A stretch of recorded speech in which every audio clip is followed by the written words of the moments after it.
PKA 765. Just the boys this week. Taylor? This episode of PKA is brought to you by Blue Chew, Lock and Load, our wonderful, wonderful merchandise. Kyle, how are you? Any news from across the pond? Oh my God! We were talking about this a little bit earlier. Just look. I know Your we got passion our was own. so real 4 minutes ago. I knew we had to lead with it, or you'd lose it. We've got our own problems here in the USA. Okay, I'm not blind to the crumbling nature of our democracy at times. But look, we do 4-year cycles of this shit. We'll be fine in 3 years. It'll go so far back the other way. We'll be talking about. Well, it's too early to start dropping slurs, but it'll come back.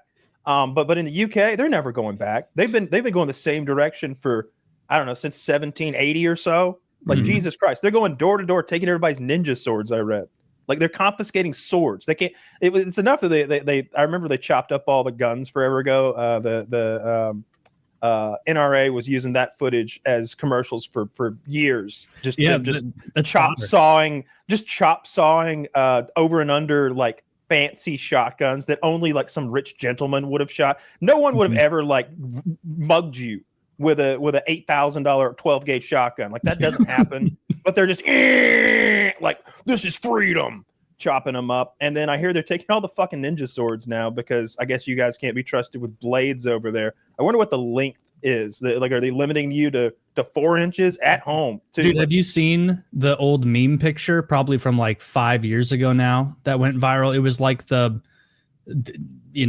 Scottinghamshire police, or like, their names over there. And it was like, today's hole, keeping the streets safe, brother. And then it's like, it was like 11 real knives, half of which were barely pointed and like the most utilitarian, like this kind of stuff that Woody would carry around to be like, oh, I've got a little task and this works. And then there was one spoon in the picture. Just one spoon. Sharpened at all? Was it a shank of some sort? And some guy was just carrying a spoon around and they're like, no license for that, bruv. And then it's like, and so that was memed for a long time. Are they confiscating them or are they just letting people turn them in? They confiscate them if they find you with like a knife. They have like a whole movement over there. I know it's illegal to carry certain knives, but Kyle said they were going door to door, and that was the part I want to know if it was true. Yeah, you can't have them at home. Yeah, they're coming and taking your ninja swords because there was not a problem with people carrying ninja swords in the street. There might have been one guy. All right, like Leonardo, like might have ruined it for everybody. Like I could understand that happening, but there was not some rash of people walking the streets with katanas in the UK. I'm sure. But yeah, they're confiscating the ninja swords. And then I saw today. I don't know. They got a lot of Leonardos over there. Knife crime is up 87% in the UK. That seems. What's sword crime at? I bet they don't know. You know what I mean? Like, because that's the thing. Like, and that's what always happens. It's like, oh, knife crime's up. We better. But sword crime has plummeted. They just changed the definition. It's ridiculous to take people's swords away. I guess what happened is July 29th of last year, so just a few days more than a year ago, Alex Ruda Cubana attacked a Taylor Swift-themed children's dance event in the English town of Southport, killing 3 girls and stabbing 10 people. This is like, they're just trying to copy our school crime. I think. Where's that guy from? Bet it's not Nottingham. Alex Rabubadubada. Alex, illegal immigrant from Africa is his last name. It's a UK teenager. He's a British. He's from England. Really? What's his name? I'm gonna paste it to you because I'm not literate, I guess. How would you pronounce that? Axel Ruda Cubana. I don't know where I got Alex. I made that part up. Oh, what kind of fucking name is Ruda Cubana? I'm not sure if that's a class. There is nowhere to know what kind of name it is. Yeah, that's ridiculous. They can't even have knives. That sucks. I saw it was a clip of some British news lady, like it was like an Onion sketch if it were in the US, but it was them like sitting around and earnestly talking about like, I think Idris Elba was there. They were like, there's just no reason to have points on knives. And now we're Australian because it's easier, but there's no points on knives. Look at these beautiful knives without points on them. And it was like, Really? Like, so now people in the Bunch kitchen of bread knives. have to have a bunch of bread knives to slice meat and everything. Like, believe it or not, knives didn't become pointed just randomly. They didn't go, this is easier. It's actually more functional when you're trying to cut things. And so it's like, to be a country where they're like taking L's to that degree, that sucks. Well, then they're doing the thing. They're doing that thing in the parks where they have the female police officers dress sexy and run. And if anyone catcalls them, I think they're writing them tickets, but they might be arresting them. No, it's not against the law. Happening? They just talk to them and embarrass them. Catcalling isn't against the law, but they're like, I don't want to say what legal authority do they have to embarrass? You got a knife epidemic and they're futzing around so trying two women go jogging. I read about this one too. And if anyone catcalls them, they like tell on them. And then the police are like, what are you doing here? They pull them over and they talk to them. Well, I was trying to get pussy until you showed up.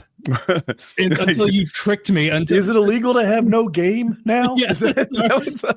Dude, some poor guy who is so socially awkward, so lonely, he finally is like, today's the day. I approach a woman and talk to her. And then he's like, evening, ma'am, do you jog here often? And then now he's like giving an interview. Poor guy. That's what I think's happening. The knife thing's weird to me. It just seems like catcalling's weird. It's all weird. No. The fact that they have an issue with knives, breakfast. I can't wrap my head around. These are like ordinary tools to me. Like if someone had a reciprocating saw or fork or a knife, and they're like, no, the knife thing, that's bad. I get that they have a lot of knife crime, but it's a useful utensil that I use every day. And to like, and I know I said utensil, but like outside of like opening boxes and I don't know, the fucking reset button on every router you have, like the factory reset, like that's the stuff I use my knife for. And it's weird to me that someone would ever think that was eligible to be outlawed. They're very stabby over there. They don't have any guns, so they get after it. I'm sure you've seen that video of the two guys having a machete fight in the street, and one of them has like a classic machete. It looks like you'd go into Mozambique with and cut some hands off. And then the other one's got some modern like zombie slayer version, and they have it out in the street slicing each other up. It's wild. It just feels like it'd have a lot more to do with the guy holding the machete than the machete he chose. Was one better than the other? Yeah, the one guy's machete broke right away. Ooh, that's not good. The zombie raider. And I thought, I was thinking like maybe the guy who still has a machete would be like, all right, mate, see your machete's broken there. Let's go back to fisticuffs. But no, he's like, you in trouble now. like he just comes hard. I am not interested in why or how your machete broke. Go forward and slash. I feel like you need to bring a katana to a knife fight, right? Not that anymore? would give you a huge advantage. They can't have that anymore. And who's going to turn their katanas in? Some weird weeaboo? Like if you have a katana and you're wanting to slice people up and they're like knocking on your door like, hey, can we please have your katana? You're going to be like, nope, no katanas here. No katanas here. You've got the fucking the mask on just your eyes. You can see the handles over my shoulder. What are those handles for? Those are, nothing. You want to walk in here and find out with your fucking cushioned billy club pussy? What are you going to do? Call for backup from another guy with no gun? I don't understand that country. Every time I see them in the news, and maybe it's just like bad news. It's them being neutered further, and or just replaced. They're being neutered and replaced in the UK, is what it seems like. They're just allowing millions of people to immigrate to their country. A lot of knife wielders in the mix, turns out. Well, not anymore. Got those knives out of their hands. It's part of their culture. They're training with the art of the steel and the blade. Ridiculous. I think it's the locals. I know it's the locals. They've been doing knife shit. Those British gangs. Somehow they don't seem intimidating to me, although I'm sure they'd kill me. This Alex guy was a local. Stabbed 10 people at a children's dance recital. I need a picture of this Alex guy, Axel guy, because his last name is Ruda Cubana. So I'm just wondering if Ruda Cubana was Oh, he doesn't look like a local. I might be wrong. Yeah, you're totally wrong. His name is Ruda Cabana. He's from. I bet he was screaming Allahu Akbar while he stabbed the children. It said he was British in every article. Yeah, but that's like how they write that to make you think it's not like a very easily identifiable problem. Oh yeah, it's like there was that kid in Britain who killed some people. Like maybe he murdered some girls or something. And when they made the Netflix documentary, they made him a cute little white boy.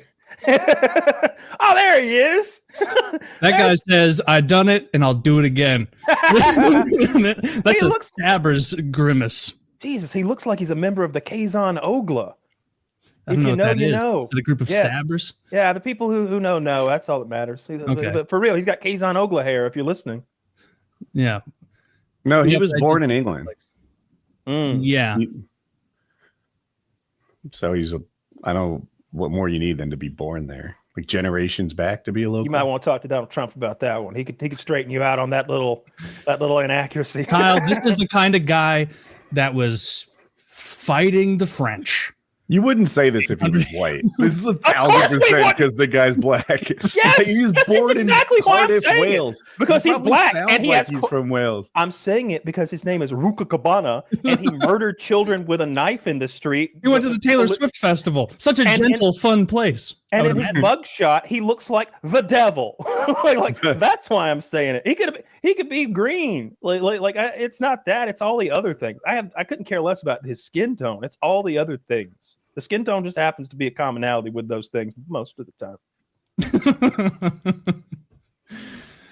Anyway, England, get your shit together. Give everybody knives. What you need is a good guy with a knife in all those situations. A good guy with a katana. A good guy with a blade. A katana, maybe a claymore, perhaps. That would be more culturally relevant to them. One of those giant two-handed swords.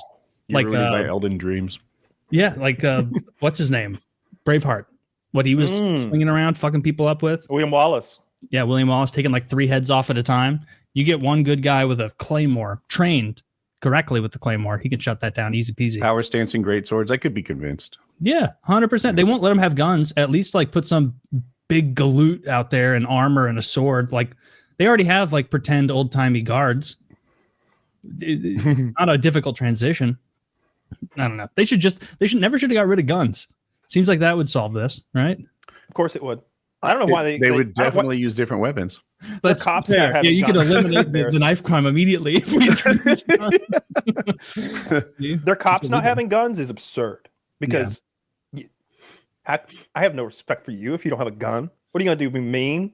What are you gonna do? You gonna hurt my feelings? What do they call them? Bobbies or whatever? Like get the fuck out of here. You got a whistle and a billy club.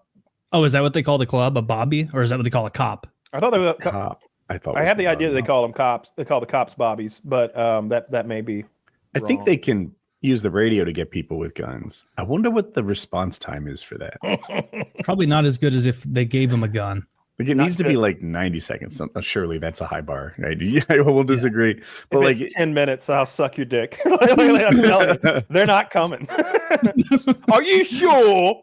All right. Does anyone know the combination to the gun safe? Well, where's Richard? like that's what would happen. Like I've seen their gun cops show up to I think maybe like their terrorist attacks and stuff. Like I've seen the gun cops show up, and they don't show up with pistols. They seem to show up with like real deal SMGs and shit. They look hardcore. It's like a SWAT team. But every cop should have a gun. I don't know how you can be a lawman without a gun. I Googled it. It wasn't the answer I was hoping for. They have something called a authorized firearm officer, and they can get there in 10 to 20 minutes. So that should take care of things. Dude, if eventually. I can't imagine how quickly I'd be getting tired, getting chased by a knife wielder, and I know I've got like 13 more minutes of cardio I need to bang out. No, Taylor, run toward the station, toward the police station. Just like swallowing. You know how I get lost. Meanwhile, Ruda Cabana there, he's got great cardio. I just turn around and open myself up like Obi-Wan. Or like you strike me down, I will return more powerful than you can ever imagine. Okay, that was a miscalculation. This guy's not very good with the blade. He just is. What are you gonna do? Stab me? Yeah. Yeah, that good. sucks. They need to bring the guns back to their police. If you're gonna let them police other shit, they should probably be trustworthy enough for a gun, right? Otherwise, they're just a neighborhood watch. Like, hey, if it gets real, I'm gonna call someone. You better believe it. And it's not like they're extra well trained physically. Like you would, I would say this: if I were going to take our police force and disarm them, I'm like, all right, first thing we got to do, y'all got to get good at fighting, like real good at fighting. And like we're going to need a net guy. We're going to need somebody with a stick. We're going to be all sorts of new training. But they're just like, nah, we'll just take the guns away and send like a girl and a guy in to deal with some big bruiser with a katana in his house. We'll go disarm that guy. Send a social worker in. Send a 23-year-old girl social worker in to talk down this guy. That's just not the answer. When you go so far to the left to try to protect the criminals that your law-abiding citizens live in fear, you've gone too far to the left. Like we may be too far to the right. The military is in Washington D.C. and standing in front of the Washington Monument right now for no reason. There's nothing for them to do there. Security theater, sure, but you know, it's you know, I hear they are scooping up a lot of hobos and homeless types. You would imagine. I know that they've got the military and the law enforcement are working together, and I'm sure they're sending anyone they get that's not supposed to be here out of the country. I don't mind what they're doing with the scooping up of the hobos. We were talking about that 2 or 3 weeks ago. That needs to be done. I hope they do St. Louis next. They're going to go to a Democratic city next. It'll be coincidentally, but no, I heard them say that like they're all the cities are Democratic. State then. No. Not all, but you're right. Most of them are. Yeah. Like Houston comes to mind. I think is Republican, but I think Kyle's right. He only names Democratic states when he talks about what's next. Well, once he's done with all that shit, get him to fucking St. Louis and Kansas City and Memphis because it's pretty real here. Like, we do need to do something about the homeless. Yeah, but I don't think that catching them is like the primary. That's not the hard part. It's it's where you put them after you catch them, right? You can't just keep them in the police car the whole time, like for the rest of their lives. There needs to be some sort of rehab facility, mental health facility. So the statement on DC, maybe Bondi or somebody, they're like they can leave, they can accept drug treatment and mental health facility treatment, or they will be subject to arrest. And I was like, perfect. Just do what you say now. just do that now. Actually do it instead of all the fucking blustering and false promises. Like actually fucking do it. Maybe do it. Yeah, we'll see. But we need to do something about the homeless. But again, it's just distraction theater, nonstop to try to get away from the Epstein stuff. Anyway, like I hear what was the last thing? We're gonna take a look at reclassifying marijuana. What are we taking a look at? Haven't you seen enough? Like what new research needs to be done? Kyle, look at? The largest pharmaceutical companies have to run some analysis and see how much they're going to lose on painkillers, and then pay a consummate amount of money to the people who would block this. Trump can just sign an executive order and reclassify it, I believe. Or he can order Pam Bondi rather to reclassify it, I think. Biden did something about reclassifying marijuana. It always seems like it's not done. Like, what kind of half step did he take? They all do like bullshit lip services where it's like, we're going to do this about marijuana. And it's like, oh, awesome. So it's legal. Oh, no. That's not what we meant at all. It's actually just a way to get you rubes off of our ass for 3 days. Taylor, rest assured, we're thinking about forming a committee. Everything's fine. Yes, we're in the perspective stage. DC, it's pretty legal because I'm following the crackdown in DC, and the cops were sort of hassling these guys who were sitting on a stoop and they were taking their weed away. And he's like, you can have that weed. You can have 3 ounces of weed. And then you just give him an ounce. And now you don't have 3 ounces. You got 2 ounces. That's fine too. But you can't smoke it out here. And I was like, that seems fair enough. That seems reasonable. Yeah. And that seems fair enough. We can have 2 ounces and we can smoke it, but just don't smoke it right here in front of me on your stoop. That seems fair. 2 ounces is a lot. 2 ounces is so much weed. What would that look like? Much weed. A human head? It depends if it's loose. No, not a human head. If it's loose, it's 2 decent sized Ziploc bags full. like the kind you would put a A sandwich in. sandwich bag, two sandwich Yeah. bags stuffed, little balloons. Okay. Yeah. For like personal use, if it's just like you and a girlfriend or something smoking that is like the weed is going to crisp up and be dry by the time you're like finishing the end of it. That's a ton. I Wait, get through it. I thought you bought it crisped up and dry.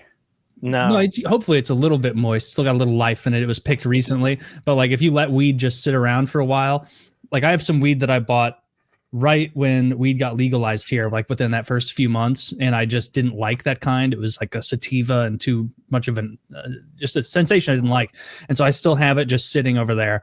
And now it's like it's like kindling, just tender. Crispy. Like if you roll it between your fingers, it would it's like powder. crumble up and fall away from And your that's hand. undesirable? Yes, Yeah, totally. That would be a little disgusting to smoke. The weed that when you buy weed, it's going to be like if you were to mush and roll the bud in your fingers, it'll be sticky. It'll be gooey in there. Like you'll get to even after you've done that, if you've rolled the nug in between your fingers real good, when you drop it, you'll look at your fingers and they'll be covered with like crystals and pollen and little hairs and glue. Like, can you explain why wet weed is better?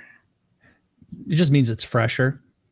It's closer to the time of harvest. And wet. It's not quite true with wet. tobacco, It's just not though, quite. right? Well, it is though. It is like if Okay. you. I don't know.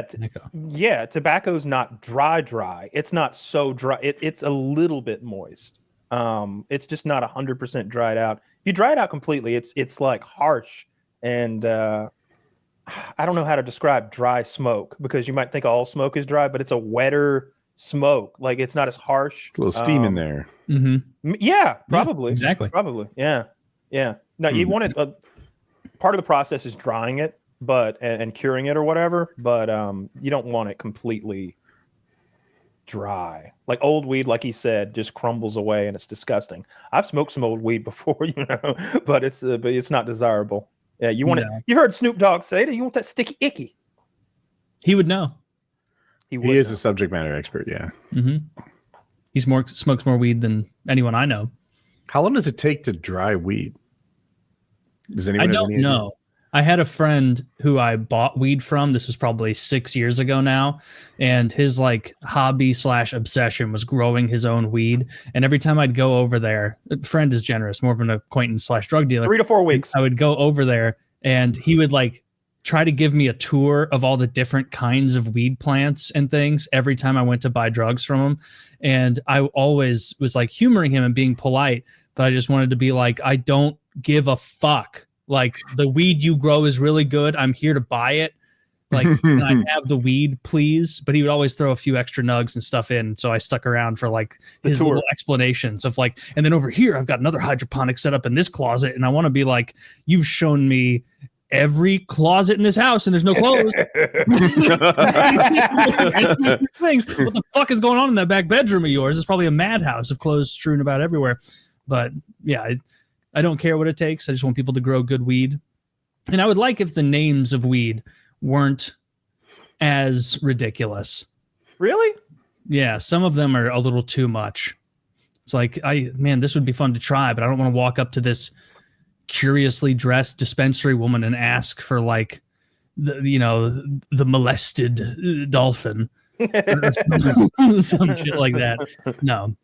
Can I get the perp sticky icky, bastard blend?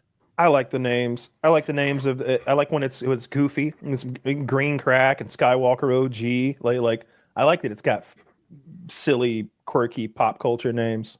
It is just funny though because everyone working at those dispensaries, I'm only there for recreation, but there are little like tabs you can select because they make you order everything on a big automated iPad now. And so you walk in and for some reason the iPad, it's just a TV that they've turned vertically. And it's like, we could get a lot more done with just a bunch of iPads here, but they didn't do that. And so you order there and then you go up to the front and you pay and you do that. But you'll hear sometimes like some guy with, long hair, long purple hair talking to some 68-year-old guy. And he'll be like, yeah, if you're like really struggling to see, then like the grape ape is probably where I'd direct you. And it's the old man's like, oh, okay, that sounds efficacious.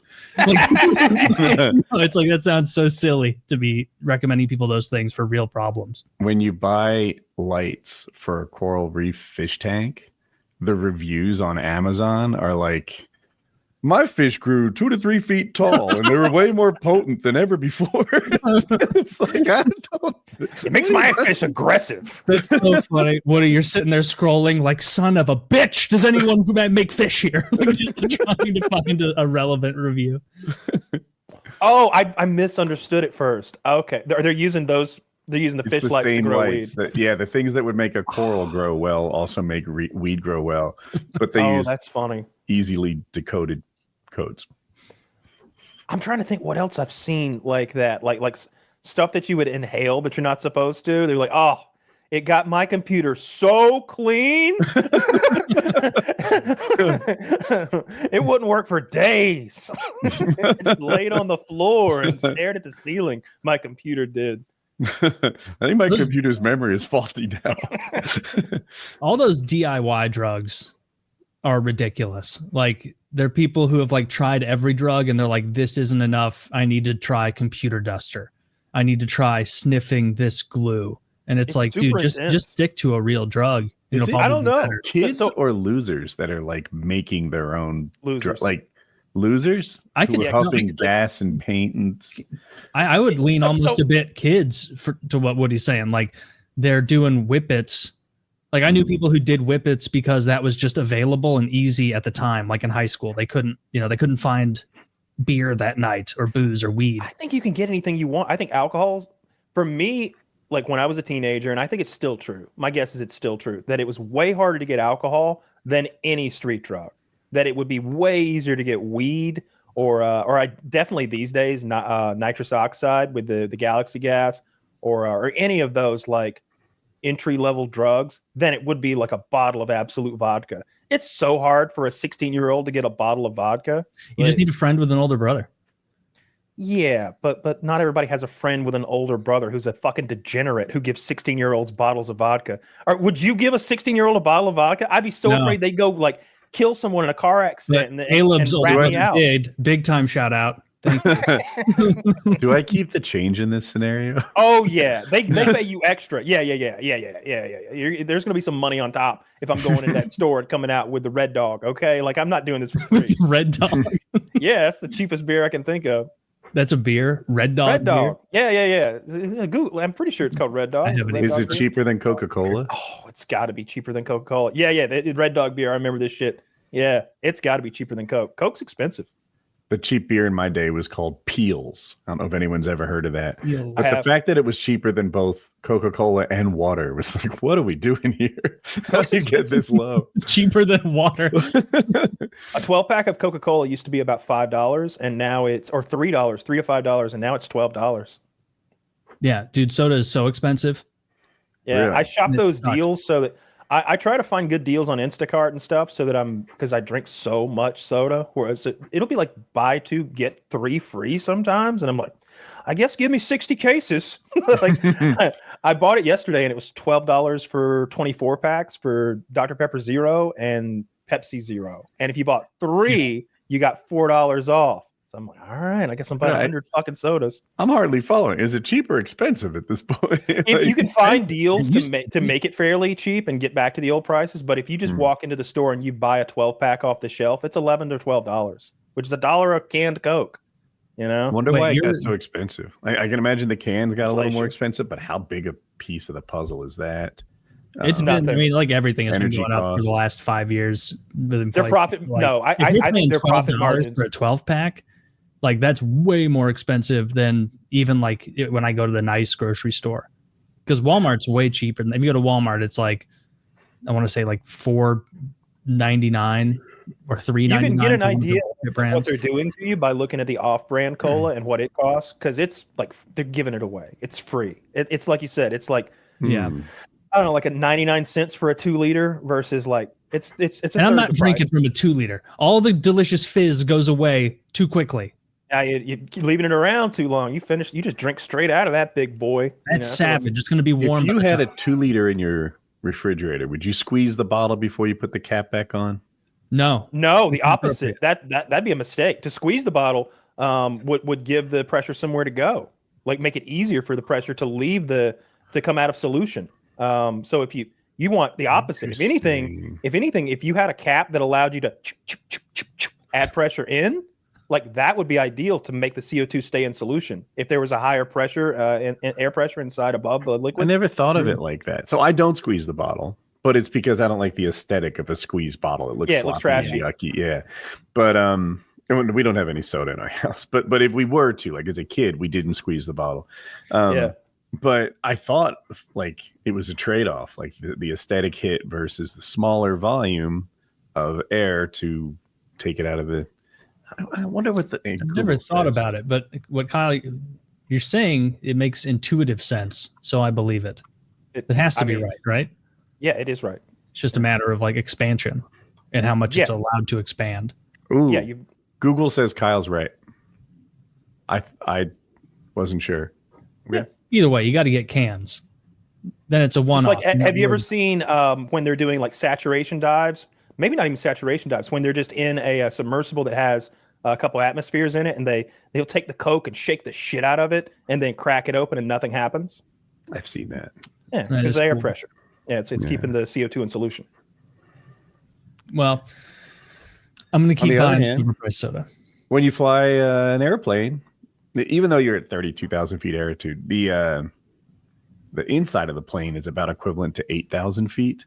And that's why the soda wants to spill all over the place. You're at high altitude. Have you seen the potato chip bags get like super hyper inflated when you go to altitude? Same thing. Mm-hmm. Yeah. We used to like drive back from Colorado or somewhere with higher elevation, and we'd have like chips in the car, and they would like pop in Kansas City. if you didn't open them beforehand, like they would just be like, expanded to the gills. Because wouldn't they expand on the way up, not the way down? Yes, when the lower the air pressure around you, the more the potato chips are gonna pop up. Damn it! I didn't expect to get checked on my science there. My bad. No, you're good. No, in a commercial airliner, I think that they've pressurized the cabin more carefully. But I was in a private plane, and I just remember all the potato chip bags looked like they were about to explode. Because it definitely wasn't pressurized as much. You don't know your altitude, do you? No idea. It was a prop plane. It wasn't a jet. It's probably under 10,000. It's not safe. You didn't have an oxygen mask or anything. No, we were chilling. Yeah. Just a short haul flight up the. We were chilling. If it started to fail, death was, 8,000 go down. Go lower. Oh, sorry about that. Yeah, I forgot y'all don't have these. It's not like that. It's like, you know what? Everything's fine. I'm getting hypoxic. I should probably do something about that later. That's how it feels. Oh, speaking of that, I watched this movie. It wasn't a good movie. I don't even remember this. It's a new movie with Woody Harrelson. The title doesn't matter because it's a garbage movie, but it's a true story about some saturation divers that got in trouble. Saturation divers go down really deep. They're the ones that have to go through that pressurization and repressurization chamber shit, and they breathe something called heliox. I think it's instead of nitrogen and oxygen, it's helium and oxygen. Because something about they sound silly on their comms. Well, no, because they're down under pressure down there, so they sound fine down there, I believe. But it's a true story. They lowered this diving bell, and there's 3 guys in it. One of them runs the bell. The other 2 go down out of the bell and do their work. And they're working on some thing on the ocean floor. And the ship engines messed up, and the ship started drifting. And they're connected to the bell, which is connected to the diver. So the divers start getting drugged, and one of the guys' cables gets tangled up and tears apart. So now he's down there with no air and no electricity. And his buddy, like just before they get separated, his buddy's like, "Get back to the top of the platform. We will come back for you." And then he gets like pulled away by the cord.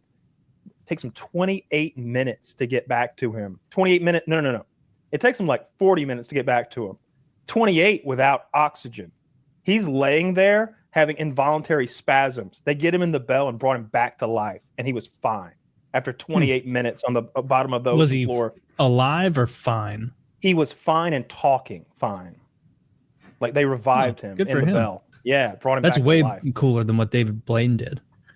I don't know about that because David Blaine meant to do it, but That makes it less impressive. This guy was just off the cuff. He thought he was just exploring. no prep. No prep. Mhm, That's no fair. prep. There was also that lady who got she drowned under the ice, and I think it was also like half an hour that she was dead. You know, just under the water, under the ice for half an hour, and they brought her up and revived her. I saw a video of these Indian guys and this Indian girl like standing next to a very rapidly moving river under a bridge, and they were clearly trying to film something. Maybe like her walking out and doing a little I don't know what the goal of the video was, but what it ended up being is she falls in the water and she starts moving rapidly, and they're on a small dock. And there's a guy who's on the, if she fell in on the right side and the water's flowing left, there's a guy on the left side of the dock, kind of like with his hand reached out. And I guess that was the safety contingency in case she fell in, was fucking this guy laying on the dock with his hand out, and he misses her. And she's like, it sounds traveling. So foolproof. It turns out she didn't float down in the 2.5 foot window of safety, and the water took her a different direction. And then, like, it just kind of shows, like, she's moving so fast and through this dirty river. I was like, oh man, is this just this is India? And they're always like dying in Looney Tunes ways anyway. Like, do they just like go back home? They are dying in Looney Tunes. They're grabbing onto live wires and like having that. They're having like that Marv from Home Alone hair sticking out. They run off a cliff sometimes in India without realizing the cliff ended. Yeah. And once they're always driving trains into painted holes on the sides of mountains. I saw it. I literally saw a Looney Tunes Indian death the other day. The guy has climbed his way onto high voltage wires, and you know how it is over there. There's a ton of them. It's like a spider web of them, but he's out on them, and he's got a hacksaw, and he's sawing the wire. There's free electricity if you're ambitious. He's sawing the wire he's sitting on. So when it goes in two, he plummets. Yeah, I saw that like, what was the plan? He was smart to sit on the wire while he sawed it. That prevents electrocution. Yeah, it keeps him getting grounded. And, yeah. That's so he died works. from the fall. He was thinking ahead. I mean, a little bit ahead, not far ahead. Have you seen, like, we've talked about it, you've seen those entire compilations of like a guy that clearly has access to an iPhone, like taking a selfie video as a train barrels behind him, and then just clips him and just like one of those South Park deaths where.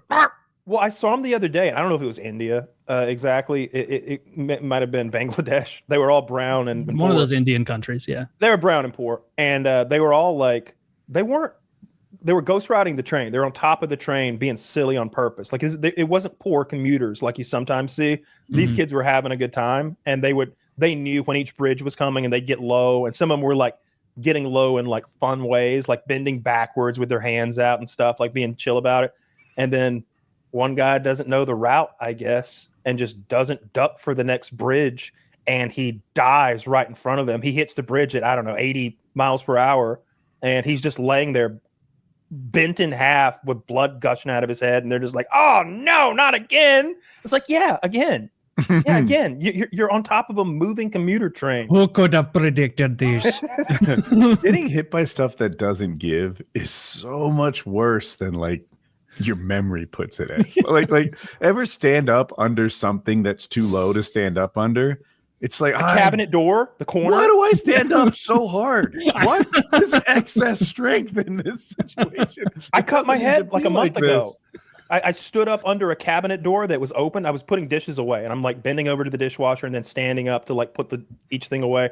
And the cabinet door is open, and the corner of it hit me in the top of the head when I stood up.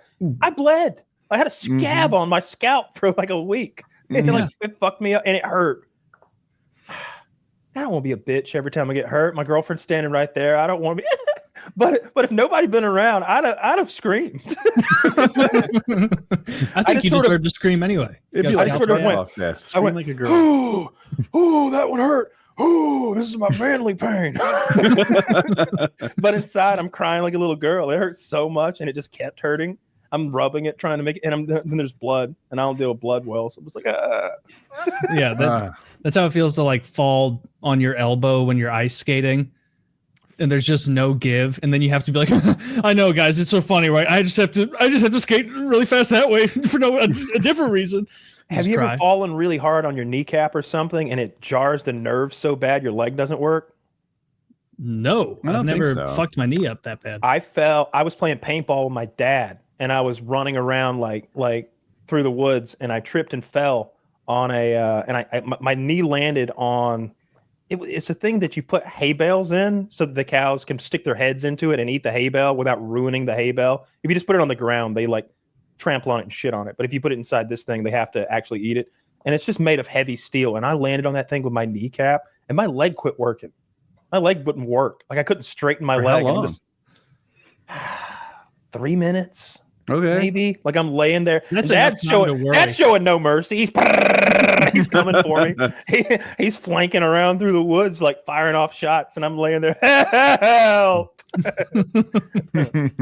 I remember the first time I like cried a lot during a sporting event as a kid I was probably like 8 or 9, and it was being a goalie in ice hockey up to that point was like, this is great. I'm doing pretty well. And then like played one game where I just got shellacked. Like I was letting in bad goals. I was like sad and angry at myself. And when you're like that age, thinking about, you're not in your head thinking like, oh, everybody realizes this is just a little game and we're still going to get pizza afterward and it's okay. Or we're going to go to Red Robin or something. Like in your head, you're like, everyone on the team hates me. They hate me right now. The Blues lost interest in me. The Blues are no longer pursuing me as a 9-year-old, and you're just like saying, like, "Oh, the coaches are gonna hate me." I just remember like letting in like just way too many goals, and like just being in my crease, standing there, just being like,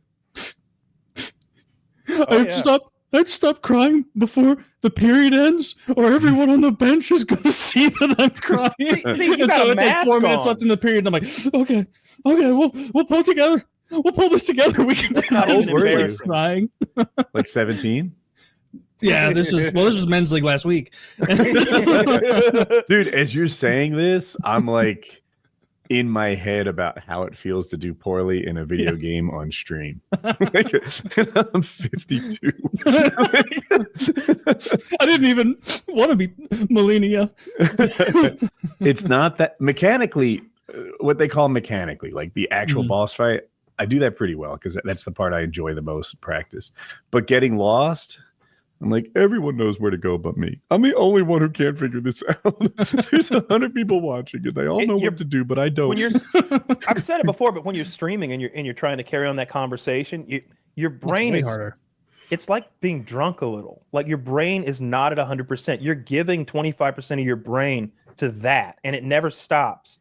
And the part of your brain that navigates and like remembers the steps you took behind you, it's that part that it took away. Like I know exactly what you're talking about. Like when I've streamed before, like I'm usually better than this, guys. I don't know. I'm usually better. Like I'm not great, but I'm better than this. I'm sorry. I can't talk to you and focus. Like my brain, if I turned you off, I would feel my brain like go woo and like get more horsepower. Yeah, you're just sitting there being like, and this is how you do this in this game, and I had to practice this a lot. By the way, Jizz Eater 49, I'm not gay. I'm not gay, actually, so if you can stop saying that. Just kidding. I'm going to pay attention to the chat.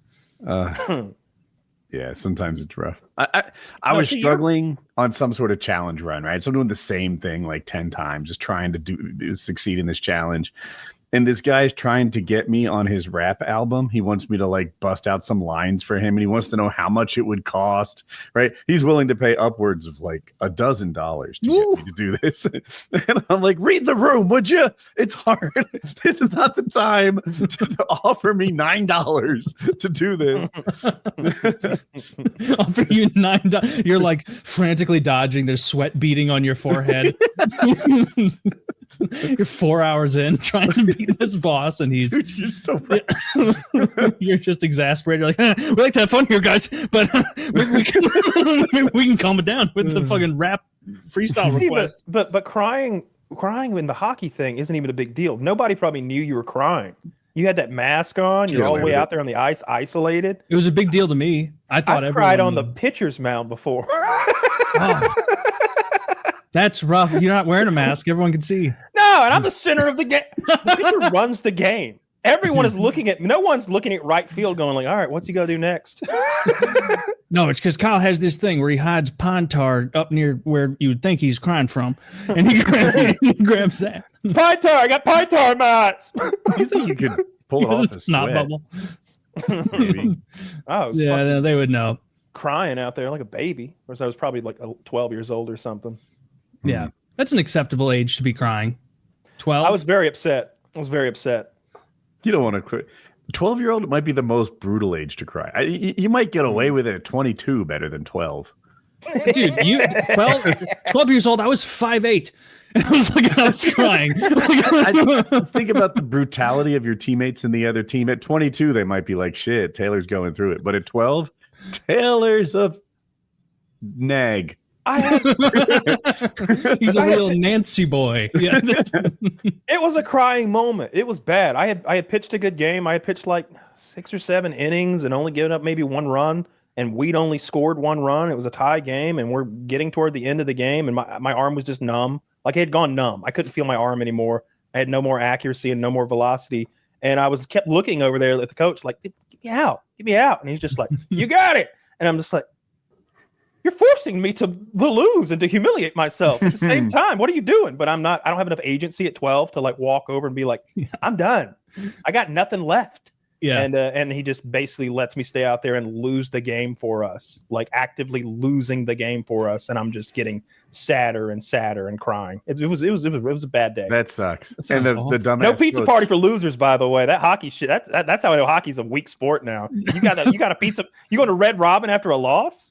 No, I don't think we ever used Red Robin. We had a place with chicken wings that we would go to.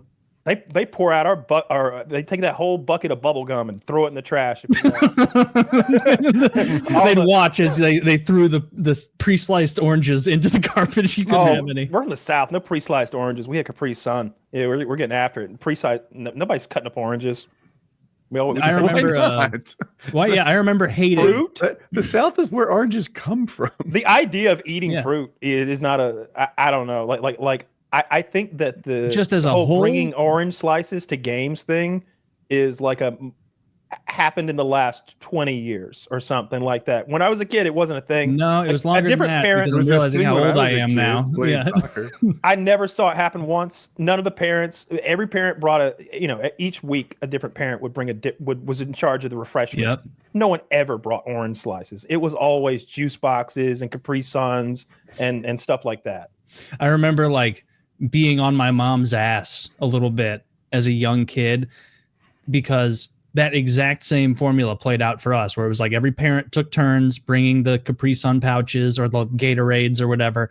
And the like all-time winner snack bringers were like everybody gets their own Gatorade and the snack was something like sweet and bad for you or something crunchy and bad for you. And every once in a while, some fucking health freak granola mom would bring in like, I remember at the time it was like some sort of flavored water, which is like ridiculous. I'm 10. I don't want that. And then orange slices. And so when it was my mom's turn, she was like, I think I'm going to get like apples for everyone. I'm like, Mom, please don't. Do you know how much shit we give Nate because his mom brought oranges? Please, can you like get some donuts or something?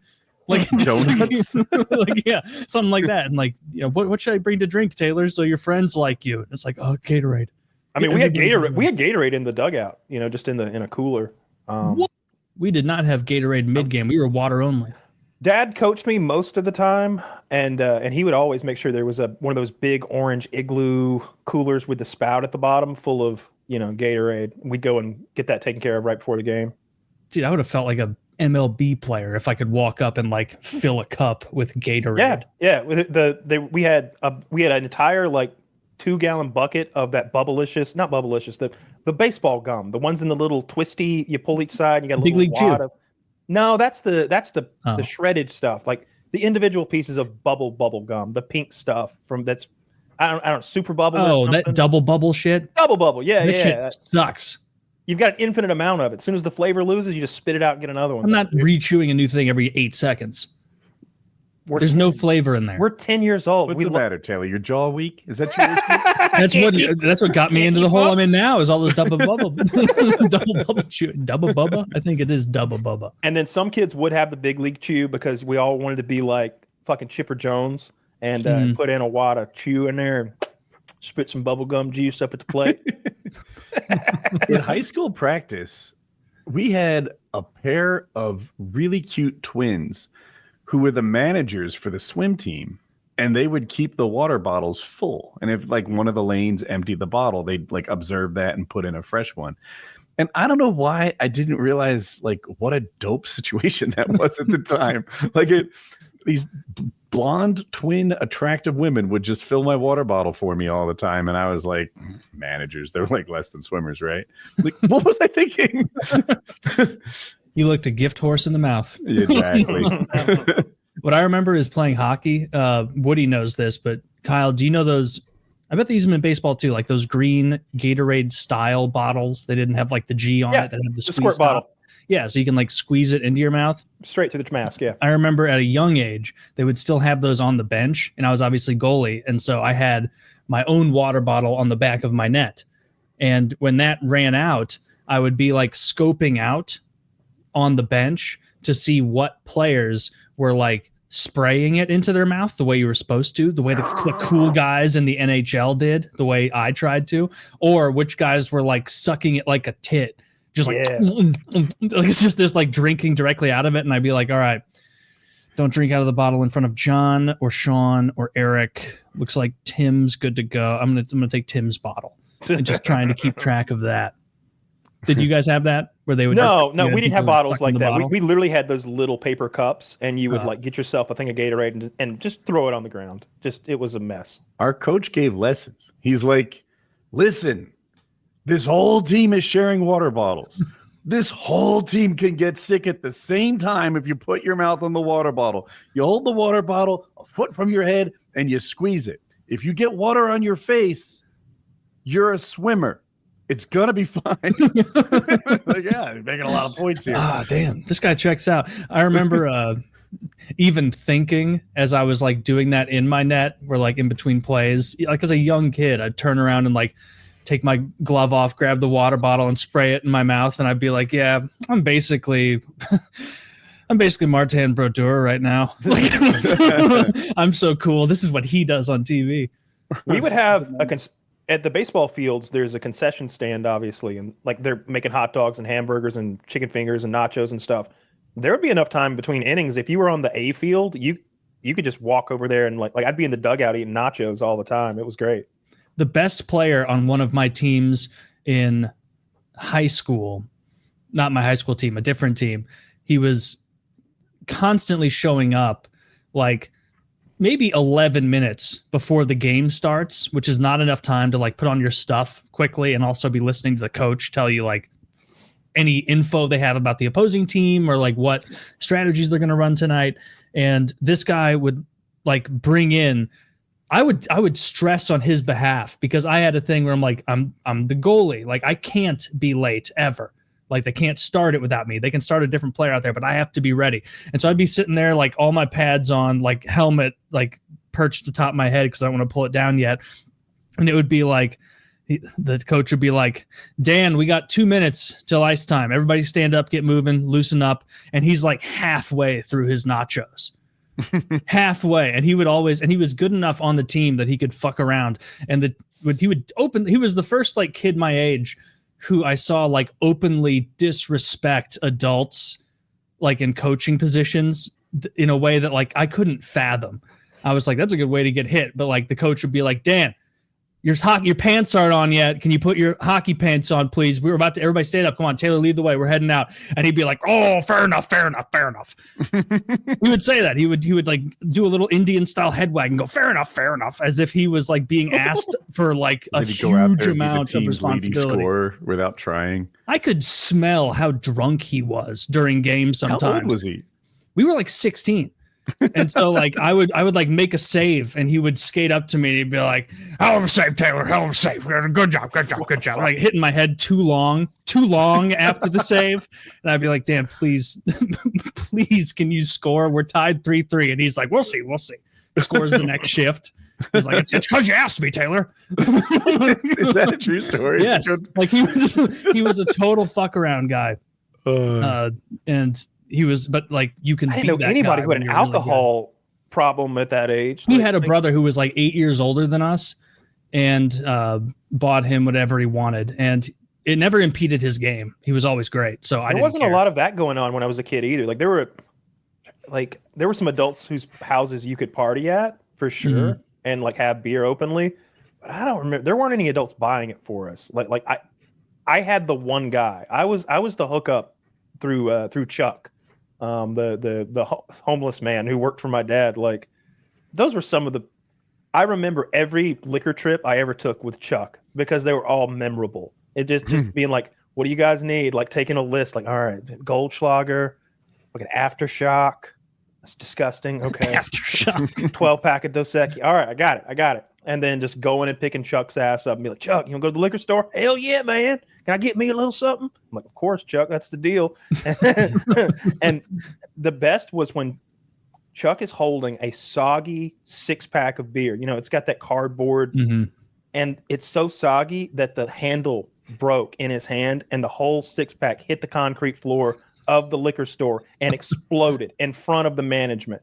And we're children, essentially, flanking him on either side. So you went in the store with him? Oh yeah. Why We're would with you him do that? to show him you can't send, dude. This guy is not. You can't Chuck send him could not list. be trusted. Yeah. No, he'd fuck it up. I'm gonna give him $80 and send him into a store. No, if I go in there with him, I literally would like peel the money off and like make sure he didn't fuck us over. But he shattered that shit in the floor, and everybody looks at him and us, and he just goes, "What the hell, man? Bullshit 6-pack. I ain't paying for that. Get another one, boys." And it was like, wow, Chuck's a gangster. It sounds like Chuck's right though. Like, oh, he was right. Yeah. You know, I like it had gotten soggy from the humidity inside the cooler, and the handle had like it wasn't his fault, but a normal. He could have been a little more on the ball. You know, put your hand under it. If I would never. That wouldn't happen to me. I put my fucking hand under it. But he's like, bring grocery bags in, and you feel whether or not this thing's got the strength to hold its weight. Yeah. Another way to get booze without doing a hey mister with a Chuck type is to convince your mom that you and your 19-year-old friends are going to have a high class wine party where we also eat cheeses, and then she goes to Trader Joe's and buys you fucking 10 bottles of wine, and then you and your friends have an agreement where you all wear like sweater vests and then you get shithoused in the basement on wine being like, you know, this cheese is pretty good. Doing shit like that. I remember, like, I've said it before on the show many years ago, but I remember the beginning of that night, like wearing a polo, my friends in a sweater vest, and we're like all at the downstairs like table being like to class, like clashing, and then like guzzling a whole glass of wine. And I remember having a Saving Private Ryan moment, like pouring another glass of wine later and looking out and like seeing my friend chasing my brother around the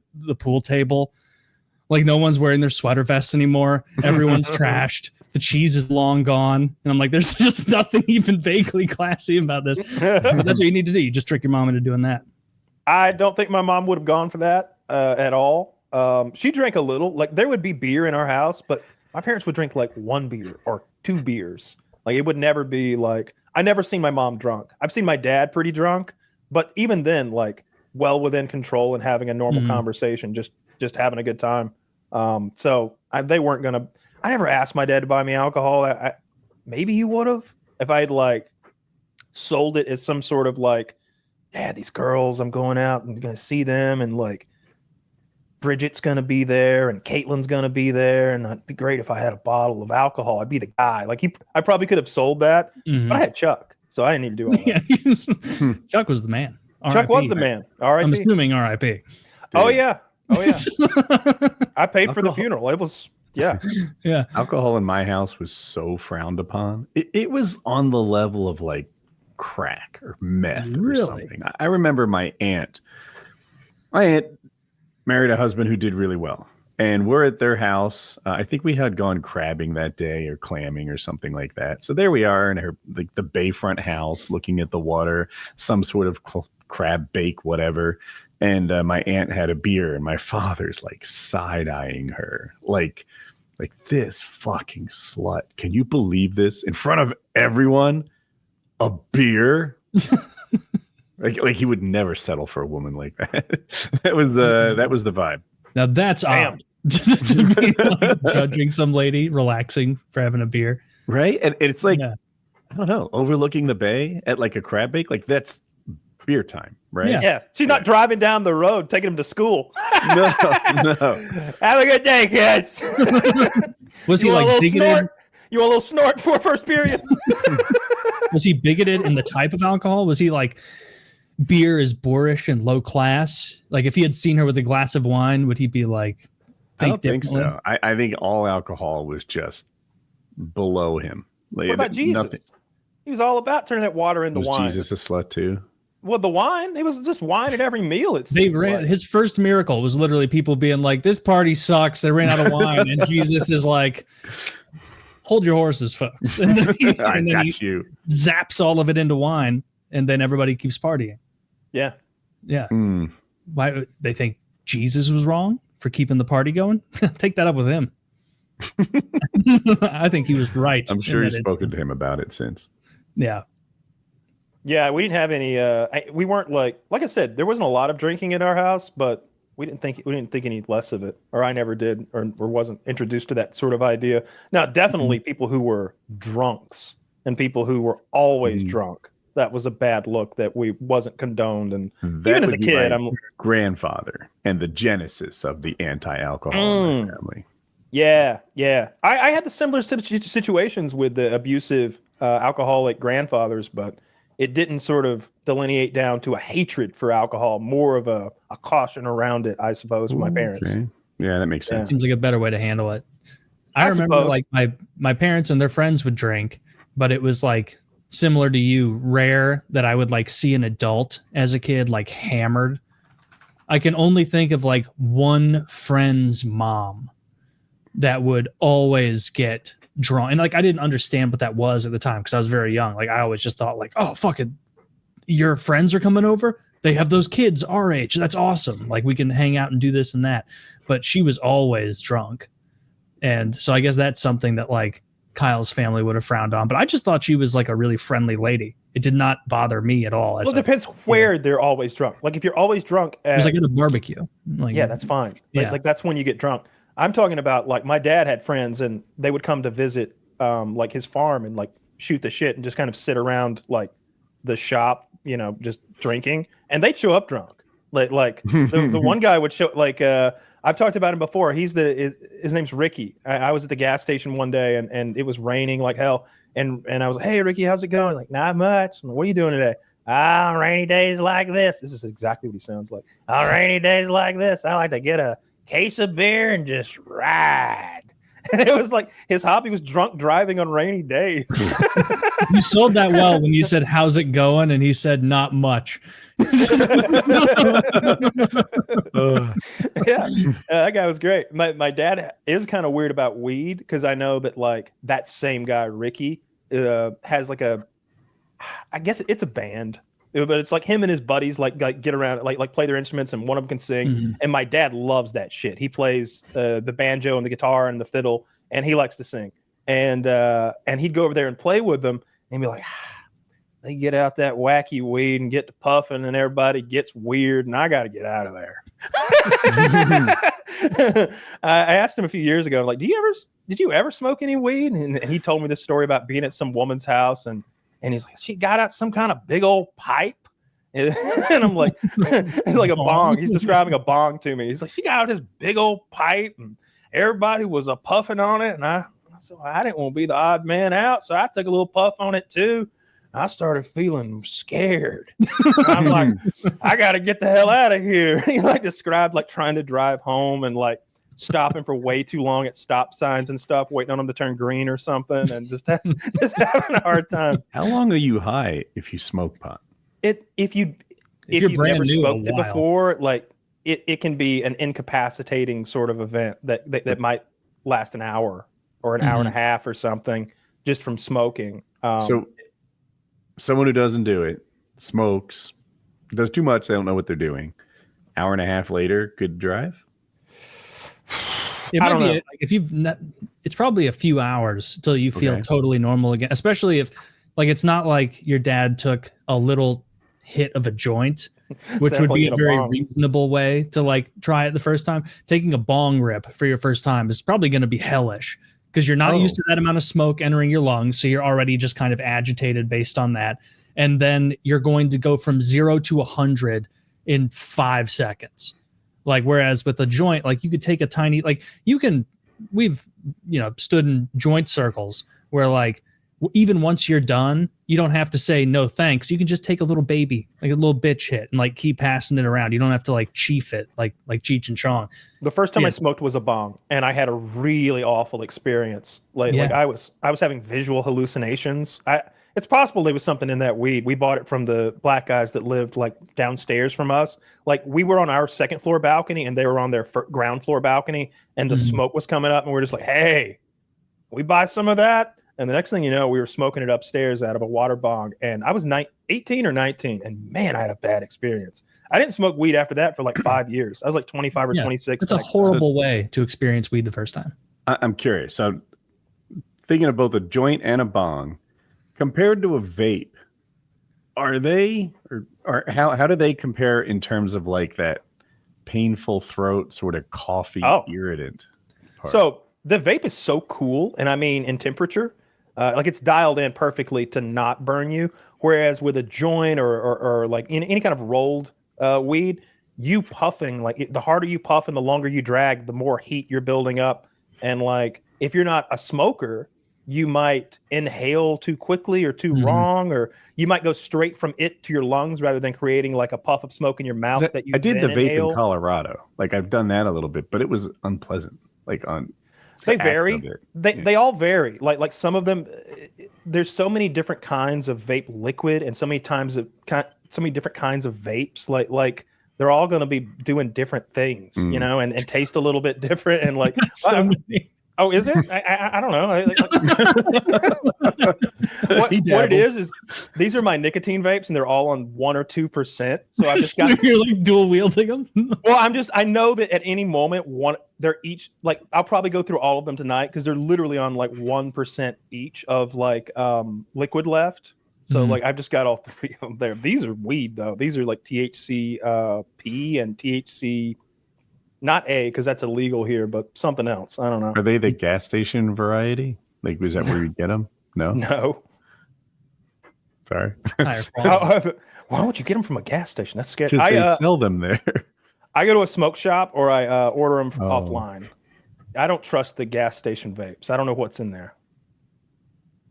Yeah, that's fair. I want to be a little more careful. If you were getting like a throat irritation off a vape, it's exactly, Kyle described it perfectly. Like you were just breathing in off the vape instead of like Kyle's like sucking that into his mouth like a cigar, and then he's going to inhale, and it doesn't irritate your throat as much because it's all one go. Whereas if you're just like breathing through it, it's a lot of continuous non-normal air running over your throat, and then you're going to be like, oh, my throat's dry as hell. Taylor, it should say that on the package. It should. There should be some instructions on the package for that. Taylor's like, he was just breathing it in off the vape. And I'm like, is there an alternative? How do you get it in your lungs? You use your mouth and your cheeks to sort of puff on it to like the same way you would like. It's the way you smoke a cigar is initially. Well, you suck a nipple or something. You know what I mean? You're sucking on it, and then you've got some smoke in your mouth now and like you make your mouth like a cooling chamber for all that vape. Can you tell the story again? Make it a toe. Yeah. All right. So he's sucking on his toe. What's that sound like? Like. And then now you inhale another time. And then you get right back on that fucking There's foot. a little bit of like not hand-eye coordination, but it's coordination involved, especially if you're smoking from a bong where you've got to like do a third thing. Like if you've got to like move your finger over a hole or pull something out. Like I've known girls who can't do it, where I've got to baby bird them, where I'll get the smoke in my mouth and then breathe it into theirs because they just can't handle a bong without fucking it up somehow. I don't see like. Why would you give a woman a time of day who couldn't suck? Well, she could suck. She just can't operate the bong. Okay. And they're very easy to operate. I've had that too, where like you basically have to hold the bong for her and then light it, and then you mete out the correct hit size, and then you remove the thing, and then you say inhale. It's not. I mean, if she can't do that, my God. She couldn't do that. I've known 2 or 3 girls who couldn't do that. And like the answer is I will smoke it. I will get it into my mouth, but not into my lungs, and just slowly blow it into her mouth while she inhales. I call it baby birding. Ooh, I wouldn't want to take a bong rip into my mouth. I don't even know how I would. Why? I don't know how I would breathe a bong rip in through my mouth. Like you can't cigar smoke that in. Like you have to inhale to clear everything out, and then it's not in your mouth anymore. And I've always had the idea of like, if you're baby birding someone, my lungs are somehow sucking up most of the THC, and then they're going to get some neutered version of it. So I would do it with dabs a lot too. So and that's the other thing. Like a girl on a dab rig is a little extra sketchy because you're using a blowtorch and you've got a nail instead of a bowl, and so that nail is getting. Yeah. You're turning a piece of titanium to 400 degrees, and then you've got it 3 inches from your fist, and then you've also got to handle the hand-eye coordination and all that stuff. So that is. I have gotten really high before, and I'm still holding the bong, and my grip loosens because I'm baked out of my mind, and the bong rotates in my hand, and the nail hits the back of my hand, and it's 400 degrees. So then you wake up. I had a nasty burn here one time. It only happened once. That was my experience with like dabs. Is college was the first time I saw those, and I was always sketched out by them because obviously there's a blowtorch there, and this is weed, so that intensifies it a bit. And also, it was without a doubt my dumbest friend who was into it, like who wanted us to all do it. It's like, I don't know, man. Regular weed seems pretty fine. And I've seen you take like 6 prescription pills since I got here an hour ago. So, maybe you're taking everything to the nth degree a little too much. That's one thing I've never gotten into at all. Like I've never taken a prescription pill that wasn't prescribed to me, except for maybe an Adderall one time. I did some Adderalls in college, but that's the extent of it. Yeah. I needed the Adderall. Like it wasn't like, oh yeah, let's get buzzing on Adderall. It was like, I'm not going to be able to work today. I stayed up all night with you. And she was like, take this. And I was able to work that day. Take this. Do you want to be like worried and stressed and on edge and need to pace around and like feel weird? What a great drug. It blew my mind after the first time I took Adderall, and I was like, this is what people are doing every day. Every day they're waking up and being like, time to Zoom. And then they take that and they're just like, dude, it affects me so positively. Level of anxiety. I did not like it. It affects me so positively. Like it's magic. It really is magic. I'm so focused, motivated, engaged. And it's not like I feel driven. Like it's not like the whip is at my back making me do the thing. It's like, I want this. I love this. Let's do this. And it's like, dude, you're just rolling socks. To each their own. It did not work for me. Adderall, I had one time, and I really didn't notice any effect at all. And but I have taken a drug that wasn't assigned to me once. I'm one of those guys who's had strep throat like so many times. I can self-diagnose this accurately. It riddled my childhood. I just know. And I've left it untreated before to where it got really bad. Couldn't swallow, had a hard time breathing. I know where it goes. And I'm like, I have strep throat. I clearly have strep throat. I know what's up. So I'm looking around for like unfinished prescriptions. This dog already died. we got like canine amoxicillin just sitting around. All those cyllins do the same thing, right? Yep. Well, I guess the dog was a little bigger than me. I can cut pieces off though. It is human doses, so that's what I did, and it helped. That's awesome. Mm-hmm. That would work for sure. Yeah. I don't think there's any difference in antibiotics between pets and people. That's why that aquarium stuff works. Yeah, I'm trying to remember which I have one heard they people take. like preppers stockpiling with like veterinary antibiotics and things because I guess it's literally like, yeah, this is just penicillin. Like it's the same dated a girl shit. who had, I don't remember what her certification was. She was like a vet tech assistant, but she had access to the goods. What kind of goods? Like fun goods or healthy goods? Anything. I've never been interested in ketamine, but I bet she could have gotten us some. Like I felt like it seemed like she had access because I remember I needed antibiotics once and she's like, oh, I got that. I can get that from the clinic. Ketamine? Are there like racehorses working their way through depression? So it's a tranquilizer. It's ketamine is literally used as like a cat and dog tranquilizer for surgeries. That's where a lot of illicit ketamine comes from. I didn't know that. It's an animal tranquilizer. Yeah. What's the one that I like so much? I think it might start Propofol. Yeah. Of course you know. Don't do that without a broken leg, but if you do get a broken leg, there is a silver lining. I mean, if that asteroid was coming, if you know, they were like, and the Earth has 12 days, you're like, I gotta find me a propofol source. I don't know anything about it. I just worry that it'd be hard to dose safely. Like fentanyl, for example. We've all seen the images of how little fentanyl it takes to kill someone. If you're an anesthesiologist, I assume that you can measure these really small quantities fairly well. I don't know what propofol brings. I just worry people are listening and they're like, what he says is the best. I mean, I don't think I've ever had it. I know I've had morphine before. Whenever I got burned, they injected morphine into the IV to scrub all the damn burnt flesh off my hand. But did it make you feel high? It gave me complete amnesia for the event. She kept adding more. I was pretending like I wasn't feeling it, but I knew what they were about to do. I was like 13. So I was like, I don't feel anything. And she just kept giving me more and more and more. And at one point she was like, you feel anything now? And I do remember going, woo. And I remember her going, there we go. And then all I remember about the next, I don't know how much time passed. It could have been 30 minutes, could have been an hour, however long it took her to scrub all the like burnt flesh off my hand and then apply the surgical glove and sterilize everything. But I remember the sensation of this, just someone rubbing the back of my hand, like, but no pain. And then when I came to again, I had this like artificial skin glove and it was all wrapped up and gauzed and there was no more pain. That was from the acetylene balloon? Yes. Yeah. That was a bad decision.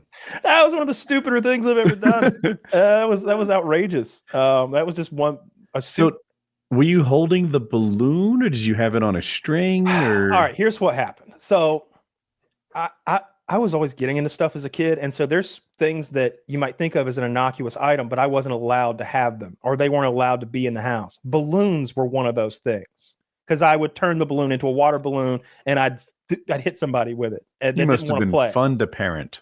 Not at all. You had to be careful. Like the Christmas tree couldn't be decorated down to the bottom of it because Kyle would walk in and fucking smash ornaments just for the fuck of it at 5. Like I would come and like ruin your Christmas tree. I was at 5, animal. And I was an animal. And so there were no balloons in my house. And so I was like 12 or 13 and my parents had gone on vacation and I had found a balloon somewhere. I think it's school. And I was like, I'm not allowed these. And when I got home, I already knew what I was going to do. I filled it up with the acetylene gas. I tied it into a knot, but it started leaking right away because the balloon had a little tear like near where the knot was. And the explosion is getting smaller and smaller the more time goes by. And I'm like, shit, we got to light it fast. We don't have time to like do it safely. What I should have done, I had a stick. The end of the stick would have been on fire. I'd have like been at 3 or 4 feet. But instead, I took the balloon knot part, put it in a vise and twisted it so the balloon would sit there where I wanted and then lit it with a lighter, just like this. Went, and so it exploded and all of this, my knuckles, like everything that was facing it on this side got 2nd and 3rd degree burns, huge bubbly blisters, and acetylene. I'm sure you've seen it when you light up your torch; it burns black. It's that poof, and you've got that.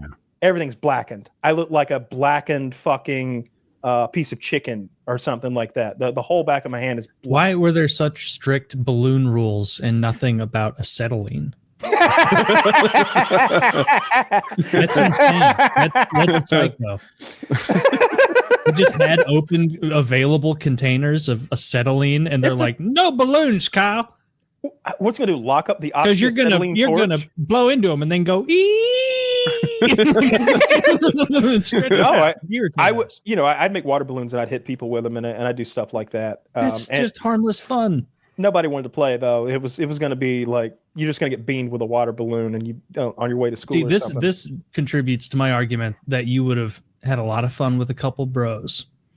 Yeah. Oh, for sure. I mean, I don't think it would have been a bad time. More friends would have been good. You would have had less toys individually, but you would have had friends to do explosions and shit with. Would have been worth it. We might not have all made it. I don't know. My childhood. I have a theory. Dangerous. He had a younger brother. Brendan. We don't talk about Brendan anymore. No, we don't talk about Brendan. He didn't make the jump. I was always getting hurt, but was never too seriously. But yeah, that was an oxyacetylene torch. So it's hard to hurt yourself with that thing unless you do what I did.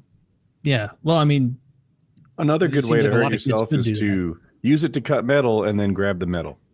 That'd do it. Yeah. Did you do that? Did you burn your hand up? As if I did it once. We could be slow learners over here in North Carolina. After time 1, do you not go like, oh, this is a gloves task? This is definitely a gloves task. It's just easy to forget that like 60 seconds later, it's nearly as hot as it was when you were burning it when it was red. It's since stopped glowing red and it looks like it's cooled off, but not to touch temperatures.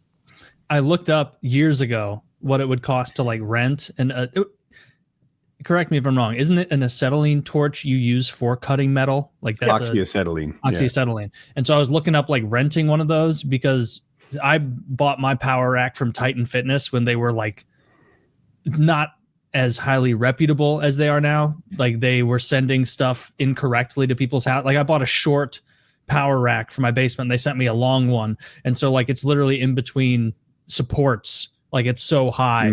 And I was like, I'll just chop the top off of these with an acetylene torch and then this and that. And I like watched a YouTube video and I was like, man, well, I've never done this before. And I bet my cuts are going to be even uglier than this guy. So let's maybe not make a bunch of ugly cuts into the supports of this. So the tool to do that is a handheld bandsaw.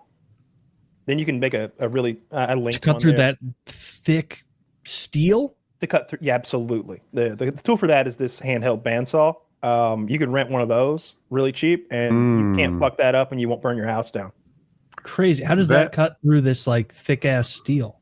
Well, it's a bandsaw, so if you can imagine that blade doesn't reciprocate. It goes in a band. It's a good blade. I would go in a different direction. Kyle's idea is a really good one. That's what a pro would do. However, if you just had a right hand angle grinder with a cutting wheel, it'd do the job, and I bet you'd find uses for that angle grinder for the rest of your life. Interesting. As a man ages, he becomes more useful as his tool collection expands, and I'm here to help. I've got all sorts of tools. Ex-father-in-law gave me a shit ton. Oh, okay. Made out like a bandit on that. I got a garage full of tools. Oh, probably not, aggregated as much. He keeps asking for them back, but I've got a gigantic air compressor. I've never used it. I still talk to the ex every while, but I'm no contact with the ex-father-in-law. No, he's going to ask me for that giant red Craftsman container bag. Yeah, that tool chest. Every time I go out there to look for a tool like I need, I'm always like, maybe like the mystery box out there has it, and then I'll like just open up some drawers and be like, my God, it does. It has the thing it has the thing I need. That's crazy. It fits exactly, and it has the corresponding ratchet. So that was pretty nice. That is nice. acetylene torch is an incredible tool, though. It's like a fix-all. It's like when the wrench didn't work and the pry bar didn't work and the hammer didn't work and your buddy couldn't show up, you're getting melted. You're getting melted. It's over. I got 3,000 degrees of whoop ass here. You're in big trouble, and you just cut through whatever the fuck is in your way. Anything and everything, it'll cut through.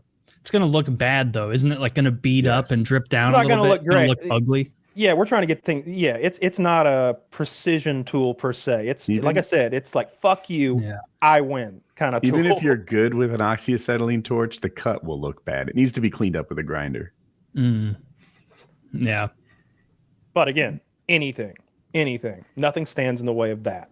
It's there is a certain like, you know, man, I've gone through 4 cutting wheels. This one's a toughie. The oxyacetylene knows no match. Like it will cut everything I've ever had to cut. Yeah.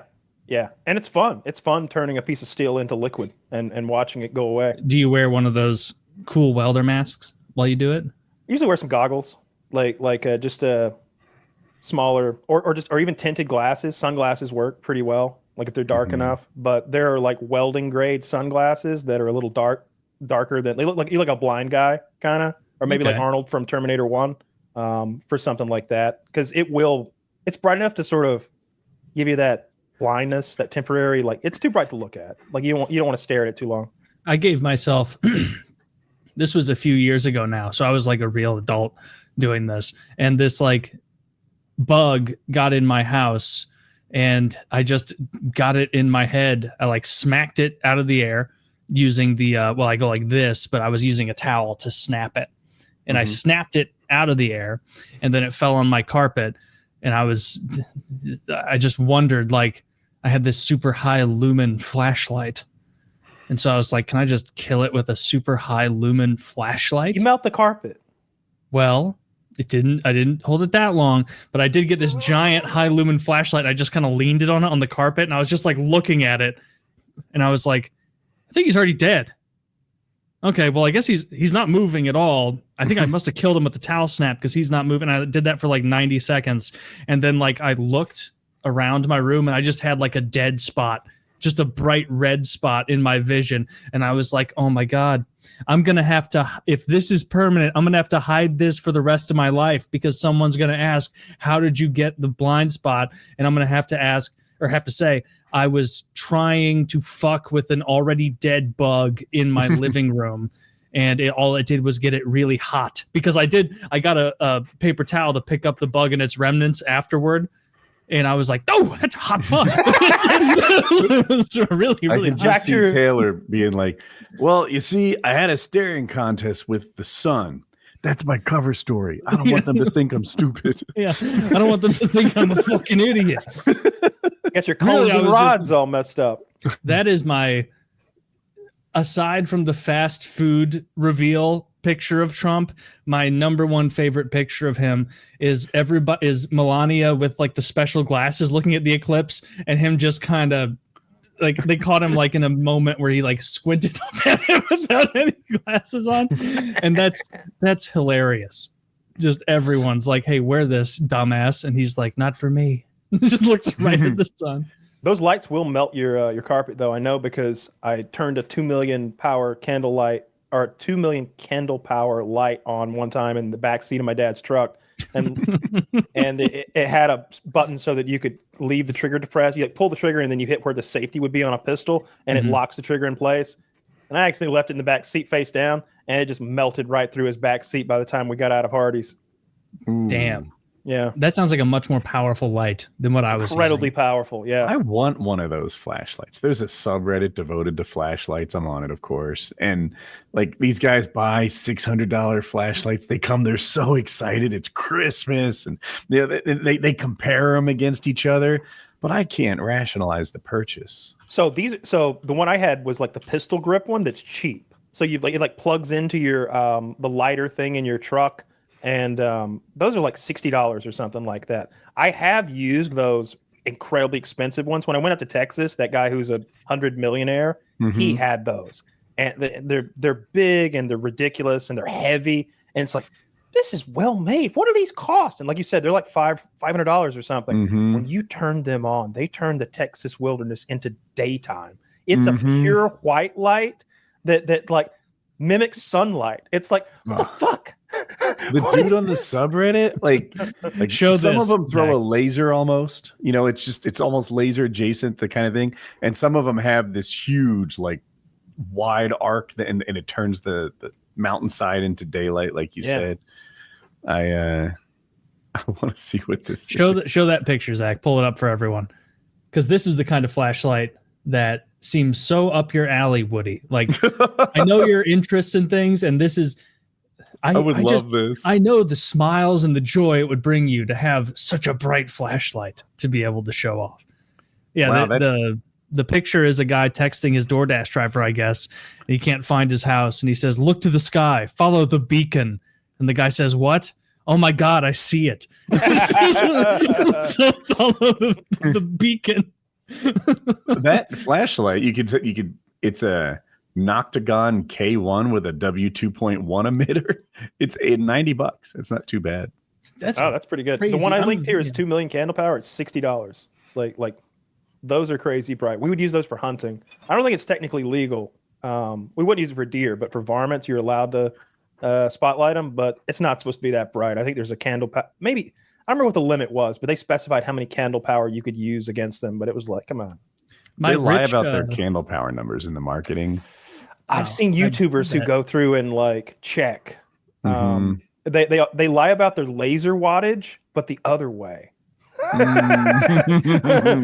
Because there's a limit on how much wattage they can legally sell, and it's like, but when they test them, the YouTuber's like, "Oh my God, this is like a medical grade laser. They just sent this from Amazon. It was $45." Like, what's that link again? I love it when they do that. There was a company that sold gummy bears with THC in them or whatever it is, and they're like, everybody else is undercutting you. That's why ours get you so much higher. When we say 100 milligrams, we mean 100, and then they get sued because they would say 100 and put like 190 in there. Yeah, that's why they were so much fucking at least 100, whatever. It's like, all right, well, let's get. I remember a really rich friend of mine growing up, his dad had a flashlight that, like Reddit wasn't a thing. We were younger, and it was like you held it almost like what is that handle called with shotguns where you like hold it by a handle above it and shoot? And it was sort of flashlight, and like you could shine it. We would like shine it on each other, and it would make your body immediately hot. Yeah. Like it heated you up so rapidly. If the flashlight's pointed at you. If it was pointed at you. Wow. And it had such a wide spread. And they lived in a suburban area. So I can't imagine the use case for a flashlight this powerful. Stupid question, but the difference between a flashlight and a laser, is it just how concentrated the light is? No. Okay. It's the spectrum of light, right? Yeah, lasers are... lasers use a whole different technology. They didn't invent lasers until like the 70s or something like that. Really? That recent? So. I know it's a United States of America invention. That's one of ours. It's definitely not. Flashlights with a lens on them that make them fire starters, which I think is great.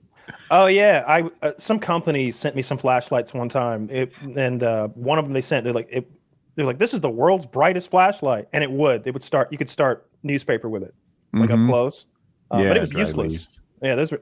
Oh, it was the same. It was Wicked Lasers. They had that. They made the 1 watt lasers, and then they also made like what they called the world's brightest flashlight, which wasn't, but it was incredibly bright. It would start campfires. I bought a mag light years ago, thinking it would be a useful flashlight.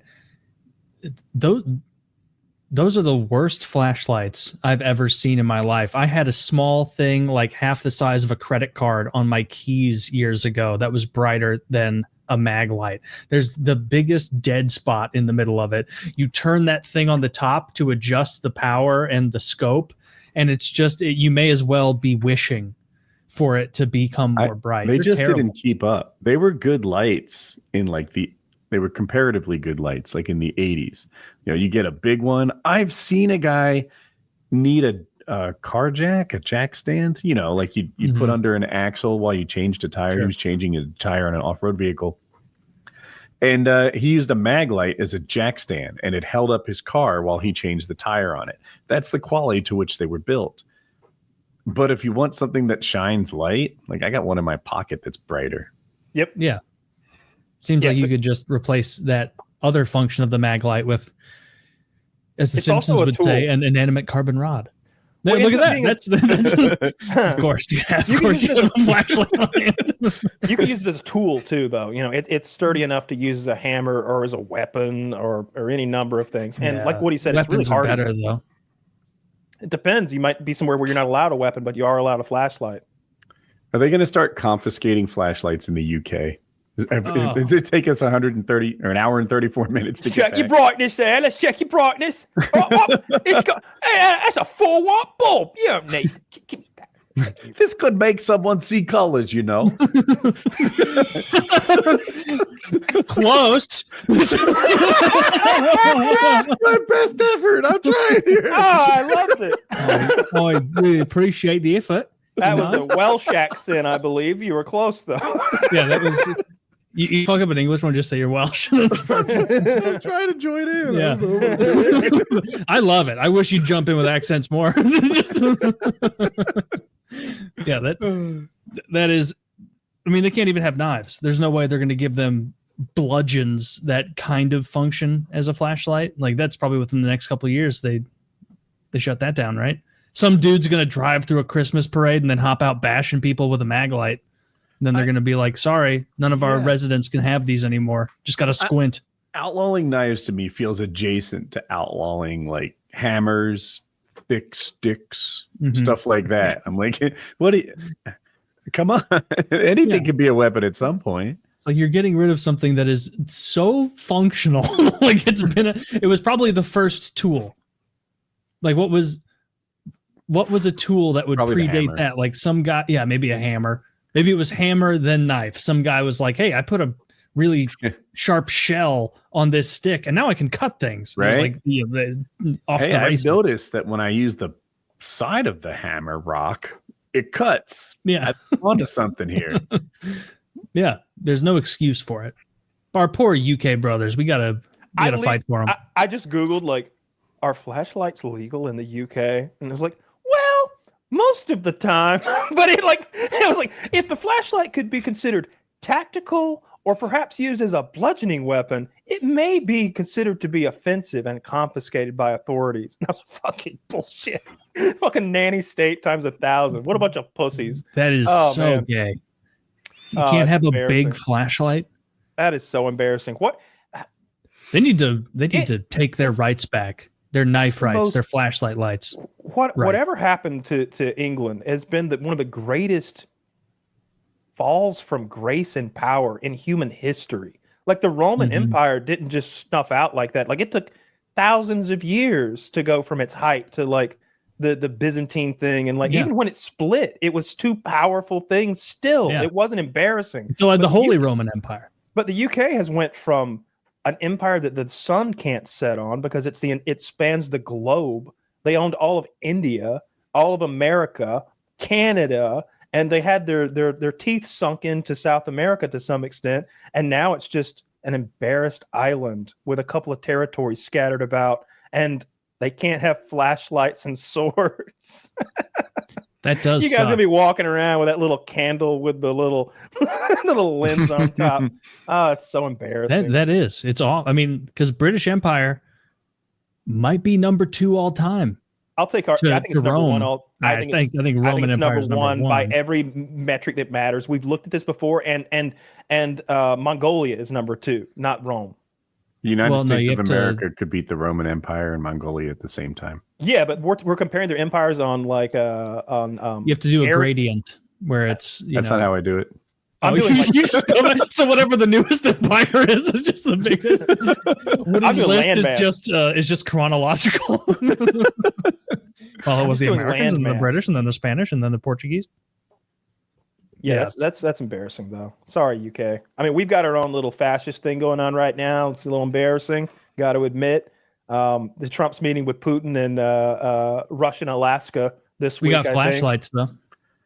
Yeah, nobody's policing our flashlights over here. guns. They're bright as fuck. I'm guessing nothing comes out. They asked Trump if he'd get peace, and he's like, I'm paraphrasing. He's like, probably not. I already talked to him about some of this stuff. I don't know. Maybe they're not hoping to really get anything done. The only thing that could come out of it that Trump and his like donors would like is if he somehow tricks Putin into sending money to Israel. That's probably what he's spending the whole fucking meeting doing, because he's clearly not invested in this other shit. I heard Trump talk about it a little bit, and it sounded like what you heard, Woody. He was saying this is the first of at least 2 meetings, and he made this one sound like more of a groundwork setting meeting and like sort of establishing how things would be done and where things would be done. And he's like, there may not even be a second meeting. Like this could go bad, and there won't even be a second meeting. And they're like, do you think you have any sway over Putin to stop the killing of civilians? And he's like, well, we had a couple of great conversations. And then the next day, he blows up a hospital. So to answer your question, no, I don't think I do. And it was like this rare moment of Trump, truth. like What of truth. I was like, oh, who's this guy? Putin said to me, sir, I'll do anything you want. That's a get down on my knees, Vladimir. Get down on your knees, Woody, Vladimir. That blew the pants off of the British accent. Hard Just letting you know. I like the I can't even begin to mimic what you did with the British one. But the Hello there, governor. Yeah. No, fucking Trump sucks now. All he does is like try to like shut down free speech if you're insulting Israel or you're not on board with that agenda, and not stopping wars, involving us further, continuing to fund the Ukraine shit, giving Israel as much money as they can ask for. It's just ridiculous. Yeah, I like some of the stuff he's doing. I don't like a lot of the stuff he's doing. Fake deportations, the bullshit numbers. They won't even post the numbers anymore because they're doing such a piss poor job. He's going after it as hard as he can. Is he? Yes. What order does he need to give? I got $50 billion and I can't get it done yet. I'll eat my hat if he actually takes off and it's actually meaningful. But until then, I don't think. I don't know what more you want him to do with eating Taylor's hat is a feast. It's a big hat. It's a big hat. Look how far it's brought out in the snaps. Holy shit! That can't be real. There's only 3 pegs in there. I honestly thought you had some sort of hat extension device. I thought that was a joke hat. Like there's an extension cord. It's a normal hat for a normal guy. Zach, show us one of those gigantic hats that's meant to be oversized. I feel like that's got to be what that is. That doesn't look real. I use the second clip. Hat. I use the second hole back there. You that thing's hanging on like a bra on a fat girl. I usually line up every hole. Every hole connects, and that's about my hat size. Yeah. Damn. I don't know what I've never bought a fitted hat. I don't know exactly what my hat size is. I don't think I have either. I've worn fitted hats. They're always tight. Yeah, look at that guy. Then it wasn't fitted. That's not a guy. It was fitted, but for a different man. What are we doing? Why do we keep calling her a boy? Oh, is that I think it's a softball player. Am I a crazy one? That's a woman. Okay. Yeah, that's clearly a woman. I just decided I was mostly focusing on the hat. She's wearing a Texas Longhorns hat. I'm guessing she's a softball player. There you go. Ooh, Taylor, that's Braves. A boy. That's a boy. Yeah, so this is a man of the human species. I found a new kind of like slop content on Twitter that was served to me, and the crux of it AI? Just like trash contrived nonsense for clicks that's not meant to be interesting or funny or anything.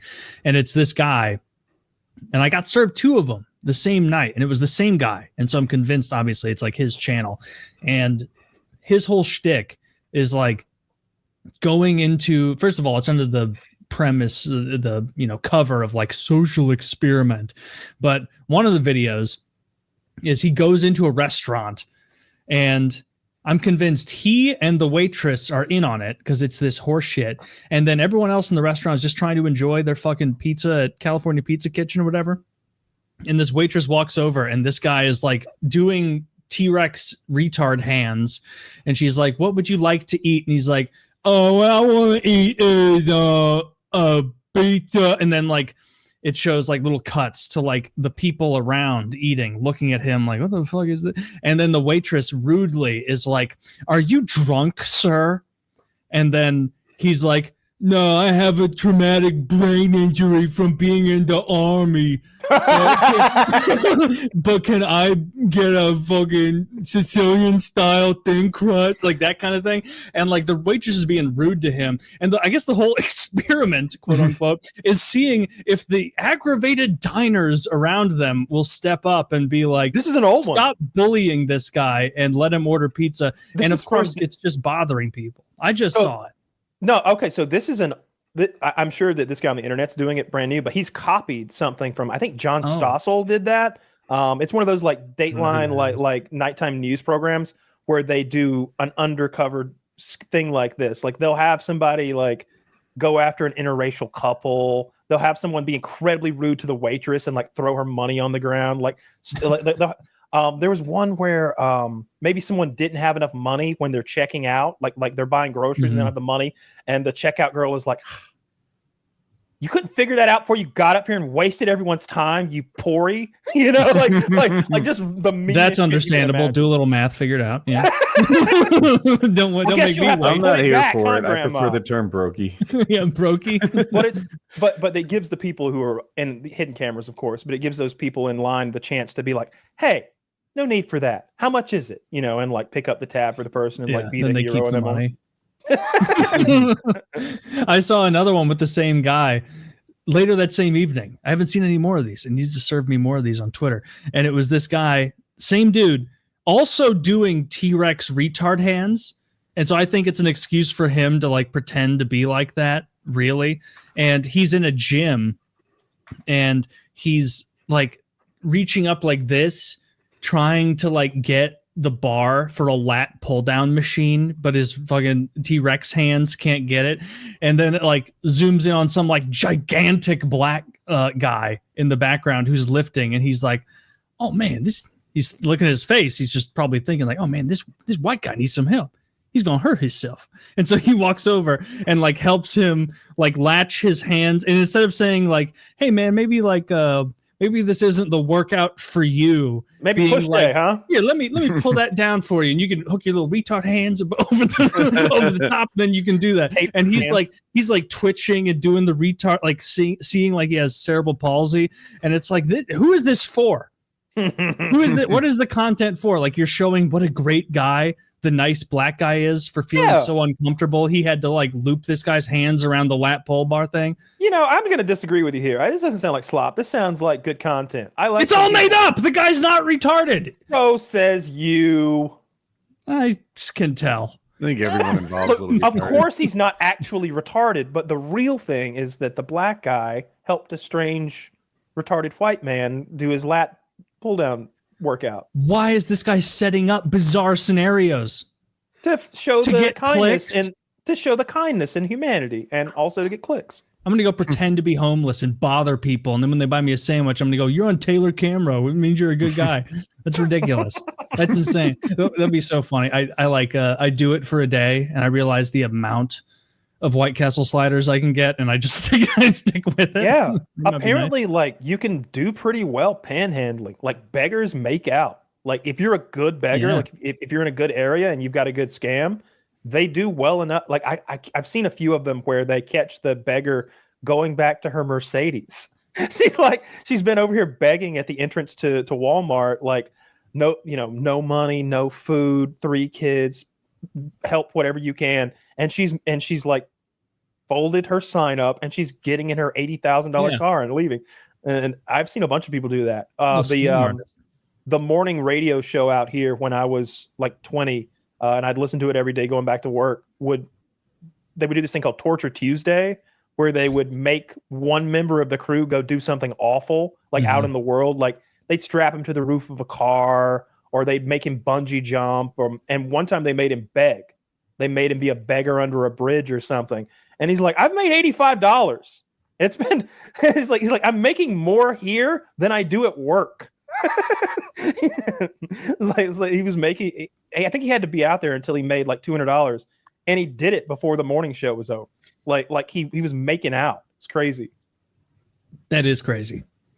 And if you're making that much money begging, there's really no incentive to not beg. Like, it's all tax free. You just find some landlord who's fine taking a cashier's check or a money order. You launder it somehow. If you're begging for money, you find a way to wash that money up. Yeah, I think begging is especially if you're a pretty girl. I guess that's what OnlyFans is, though.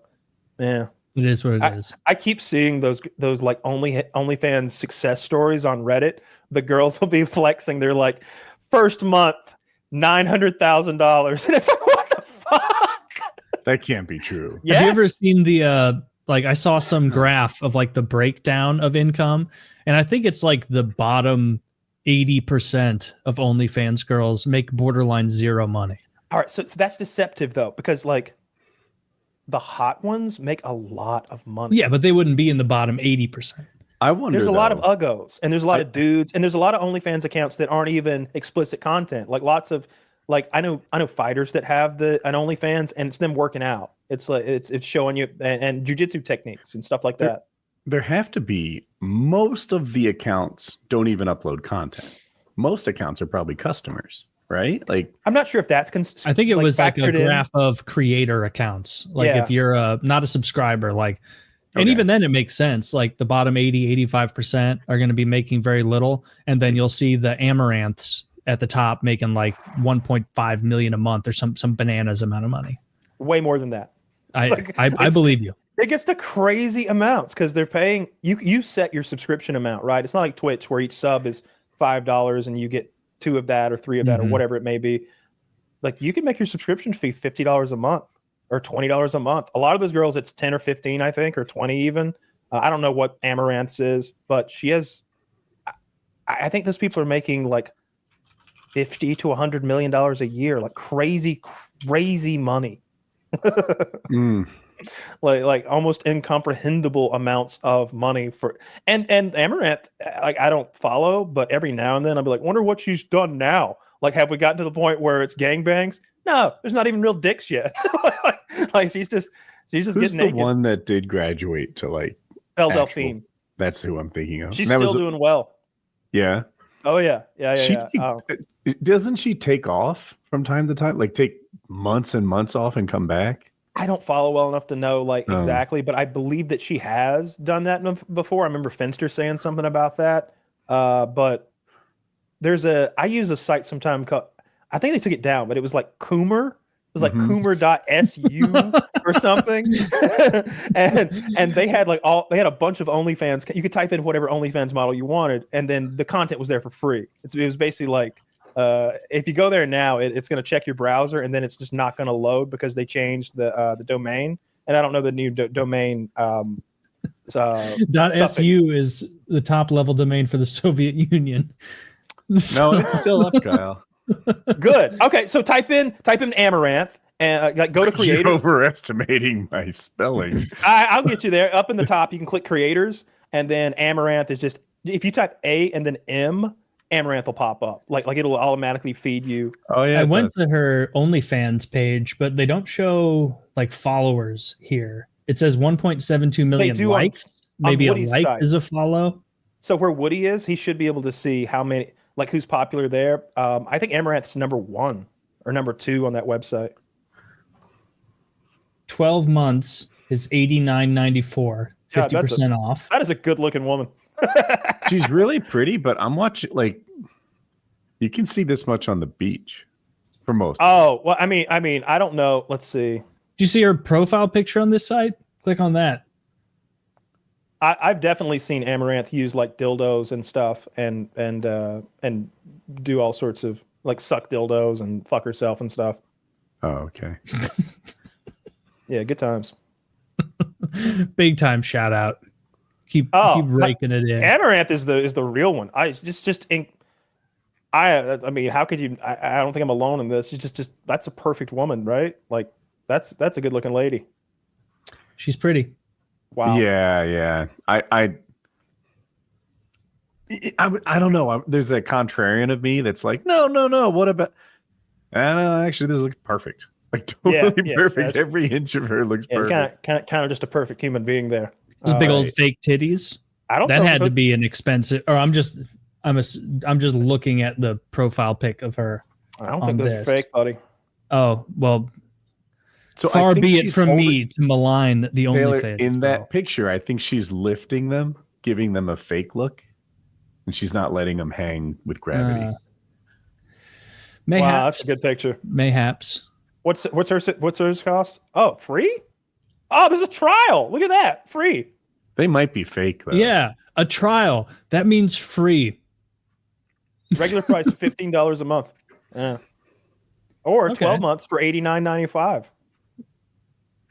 It only says one subscription option, $14.99 a month. Yeah, a lot of their money, like I've seen that, like 30% or even more will come from tips and private videos.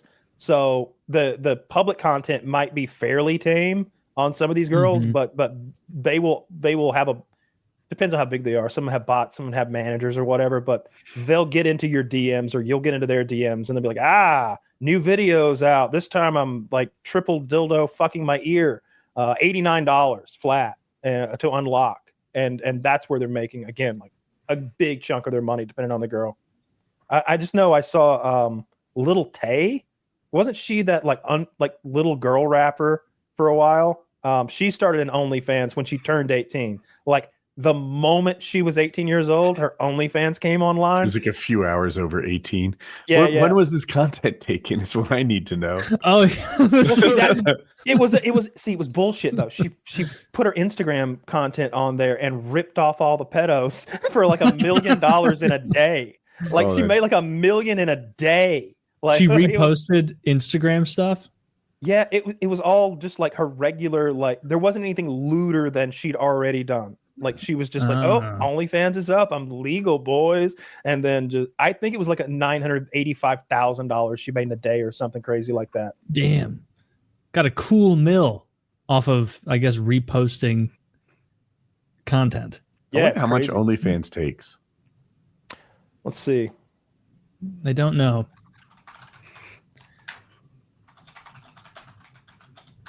But usually 20%. when day-to-day women are turning to prostitution, it's a sign that the society is healthy. Look at that. That's LilTay right there. Wow. Oh, dude, you're right. Messages. That is almost half. Yeah. Tips is so much less than messages. Yeah, tips are tips. They didn't get anything in return for that. They're just like simping to like get attention from her, maybe, which is weird because like, what do you think? Do you think you're gonna simp to a world famous quasi rapper, little girl rapper, and she's gonna be, ooh, simp 45? You sent me $18. Oh, I wonder what you're all about. I'd love to know. Tell me about your life. Really, a trailer park. What's that like? Yeah, like she doesn't fucking care. Like the idea that those people would ever care, and I'm talking about women specifically, because like. Honestly, when we talk to our fans, I genuinely care. I'm often that fucking drone guy that's murdered 300 people, dude. I love that. Murdered, slain. Yeah, ask their families how they feel about it. Duty. Yeah, I bet for just wars, operating those drones heroically, Kyle. Mm-hmm. Yeah. Well, I mean, he's what you think because all throughout history they thought things as lame as archery was not honorable, and now like that changed it. No, killing someone from thousands of miles away with an Xbox controller is honorable, Kyle. It's honorable, and it's, by the way, it's real warfare. It's not like bullshit phoned in glory. It's real war.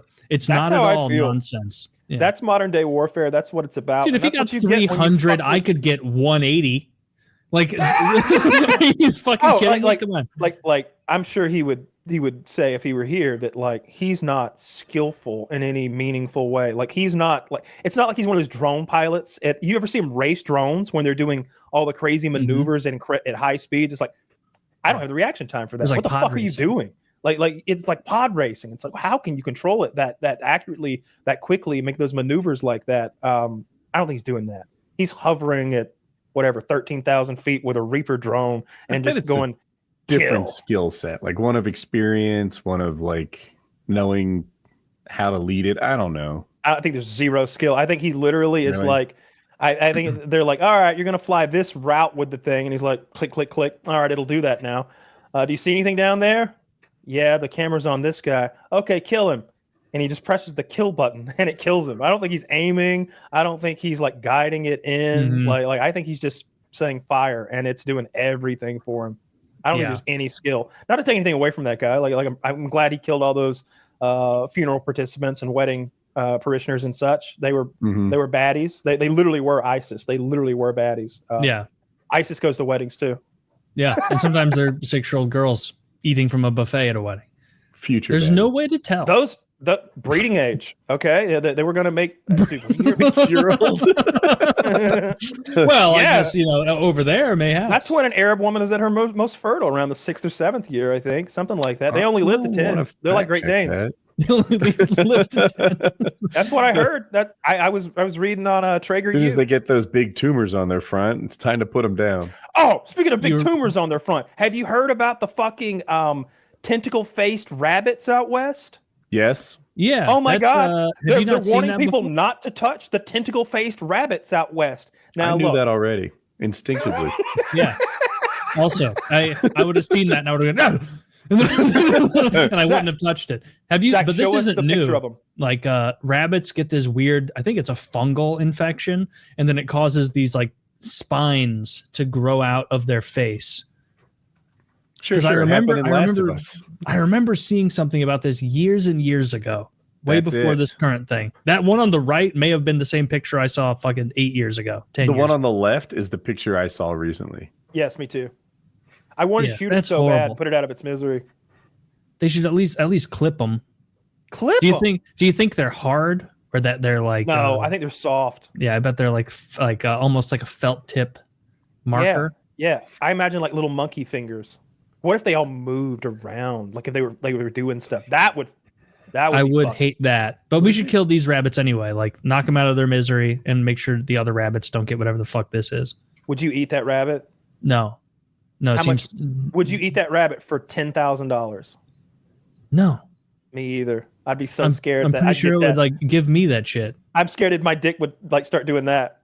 Like my whole dick. What are you doing with the rabbit while you're eating it? Well, I'm gonna eat and then I'm masturbate a little, edge a little, goon, eat a little more, get that rabbit grease. Okay, I get it. I thought you were being silly for a second. Yeah, it helps me with portion control. I like to jerk one off right in the middle of the meal. I like to goon in between bites. Yeah, but I only edge. So I'm in a bad bust mood. at dinner. That's uncouth. Yes, these rabbits appear to have tentacles. They're harmless, experts say. The cottontail rabbit, papillomavirus, which alarmed some Colorado residents, cannot spread to other species and goes away on its own. That's their version of HPV. That's rabbit HPV. Yep. Yeah, it causes cancer in people.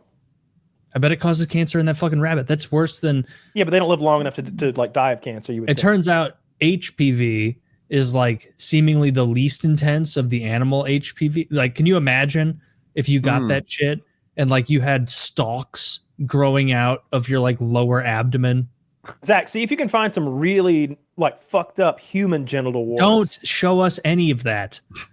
Do please, like, see if you can find something that looks like what was on that rabbit's face, but it's on like a lady's junk. I'm not gonna send it directly to Taylor's WhatsApp. Yes. Send it to me on WhatsApp, and I'm gonna fucking block you. Yes. It'll be one of those warts that's like on a scraggly stalk. Have you ever seen those where it's got a scraggly stalk and then a big wart thing? Gross. I don't like that. I don't like it one bit either. That's why you got to get rid of it. Well, before we jump to the next thing, we're going to hear from a couple of wonderful sponsors. This episode is sponsored by Blue Chew.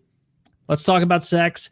Guys, shouldn't you always be at your best? 2025 is the year to maximize your performance in the bedroom. Listen up, BlueChew.com. Blue Chew is a unique online service that delivers the same active ingredients as Viagra, Cialis, and Levitra, but in chewable tablets and at a fraction of the cost. You can take them anytime, day or night, so you can plan ahead or be ready whenever an opportunity arises. The process is simple. Sign up at BlueChew.com, consult with one of their licensed medical providers, and once you're approved, you'll receive your prescription within days. The best part, it's all done online. So no visit to the doctor's office, no awkward conversation, no waiting in line at the pharmacy. Blue Chew's tablets are made in the USA and prepared and shipped direct to your door in a discreet package. Blue Chew wants to help you have better sex. Discover your options at bluechew.com. Chew it and do it. And a special deal for our listeners, try Blue Chew free when you use our promo code PKA at checkout. Just pay the $5 in shipping. That's bluechew.com, promo code PKA to receive your first month free. Visit bluechew.com for more details and important safety information. Big thanks to Blue Chew for sponsoring the show. Again, that is bluechew.com, BLUECHEW.com. Promo code PKA to get your first month free. BLUECHEW, bluechew.com, use PKA, pay the $5 in shipping, try out the tadalafil as Kyle has recommended, and you're going to enjoy it. You're not going to regret it. So bluechew.com, use code PKA. Check them out. Be your best. Be your best. And on the topic of being your best, check out Lock and Load, folks. It's time to start coming like a man. 3 a.m, 3 p.m. It's the premium jizz solution for people with tiddlywink loads. And so check it out. Your girlfriend's going to like it. Your wife's going to like it. Your boyfriend will like it. Your husband will like it. We think it's for all. We don't limit. As long as you're having fun with another adult in your bedroom, you can consensually enjoy Lock and Load. So check it out and be sure to use code PKA or code JIZZ when you're buying off of GorillaMind.com, because you might also want to throw some pre-workout or some energy drinks or some protein bars or some protein powders or some collagen powder. There's a lot of things you might want to add into the cart, and you get 10% off all of it with code PKA or code JIZZ. And also our merchandise. Get yourself a hoodie, get some shorts, get some pants, get a t-shirt, get a hat, get some stickers, get a mug, all sorts of things over on our merch site, linked below, as with all the other sponsors. And use code PKA10 to get 10% off any merchandise you purchase. Check them out. Check it out. Check all of it out, fellas. What television family would you live with if you had to move in with one? Do I know about the Cosby thing? Say that again. Do I know about the Cosby thing? Yeah, it's the TV version of them, not the actors. Married with Children. Maybe the Huxtables. Married with Children. You're going with Al Bundy? Yep. He'd be a terrible father. Not there for Al. No, but you're a son too. So you're also a son. So you can't be there for the sister or the mom because you're a member of the family, unless you're getting weird with it. Well, look, first of all, you don't tell me what to do. Second of all, you asked what TV family would I like to live with. You didn't say born into. Okay. Which TV family would I thought I was vacationing with the Married with Children family. And what's her name? Christina Applegate is surely who you're thinking of. She doesn't have those things anymore. She had a double mastectomy, rest in peace. But back then, back in the day, that was a top. She 10. was the amaranth of her time. Oh my fucking God, she's incredibly hot. Always had her nipples popping. She was before Jennifer. She walked so that Jennifer Aniston could run. I do remember that show being on. What a hero! When I was like, that was a show that when it was on TV and I was very young, I would see her walking around with the nips popped, and I wasn't old enough to even understand horny or sex fully, but I was like, I like this. I like that. Like, I really have an intense desire to watch this more, and I didn't even have the requisite knowledge to know why I would eventually want that. And Peg was hot too. Like the wife is hot too, the redhead. Yeah. And then watching that as a teenager, and she'd always be like big tit having sexy wife. And she'd be like, let's go upstairs and I'll blow your mind, Al. And he'd be like, not tonight, Peg. And I'd be like, you fucking homo. What are you doing? She's spreading her wings. She's trying to fly right now. And I like what Kyle is. I didn't think of it. I was going Fresh Prince of Bel-Air. I was like, he's a nice, strong father figure, generational wealth. This is the family I want to be born into. That's another good one. I'm not thinking of any white families from those shows. I don't want to be Will. I do not want to be in the Full House. Will's got a sad ass story though. Like I don't want to be Will Smith. What? Like a couple kids in his neighborhood were up to no good, so he goes off to Bel Air. What's so rough about that? Yeah. I had that childhood and I didn't go anywhere. I just got bullied. Yeah, but your dad didn't abandon you and like multiple times. Like Will Smith's dad's a truck driver who has abandoned him and then there's an episode where he comes back, and then he just abandons him again. You know, why do you that care? episode had no right to be that good. It's really good. This is the Fresh Prince of Bel-Air. He has a corny rap song in the beginning, and then it has all the drama of any show that's ever been on. Like it killed it. Yeah, he has a great moment. He's like, I don't need him anyway. I didn't need him to shave the first time. I didn't need him to kiss the first girl. And he's like laying these like first in his life that his dad wasn't there for, but he had to get through anyway. He's melting down crying, and Uncle Phil's hugging him, and like it's fucking sad. And right before that, Uncle Phil had it out with with his brother and everything. That's a great scene. That was a pretty good show. And back then, I thought I was like, oh, Will Smith is a good rapper. You know, I was 12. Will Smith was. Have you seen his new rap stuff? Yes, I said past tense. Oh my God. Will Smith has That's big started plug. rapping again, and it is humiliating. Like it's almost like he has the way Bianca Censori is out with literally her pussy showing at the Oscars or the Grammys or whatever. That like I think she's got some kind of a humiliation fetish. Like she's definitely going home and just coming so hard. Okay. But Will Smith must have the same thing. Because those raps are Kanye corny. let her bang him. Get together. Those raps are so corny and embarrassing, and he's like riding in a car, rapping out the window, and it's like it's bad. It's 90s rap. It's just rhyming. It's just rhymes. It's the rhymes that kids write. It's also poorly done. I'm like, oh, first take, huh? Yeah, you could have watched that one before you uploaded it. It's and like no awful. production value. Like they're not no production value. It looks like I'm sure he's got infinite contacts in the business and plenty of people to help him do this stuff. I don't know how it got done, but man, I've seen 2 different rap videos that he's made recently, and they're embarrassing. They're like I would be so embarrassed to be him. I linked one, and it's rough, and it's like him sitting in a room, and there's for some reason mannequins of The Simpsons and Iron Man, and he's got a huge amount of food in front of him and a coconut water, and he's just rapping poorly. Now, no one defies aging, right? Everyone gets older, but somehow watching him so puffy while he's rapping, it's like if you wanted to make a little comeback career-wise, you're a product. You need to polish and buff that thing up before you put it on camera. He's selling a dirty car. He's fat. Well, dude, the comments are ripping him. The top one, it says he rapped like an undercover cop. I guess he had a quote in there where he said, I pulled the pin out the grenade on purpose, then I threw it. And the comment is, yeah, bro, that's how grenades work. Will Smith on a self-sabotage speed run. Bro looks like he just got done crying. He raps like a youth pastor. Yes. The final boss of Unks. I don't get that as much. But What did it say about Unks? Final boss of Unks. Yeah. That's fair. If you were Will Smith's advisor, and he wants to make some sort of comeback. It could be music, it could be acting, it could be something. How would you coach him? I feel like he'd be good at this. Retire. He should retire is what he should do. And he needs to take time off. He needs to let this settle.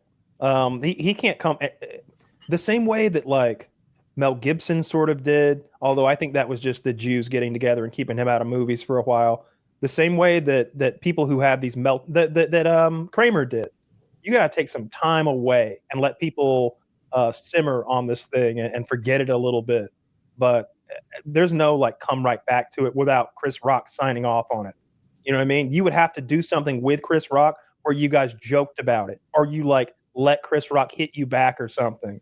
Like there's no way to get around it. You know, what he did was so nobody thought that was good, what he did. And it hasn't, no one has like sweetened on it either. Like time hasn't passed and we look back like, oh yeah, I guess Chris Rock really did deserve it. Like if we had found out Chris Rock was a rapist or something in the interim, we'd be like, Will Smith knew. Like that would be the narrative. We didn't. And I heard Gervais talking about it, and he's like, Chris Rock weighs 8.5 stone. I don't know what a stone is, but I think it's like 12 or 15 pounds or something. So he's saying Chris Rock weighs 100 fucking pounds. I bet he wouldn't do that to I can't remember who he said, like Jason Statham or whoever he said, like someone bigger. He wouldn't have done that to them. He did it. He's bullying somebody, and they're playing the video, and I'm watching. I'm like, yeah, he is. Like Chris Rock is way smaller than Will Smith. Will Smith looks like 6'1" or 6'2" or something, and he wasn't as puffy then, but he's at least 200 pounds. You know, like definitely like punching down. Yeah, big enough to beat up Chris Rock. So no, I don't. I think he just needed to take some time away. Instead, what he's done is like this flurry of things. He had this Chinese video game that everybody made fun of, where he's like poorly rendered in as Will Smith in the video game, and I don't remember when the last Bad Boys movie came out, if it was before or after the Chris Rock thing, but I saw some of it, and it was bad. You know, if you think Will Smith looks old, Martin Lawrence looks rough. Like, you know. I thought he was dead. No. Must look rougher than I thought. No, but they just made Bad Boys 3 last year. Like, you got that rabbit virus, and this is wonderful news. Martin Lawrence is alive. Oh, great! Oh, we lost him. Bad Boys 4 is a possibility now. There was one good part. So I never really loved the Bad Boys movies, but there was this great part in one of the earlier ones where Martin Lawrence's daughter's boyfriend comes to pick her up to take her on a date, and Will Smith answers the door all thugged out, like talking like he's gonna like gay rape the boyfriend and putting a gun in his face and like scaring the shit out of her boyfriend, basically. That same boyfriend is in the third one. He's now like marrying her. He's in the army. He's like special forces or something. Like she's having his baby. So good. And it's good. And he's clearly not an actor. They were just like, funny if we had him come back. Are you going to the scene where they defends the house? Yeah. He goes like, I don't know, John Wick mode, defending the house, and Will Smith and Martin Lawrence can only watch from like a TV security monitors like across town or something, and he just kills everybody. He's kills incredibly everybody. competent. He's like John Wick. And then I saw a little compilate, like a YouTube thing that told the story in 15 minutes, and then at the end of it, he's still really respectful to like Will Smith and Martin Lawrence's character, and he's like, "I'd like permission to use the grill," and they're like, "What?" No, you know, this grill is for the men. You are a boy. And then Will Smith gets back to cooking. He's like, he's still looking at me, isn't he? We did watch him kill 18 people. Maybe. Come on in here. And then he gets treated as an equal amongst the men. It's funny because he's playing Xbox. He's playing like Call of Duty or something, or Counter-Strike or something. He's on Xbox, and they call him. They're like, the house is being invaded by like a SWAT team. You got to defend the family. And he's like, for real? And like puts the controller down and goes right into murder mode. And he does. He kills like 12 people or something. And they aren't. It's a fun scene. But Will Smith is just embarrassing himself. Like I said, I don't think there's any comeback from what he did. Because I don't think it's that. He was on the downturn before that. Well, he was like putting his kids in weird movies about space or something like that nobody liked. After Earth, the Shyamalan movie. Yeah, so he did his best. Shyamalan. Shyamalan. He did his best to make that kid a star, but you can't just manufacture that. He put him in that Karate Kid movie with Jackie Chan. He was in Pursuit of Happiness with Will Smith playing his son. He had his son playing his son.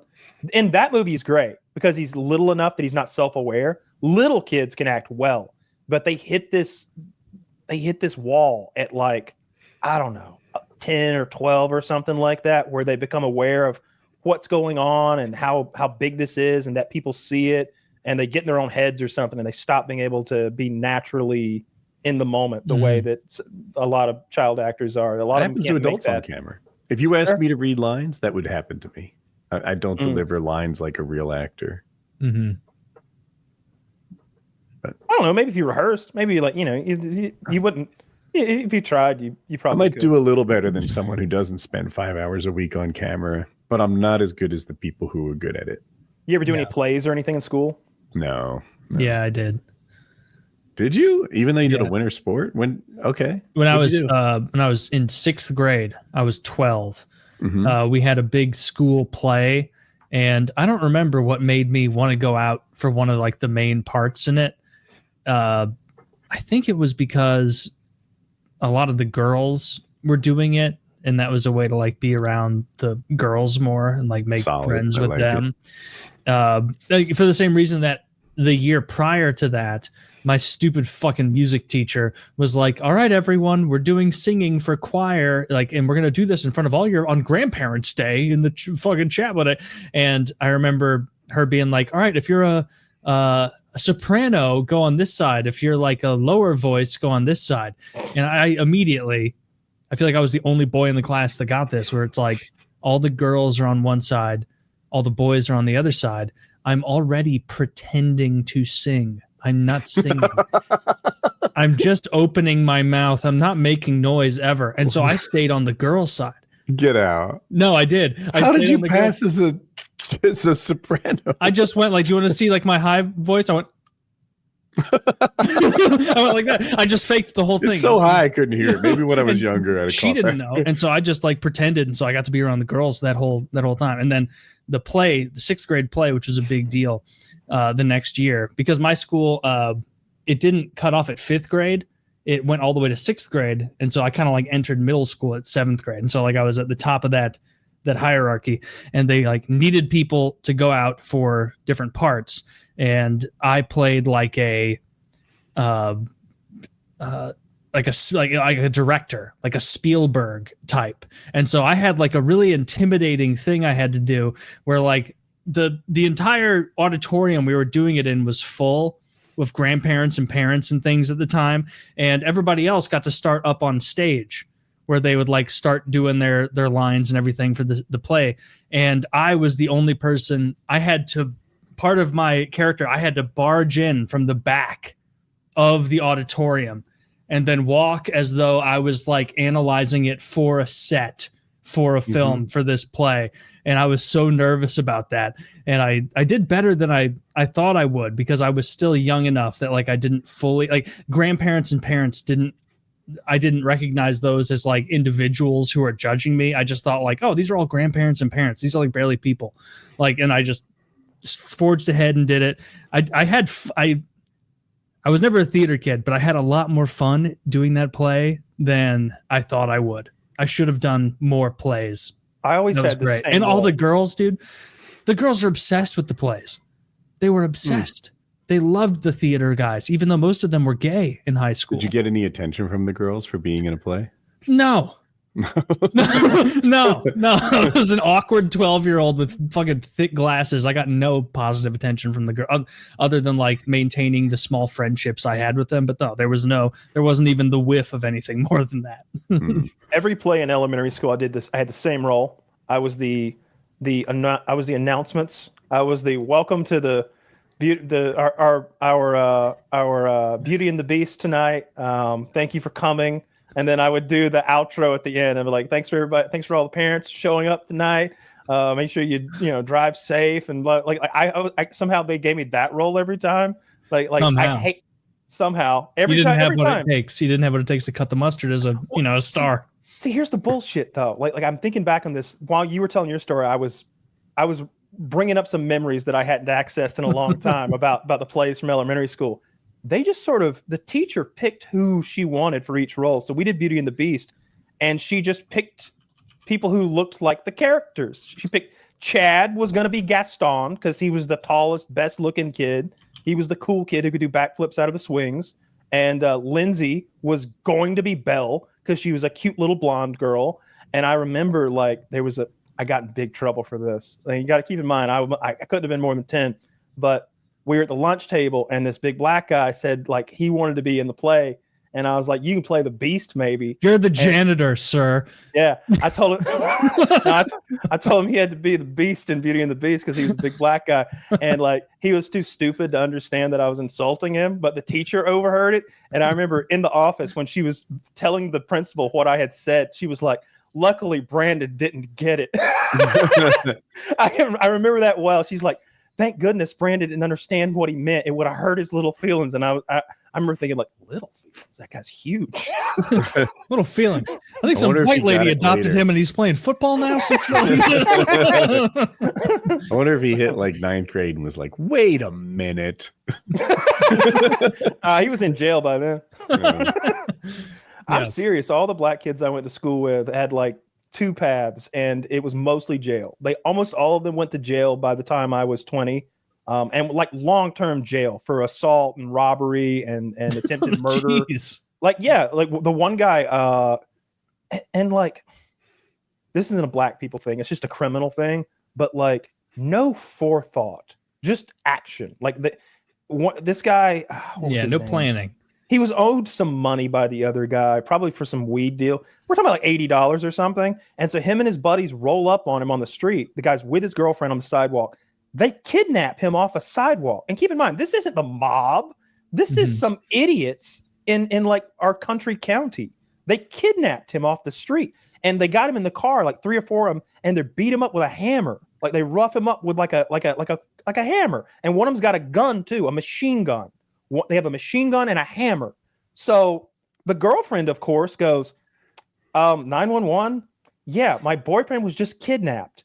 A red Honda. Yeah, I know who's driving it, and who's in the passenger seat, and who's in the back seat. Yeah, they were heading toward McDonald's last I saw. Well, they just go to McDonald's and grab these guys, and now he's doing like 20 years for like armed robbery, kidnapping, assault with a deadly weapon, and like, you know, the list goes on. And then everybody in the car is cool with that hammer before it all went down. He's like, yeah, I'm cool. I saw one the other day where this guy's open carrying in a gas station, and I've always said this about open carrying to like my friends and such. Like, somebody just grab that bitch off you when you're not looking. That's what happens. This white guy's in the gas station, open carrying, black guy pulls his pistol out of his holster and just steals it. And the guy's going, come on, man, don't do me like that. Give me my gun back. And give me my gun back. And he follows the guy out into the parking lot and I guess tries to wrestle his gun back away from the black guy. Bad move. Black guy shoots him 20 times. like you hear the gunshots from inside. I counted. I questioned the magazine.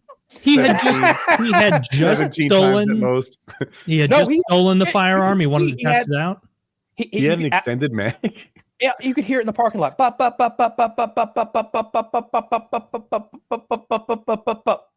Okay. Smartest question I've asked all night. Did he live? Oh, he definitely died. Yeah, they killed him. Yeah, I had a feeling. Yeah. I probably wouldn't be carrying my gun holster style like a cowboy where someone could just come up behind me and grab it. But also a lot of people do. You know, that seems pretty I don't silly. See that. Like if I walk around the Raleigh area, I think I can count the number of open carries I've seen on one hand, maybe a little more. I've seen more open carries than that. I mean, all three of us should have seen a lot, like Georgia, Missouri, North Carolina, but I've never seen open carry with like a just straight up hanging off your hip that someone could grab out of. Oh yeah, this guy had it in his back pocket. By the way, what kind of open carry are you talking about? If it's not on your hip, like it was on the hip, but it has that little strap over it. I see what retention you're saying. holster. Well, a lot of people use retention. Well, Kyle, should I understand and wish to proceed on this video? Yeah, you should. So this guy literally has his pistol in his back left jean pocket, just stuck in there, and the guy grabs it out of there and eventually kills him there. You don't see him die on camera. You just see sort of like the first half of the confrontation, and then they go out into the parking lot, and it's off camera. But yeah, a lot of people just carry those things in old style leather holsters and stuff. Not even retention holsters. I've told fucking retard having that in his back pocket. Yeah, I've seen people do that. I've absolutely seen people do that. That's ridiculous. It's still a gun. Like, be an adult about it. Like, I mean, if somebody's there to do harm, if they're there to rob a place or shoot up a place and they see you, you're the first target. You know, like you're the first one they're going to either shoot in the back or do what happened here, and they'll just take your gun off of you like a child. He should have had a backup gun. That was so many shots fired. It goes on forever. Yeah, I don't know why I guess it's the recording device. It didn't sound like normal shots to me. They're almost like a popping sound than a banging sound. But yeah, it must be the camera. I think it's the gas station audio. Yeah. Plus they're outside. The camera's inside. Yeah, don't do that. Yeah, don't do that. What's the UK version of someone pulling your pistol out of your back pocket at the gas station and murdering you with it? They pull a spoon on you. Yeah. Someone like finds you trying to repair something and they snatch your screwdriver. That's my corkscrew. Don't take my corkscrew. Me fucking corkscrew, mate. Don't take me corkscrew. I'll call the bobbies on you. They'll show up here, they'll get a good look, and then they'll make a call, and within 40, 50 minutes, there'll be a fella around here with the pieces in place to take care of it. Even if you did like take knives away, knives are like a level of dangerous. What if I carried a Phillip head screwdriver or a hammer? Like knives aren't that much more dangerous than those things. I don't know. You're right. If you're trying to randomly assault someone who's unsuspecting, a hammer is really no worse than a knife. Like, so they're just kind of hemming themselves into a corner here. Head to your lungs is a problem. Fuck you up. Yeah. Right, most useful tools are made of metal and could fuck you up if the person holding it has a desire to. And so the idea you're banning baseline tools. If we're doing some sort of gladiatorial games and there's a knife and a hammer, I'm taking the knife every time. Yeah. Really? Oh yeah. Yeah. I'm going to close the distance. I'm going to close the distance in like grapple, and then I can kill from here. I can kill with 3 inches of movement, and you got to do these big wind ups. How about this, Kyle? You have a knife and a small buckler, not a full shield, a buckler. Okay. I have a hammer and a net. I don't think you're much of a net thrower, so I'm going to keep the knife. I think I'm saying I think I could net you up. You've been practicing with this net? I'm athletic. I can throw a net. Then I'm still taking the knife. You are athletic. You can't throw a net. I'm gonna net your ass up so fast. You're gonna throw that net? I'm gonna take one step back, look down at your net, pick it up. No, I wait until you get and you're gonna discover that I am a netsman. I don't throw the net like a retard. You hold on to one side of it and then you bog the other person down. I throw it over you and then I pull down while I'm backing up, and now you're off balance. And now the hammerman's, taking numbers. I unsheathed my katana and sliced the net in half. Now what you gonna do? Damn. it's an even tougher net. That can't be sliced. I think that net is a very difficult thing to do. That Retiarius net and spear thing would be a very high skill fighting style, I think. I put hammer and knife. If I'm the Retiarius, that means I get a trident. Ooh, no, I don't want to fight your ass trident. With a net and a trident, I'm gonna go. Whop, I'm not afraid of the net at all, because again, I don't think you can operate that net. But I'm terrified. What makes you say that? You've never. What about one me? Before? Says I can't throw a Retiarius net. You've never in your life. His girlfriend with a comforter. No, you've never seen one before. I hold on to one side of it. I rope you up, pull you down. No, and then I go. There's technique to that Retiarius net. There's a casting motion. There's a grip. There's a whole thing. You wouldn't know what you're doing. Well then you won't know what the fuck to do with the Murmillo setup. I know what to do with a blade. I'll hack and slash. No, you're not. You're gonna be caught up in the ropes. You're not catching me with that net. You would never net me. It would not happen. I would be too. First of all, I'm far too agile. Dude, I would love to see this. Hear me out. We give Kyle a real buckler and a magic marker instead of a knife. Taylor, get some sort of Nerf thing coated with ink and a real net. That's good. And then we see who gets marked up. Yeah, you're gonna get marked up. I'm telling you, I would. You're gonna have ink all over your midsection. I'm gonna mark you up. I would tie up your right hand with my left, and I would stab you in the ribs, and that would be the end of it. Would you do that before or after you're on the ground tangled? Chat's right. I would happily let you take me down. I would happily let you take me down and get into my guard. And again, I would isolate your hand. If that happens, I'm going to headbutt you to death. I would gladly eat your headbutts while I freely stab your midsection. You'll choke on your own teeth. Go for it. Oh, I'll spit my teeth on your corpse after you've been stabbed to death, friend. I'll take my pick of the litter of your. What I'm trying to say here is I'll kill you. We're having a knife fight. What do you think? You're going to walk away from this? Well, I've got a hammer. I'm going to Somebody's going to die. All right. And once you're dead, I'm going to pry out your fancy homemade teeth and I'm going to put them into my mouth, George Washington style. No, you wouldn't. Yeah. You wouldn't. Yeah. Those are my teeth now. Here's your offer. 3-inch knife, fixed blade, but it's short. Okay. Or baseball bat. Knife. Oh, okay. A lot of respect for the knife. It depends what the other person has. He just described it. A baseball bat. No. He was saying he was giving those two as weapons weapon But I'm option imagining for it's you. an either Taylor or. is It right in that depends, styles yeah. make fights, right? Like you kind of want to know what you're going against Yeah. to make a really good decision. But Every time I've seen someone try to use a baseball bat, it gets taken away from them. And because the other person doesn't have a baseball bat mindset, they have a striking mindset or a takedown mindset, it immediately goes their way. They take your bat away. not that one time. I know you'll know the video that's filmed from the roof and you can hear the ping. All right, that's a good video. So what happened there was that was a man who knew how to use a baseball bat. Yeah. Now that was me and 6 of yous. Now, if you are skilled with the implement, like if you've played baseball and you have not even that, like that guy seemingly had sword skills. Like he fucked them up with that aluminum bat. But again, I would happily take the knife. The knife is a deadly weapon with just a little bit of effort. Just this will kill you. I love my under in our fight if it's 5 minutes. If the fight is over in 5 minutes, I'm gonna win.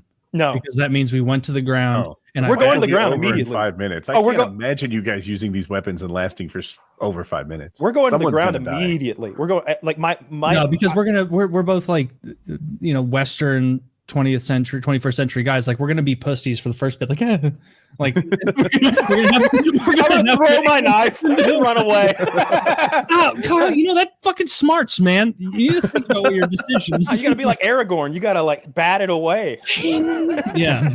No, but if it goes less than 5 minutes and my cardio hasn't had a chance to run me dry, I think I got a good shot. You remember when Brad Pitt beat the shit out of that guy for being beautiful or some shit?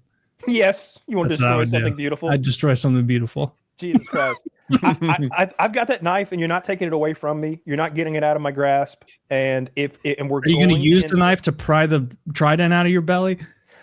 All right. Now, if you have the trident, you win. Once again, if you kill me with the trident for sure. Okay. Let me jump in here. Taylor has a trident. Kyle, don't say gun. What is it that you want now? A spear? Tougher skin, probably.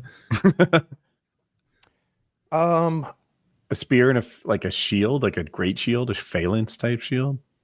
Ooh, if I had just had a trident and he had a spear and a shield, I think there's no way you take down the spear and shield guy. What if you have a net? I don't think the spear and shield.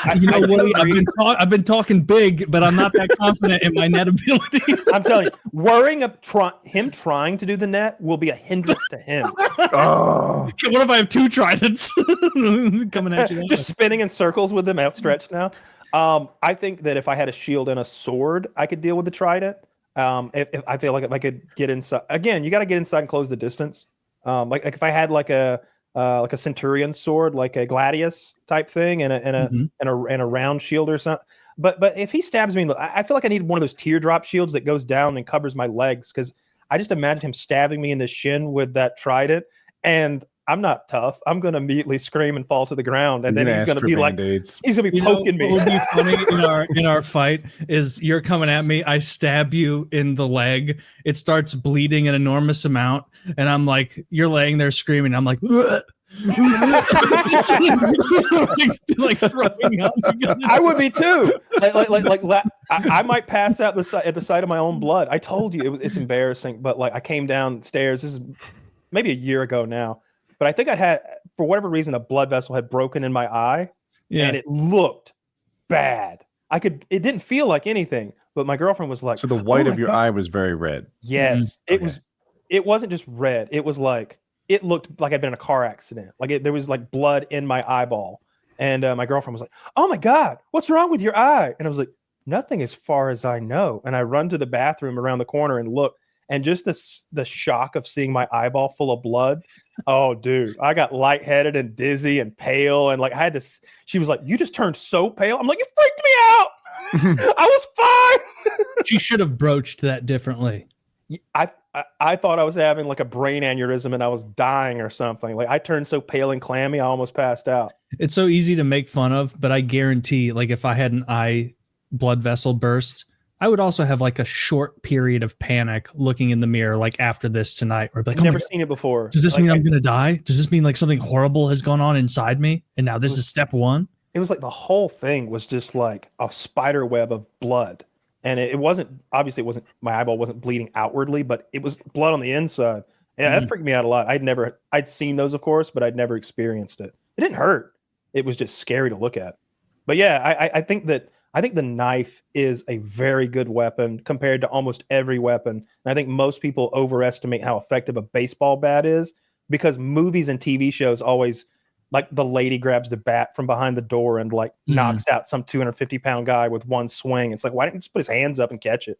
Like, I just don't think it's a good weapon unless you got to hit him in the face. And if they grab it, now you're playing tug of war with the bat, and like, it's no good. You don't get a second swing. I saw some like bullshit self-defense video from a girl a couple of years ago where it was like, use a bat, but put a big sock on the end of it so that when your aggressor, you're already planning for defeat when you're like, obviously I swing so slow, my aggressor will grab the bat, but then he'll pull the sock off harmlessly. And then I can do another enfeebled swing at him where he will now get a good purchase on the bat and I will be raped. Like that. Like that's what with a bat. with some ghoul. Okay, you're in trouble now. I don't like her odds, but the idea does sound like it has some merit, right? Like you get 1 second try. Buy a gun. Well, you're right. Maybe this is a good UK tip, but like in the land of the free, buy a fucking gun. You want to put your lederhosen on your cricket bat and head out there with that thing. It's like classic British thing: lederhosen and cricket bats, right? Yeah. Or wait, are they cricketers? They're cricketers, but the lederhosen's German, obviously. Yeah. I just think the bat's a terrible weapon. I think it gets taken from you almost every time. It'd be fine if you were smacking somebody in the back of the head. It's great for that. But if I see you coming, like a trident seems like an awesome weapon. It's like a spear with forgiveness, I think I'd rather have a regular spear. I think it's less apt to get hung in their clothes or tied up or grabbed like a regular spear. But you could use the trident to like block blade attacks and whatnot in a way you couldn't with a spear because you got those like two hooks or those two like swooping, pitch hooks. There are those YouTubers who have pretty full contact battles with mostly like blunted weapons to try to determine which, the old matchups, like exactly what we're talking about right now. They do it, and spear and shield wins at everything. It's the best at everything. Like nothing beats spear and shield. I wonder when a spear gets too long. Like, what is the sweet spot in a spear length? Yeah. Because I make up a number. If it's 15 feet, it's unwieldy. I can't manage it. It's not going well. You can get on the inside. If it's 3 feet, well, then it's not giving, like, you're getting to me. What is the 6 foot? Maybe 2 meters. I think I like that. 8 depends. It depends how heavy the shaft is, how strong you are. A bunch of stuff opponent, like that. Right? Like if I'm fighting someone on horseback, I'd want something different than if I was to say mug a guy with a sword and a shield. So Kyle, it seems like what you want. Zach, pull this photo up. I just linked. It looks like what you would want, Kyle, is the far right. Or wait, it looks like there's 2 secutors in this. The guy second from the left or fourth, furthest on the right. You want a super long shield and a sword. Yeah, I kind of like that. Because the Murmillo. Look at his leg armor. Like that alone is going to give me so. I'm talking about the swordsman here with the big square shield. Like that leg armor, like almost nerfs you completely. Yeah, that would be good. But like, what you would be fighting me in is your third from the left. That guy with the holes in his helmet and the circular shield. Oh, okay. So that's a Murmillo, and that's who they line up against the Ready Arius on the far left. And so there's a lot of open meat there. It's going to come down to who's more skilled than genuinely, because that's what I've been saying this whole time. You have no skill with that net, so you essentially you would be more effective if your opening move was to throw the net away. No, I'd have to do something with it. You would be like trying. I could razzle dazzle you. While you try, I would happily run into the net and let it completely envelop me just to close the distance and start goring you. Like I want to get inside of that 8-foot reach you've got with that spear. Like once I do that, I don't care if I'm netted. We're going. I mean, after looking at the picture, it seems like the thing I chose on the far left is by far the hardest way to win a fight. Oh yeah. It's definitely the most skillful. Like pre-class. Yeah, that is awesome though. That like, isn't that kind of sick that Rome had classes? Because over a little bit of time, they were like, okay, well, obviously we can't put these guys against these guys, or we blow through our stock in no time and nobody's entertained. We got to do a little bit of finagling. I don't think death was always the outcome, or even the not even common outcome. Yeah. I think most of the time you asked for mercy and they stopped short of death. So because I think these gladiators were like sports stars of their day. Obviously, there were executions in the arena. Kyle, you're a girl in this scenario. Pick 3 of them. Kill, marry, fuck. That's tough. 2 of them are almost identical. Wait, these guys? Mm-hmm. Oh. Then kill him number 1, marry number 2, fuck number 3. Okay. Sure, why not? I see no discernible difference between them as far as come on. Look at the swag 3 brings to the party. the Murmillo helmet is by far the best. Okay, you're just making up words now. Murmillo is the style with the armor, Number 3? the circular shield, and the short sword there. Yep. I do agree. It's best. The guy on the far left, the Ready Arius, no helmet. That feels like an oversight. Kill that guy. Everybody else want a has helmet. helmets. No, I don't want a helmet at all. I'm the only one here man enough to play this game. That's the other thing. I would not wear the Fuck helmet. all of them. I submit. You win. In the arena. I wish we'd bring the arena back. I don't think it's impossible that we circle Yeah, we're back looking for something around. to do with the homeless. Exactly. Like if you've ever read, Jesus Christ. Took me a second to process. yeah, like the Running Man. We should do the Running Man for real. They're remaking the Running Man again. They're making another movie of it. I think it's a Stephen King book. Schwarzenegger made the first one back in the 80s. They should get that Jack Reacher guy to play it. I think it's already cast and filmed and everything. I think it's like a regular sized human being. But I agree. Anything that Reacher is a good stand-in for any of Arnold's old roles. If you're trying to like maintain like big giant man who can handle the Predator or something like that. That Reacher guy is enormous. Is he? He looks. When I was watching that other movie, the Ungentlemanly Warfare movie, he's so much bigger than the other people. It's comical. I think that's intentional, though. Like when I think of him in Reacher, I don't know the character or actor's name, but he's like kind of a small black guy. Mm-hmm. He's a detective. Yeah. He was cast to make Reacher look huge. That woman makes Reacher look huge. Reacher's 6'3". That's tall. But it's not like if I stood next to him, he wouldn't tower over me. I thought he was 6'4", 6'5". Really? The story was. I know he's 6'3" because he tells this story where he auditioned for the role of Reacher, who's supposed to be 6'5", and he was worried that discrepancy would be an issue. Mm. Yeah, Henry Cavill's in that movie, and I think of he's like obviously bigger than Henry Cavill, who's pretty big. I think he's 6'1" or something. But they made Gandalf look bigger than the dwarf. Yeah, those hobbits and everything. Sure. They've also got some thing of like, I feel like a lot of actors are doing like Hollywood height. And so a guy who's like a sincere true blue 6'3" is going to look massive versus a bunch of extra cast who are like, yeah, I'm 5'11". They're 5'9". Like they're just not like Tom Cruise. Isn't he like 5'6" or 5'7"? Yeah. I think I heard Tina Fey say like when you meet like a big deal actor, they're even better looking than you thought. They're even more charismatic than you predicted, and they're always shorter than you expected. I could see the short one. Yeah. Yeah, that makes sense. Not a big time celeb. I think of Stallone as small too.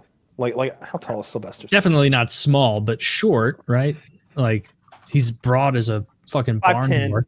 Yeah, 5'10" is what's claimed here. 5'10" isn't short. Although I see him here next to Steven Seagal, and he doesn't look small next to Seagal somehow. Seagal like 6'4" or something, like huge. Yeah. That's his belt. Yeah, that's his diameter. Largely spherical. Steven Seagal's such a piece of shit. Kyle, I'm concerned. I think DDP is going to get smashed. I think it's going to be hard to find 15 consecutive seconds where DDP looks good. Huh. Well, I think if he can weather the first round, That's going to be a real big test because I think I talked about this stat the other day, maybe on PKN, that like there's this chart of Khamzat's last say 5-6 fights, and his first takedown occurs in under 60 seconds in every one of them, and in like a successful takedown, not a shot, but he opens all of his fights with an open double leg, like he lunges, lurches, and goes for a double leg, and that he works for and keeps going with, even if he doesn't quite sink it like as well as he should have, and gets them down in under a minute in every one of his fights. Dricus is big. I think Dricus is bigger than Bobby Knuckles. What's his name? Robert Whitaker. I was shocked that he beat Robert Whitaker because I thought of Whitaker as like the number 2, number 3 guy in the world perennially. Like just the gatekeeper of all gatekeepers. The guy I thought of him as the guy who would be champ if Israel Adesanya weren't champ for all those years. And Khamzat smoked him in a way that I'd never seen before. And I like this happens a lot with fighters. Sometimes somebody will win a few in a row and you'll think they're the world beater, and sometimes they'll lose a few in a row and you'll think that they're trash. And neither one of those are true. They just had like a bad moment or a freak thing happened. So I don't know, but I got to say, I'm scared. I'm scared for DDP. I saw them meet and shake hands. They're about the same size, seemingly. Really? I didn't think Dricus, and I saw Khamzat and DC outside of a hotel. Yeah. And he picked DC up and spun him around 360 degrees. I do that with 6-year-olds, right? He made DC look like a child. DC is 300 pounds. And he picked DC up like it wasn't a very big deal. Like he spun him fast and hard, maybe a rotation and a half. That when DC's I saw that, legs are going wild from the centrifugal force, and he like, lands. You don't pick up another man. You don't spin DC's a man like, around. What is this? What like? And he was holding Khamzat like he's like you like he was made of wood or something, right? Like he was recognizing what Khamzat. I know I've seen it disputed, but they're like, that handshake to me, Khamzat looked like you could put his head on top of DDP's, right? He looked way bigger to me. And he was closer to the camera, and I understand how perspectives can trick you. And they showed some other perspective where DDP was in the foreground. Khamzat still looked bigger. I need to see them together fighting, and we'll know get the face off tomorrow, and so we'll see. But, I can't wait. We're going to the Patreon hangout, right? I told Jackie already. Have snacks. Of course. Yeah, we're going to be in the Patreon watching the fight this weekend, Saturday night. I'm very excited for it. I need to see where it is. It might be in Abu Dhabi or something, so it might be at a weird time. I'll check. But I'm gonna check right now. I don't know who's going to win. I would bet on DDP because I just hate Khamzat. But I am very worried. I think Khamzat is favored. Not a huge betting favorite. Oh, okay, that's about even. Normal time, I think. Yeah, and the I'm putting this full screen. What is that flag on the right? I know you've told South me Khamzat. No, I know left is South Africa, but right. What is that? That's probably UAE or United Arab Emirates, or it's one of those. It's one of those Middle Eastern countries. Abu Dhabi, or Abu Dhabi's in the UAE, right? They look. I think so. They look really close. I think I give Khamzat a very small height edge, but yeah, I don't think it's not going to matter. DDP is so muscular. He might displace more water. Says he's Russian, but that is not the Russian flag. Yeah, he's bounced around from a few places. He has. Okay. He was fighting out of Sweden maybe for a while. And, yeah, UAE. You're correct. And then I think the UAE bought him essentially. I heard that it's those Saudis who were going to finance the Jon Jones fight. Jon Jones wanted $30 million to fight Tom Aspinall, and they were like, "Cool, we got it." And he's like, "Oh shit, well, never mind then. I changed my mind. I didn't." I love that about Jon Jones's legacy. He named a price in an effort to dodge Aspinall. They said, "You got it," and he's like, "I take it back. I retire. I declare bankruptcy. He just, Did he really? He said, "You give me $2 million and I'll fight this." 30 million. 30 million. 2 million is Wow. the kind of thing that a semi-known star might get in the UFC. Conor McGregor would get like a 10 million, the biggest star the UFC's ever seen. He asked for triple that, and he got it. And then he's like, "Never mind, you can't make me fight him." Like, and then damn, so he really is terrified of this guy. But seems, right after he retired, it's so funny. Right after he retired, that's when Trump and said that he wanted a UFC fight on the lawn next July 4th. And Jon Jones was like, "Oh, I want on that. I am unretired." And Dana White's like, "Nah, we're good. No, we don't. I don't think I could trust you for a big fight like that." And like burnt him publicly. So that's good. I mean, that doesn't even feel like a burn as much as like protecting your business interests. Like, yeah, you're probably gonna back out. So no, we're not gonna slate you for this. Yeah. And yeah, he's backed out before. Chael Sonnen. I think that's true. The Paramount deal is going to be good for the fans, though. I think I'm looking forward to that. I don't think it kicks in until next year, maybe 2026. Maybe it may. I think that's what I read.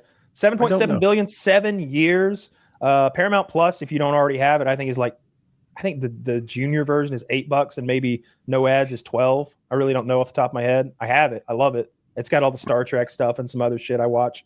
So that's going to be great for the UFC. The UFC is about to explode in popularity.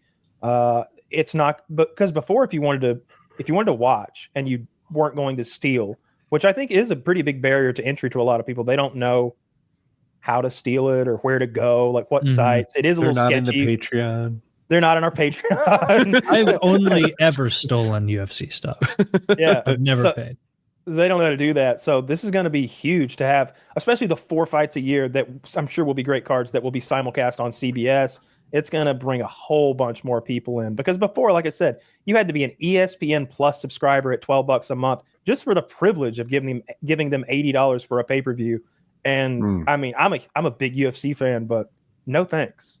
They're not worth $80. You haven't made an $80 card in a couple years.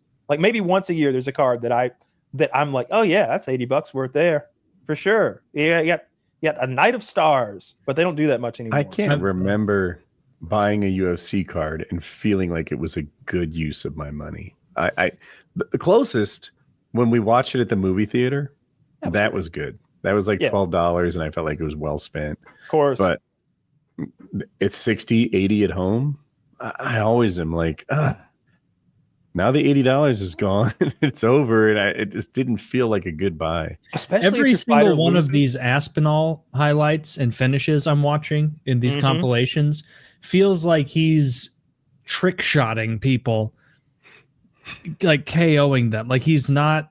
It doesn't seem like he's trying that hard even. And if he just fought some guy named Baudot, Baudot, beat the ever living shit out of him, and like almost seemed like he pulled up at one point and was like, "Actually, I want to try this." Note one thing to notice is you're going through the highlights. Look at the bottom center at what round they're in. It will say first round every time. Yeah, he doesn't know anything about second round. Those are all first round knockouts. Do you know how fucking tough you have to have tattoos as bad as this? These are horrible tattoos. He's got like a fucking Sicilian landscape on his chest, and he's beating people half to death. Yeah, Aspinall's a bad motherfucker. They're going to ban him in the UK.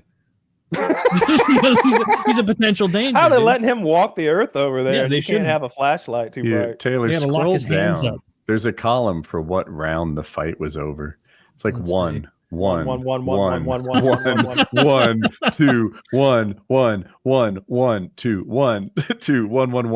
Okay, so he's had 3 fights in his career go to the second round. When was the most recent? 2021 against Andrei Arlovsky. Yeah, that guy's a very experienced veteran. Yeah, he's a bad motherfucker. Whoa! This guy's nose is fucked. He's big. Like Jon Jones has always been a 6'4", fighting people who were 5'10", and then he still pokes them in the eye and kicks their obliques to try to bend their knee backwards and shit like that. Tom Aspinall is bigger than Jon Jones, like significantly taller than Jon Jones. Like there's that great moment. He walks up to Jon and puts his hand on Jon's shoulder, and it's like, oh, because you'd never seen them next to each other before, and you're like, oh, And I think Jon Jones didn't realize because he'd never been that close to him before, and he's just like, "Hi, oh no." Yeah, I'm glad that happened to Jon Jones. I wish they'd fought and he'd gotten smoked. It sucks that they're never going to fight. It's going to be. They still could fight, right? Like Jon Jones could need that millions of dollars payout and join in. Jon Jones just did a reality show where he got the best payday of his whole professional career. He's fine. Okay, he doesn't live extravagantly either. He has a regular house in Vegas. But he also doesn't he doesn't defend his title, and so that will just naturally Okay, so he doesn't have. Jon Jones might need money because God created hookers and cocaine. I think he does. I don't think he's into the hookers, because every time I see him with one of his side chicks, it's just a regular looking gal. They're probably more expensive than hookers. Cocaine's cheap, like he's good. Sluts that can't be free. Dude, I'm watching cocaine are borderline free. Trust me. I'm watching Aspinall right now, covered in the blood of some even bigger than him ginger. Yeah, just destroying him. He's a nice guy too. He's got a YouTube channel where he's fairly active, just kind of trying to stay relevant. But he'll talk about what his favorite potato chips are, and content like that. I mean, this guy's fueled on what? Beans on toast. Imagine if he had good food, not British food. He'd be super heavyweight if he was American. He'd be fat as hell. He'd be strong, looking horrible. They need a super heavyweight. Look thin. I'm annoyed that there's a cap on heavyweight fighters. That the 265 weight cap is bullshit. Because someone like Shaq is who I'd like to see as my heavyweight. I want to see freaks. Not sure. I would be okay if there was a whole other division for freak fights where you could have a 7 foot tall skinny guy versus a 5 foot tall yoked guy two midgets. And two midgets and a Reddy Arias. Mm-hmm. I'd watch that, but I also am kind of annoyed that 265 is your cutoff, because there's people who can't make that weight. They can't cut down enough to make 265. Who would Brock fight? Lesnar used to struggle. That's insane. Yeah. I like that they didn't make gloves in Brock Lesnar's size. They had to special make gloves for Brock Lesnar. His hands were so gigantic. Yeah. I remember that being a little thing my buddy told me in 2008. The glove thing? Yeah, the glove thing, where he was we were going to my buddy's house to watch. I'd never seen or heard of UFC. And he was like, oh, Brock Lesnar, this guy's from WWE. He's so big, they had to custom make gloves for him. And I'm like, wow, this guy must be a monster. And then it was just him clearly not being as good at fighting as whoever they put him up against, but just being like a mammoth of a man. I remember him on top of his opponent. And I was like, if you were to show me a snapshot of this, I would say this is one man bent over on the tarp or whatever they call it, on the octagon. Did he win the fight? No, there was a whole, he beat the shit out of this guy. He hammer fisted him in a way that felt disrespectful. Just beat the tar out of this guy. Lesnar's legit. He was a UFC champ, and he was also an NCAA wrestling champ. I think multiple years. And that's hard. Those guys are tough as hell. Yeah. Yeah, so tough. He's so big and athletic. It was terrifying to watch fight. I was glad that he lost. I never liked him personally. He just seems like a douchebag. He doesn't seem like a nice man. He seems like a piece of shit. Dude, sometimes it feels like Aspinall could hit them one time less here. The amount of energy going into every one of these hits. I just watched a sort of compilation video. So first there's Ben Askren and Jorge Masvidal. And everyone knows Masvidal, he hit him in the knee and the head, but then afterwards he punched Ben Askren, who was looking dead on the canvas. And Jorge Masvidal punched him 2 or 3 more times to really just punish him because it was personal. And then in the news conference afterwards, they're like, did you maybe give some extra punches? He's like, extra punches? I don't stop punching until the ref pulls me off. He's like, that didn't seem necessary. He goes, they were super necessary. Okay, fast forward. Masvidal fights Kamaru Usman. And Kamaru Usman, I think he likes Ben Askren. And he beats the dickens out of Jorge Masvidal. And then while Masvidal is unconscious on the mat, Usman beating the crap out of his unconscious body. And they're like, it seemed like there was some extra. He's like, extra? What do you mean? That was super necessary. And I'm like, I know what you're saying. I get it. I don't like those. I wish they wouldn't do that. You know, like you can tell when you've got a guy out. I think it shows insecurity and rage and weakness to like give them those extra 2 or 3 shots while they're down. And I think it's a bad look for the UFC and the ref. I don't think it's good to like get new fans. I'm there for violence, but I don't want to see a guy who's unconscious get hurt. And I agree. The only twist is that if it's a submission, I don't mind them holding it until the ref pulls him apart. Break his arm, tear his knee out, tap or go out. Like it's up to you. Like you have so much. Those guys are familiar with those holds. They know when their knee is about to get torn out. They know if that heel hooks in or whatever. If they don't tap, then they've signed up to be a cripple. Like tap, and it'll be over. Yeah, they're rolling the dice that they know there's a chance they'll get hurt or they'll get out, and they're taking that chance knowingly, consciously, etc. It's not like an unconscious man getting punched. They're like, I'd rather risk getting hurt than lose, and sometimes that risk doesn't pay off. Yeah, absolutely. No, I'm looking forward to the fights this weekend. I don't even know what the rest of the card looks like. I didn't care, I guess, enough to even look too deep into the card, but that Khamzat fight has me. I've been watching it. I've seen every one of his fights, and I'm always upset watching him. I hate him. I hate him so much. So every fight he wins, just dominantly, just crazy dominantly, and embarrasses my guy. You should like him. Then he gets on the mic and he starts screaming about Israel. And neither of you can grow a mustache. You have that in common. He's got like a crazy hair lip thing, which just disgusts me. I hate this is a childhood injury you're mocking. I know it's a childhood injury. That makes it worse. Yeah, well then fucking Joaquin Phoenix that shit up. Yeah, get it fixed. Sew it up. He's got those UAE friends. I'm sure they could get that thing sewed up. Yeah. They managed to convince people that Dubai chocolate is like a pistachio-filled chocolate. Like, that's pretty impressive. They can do anything. Yeah.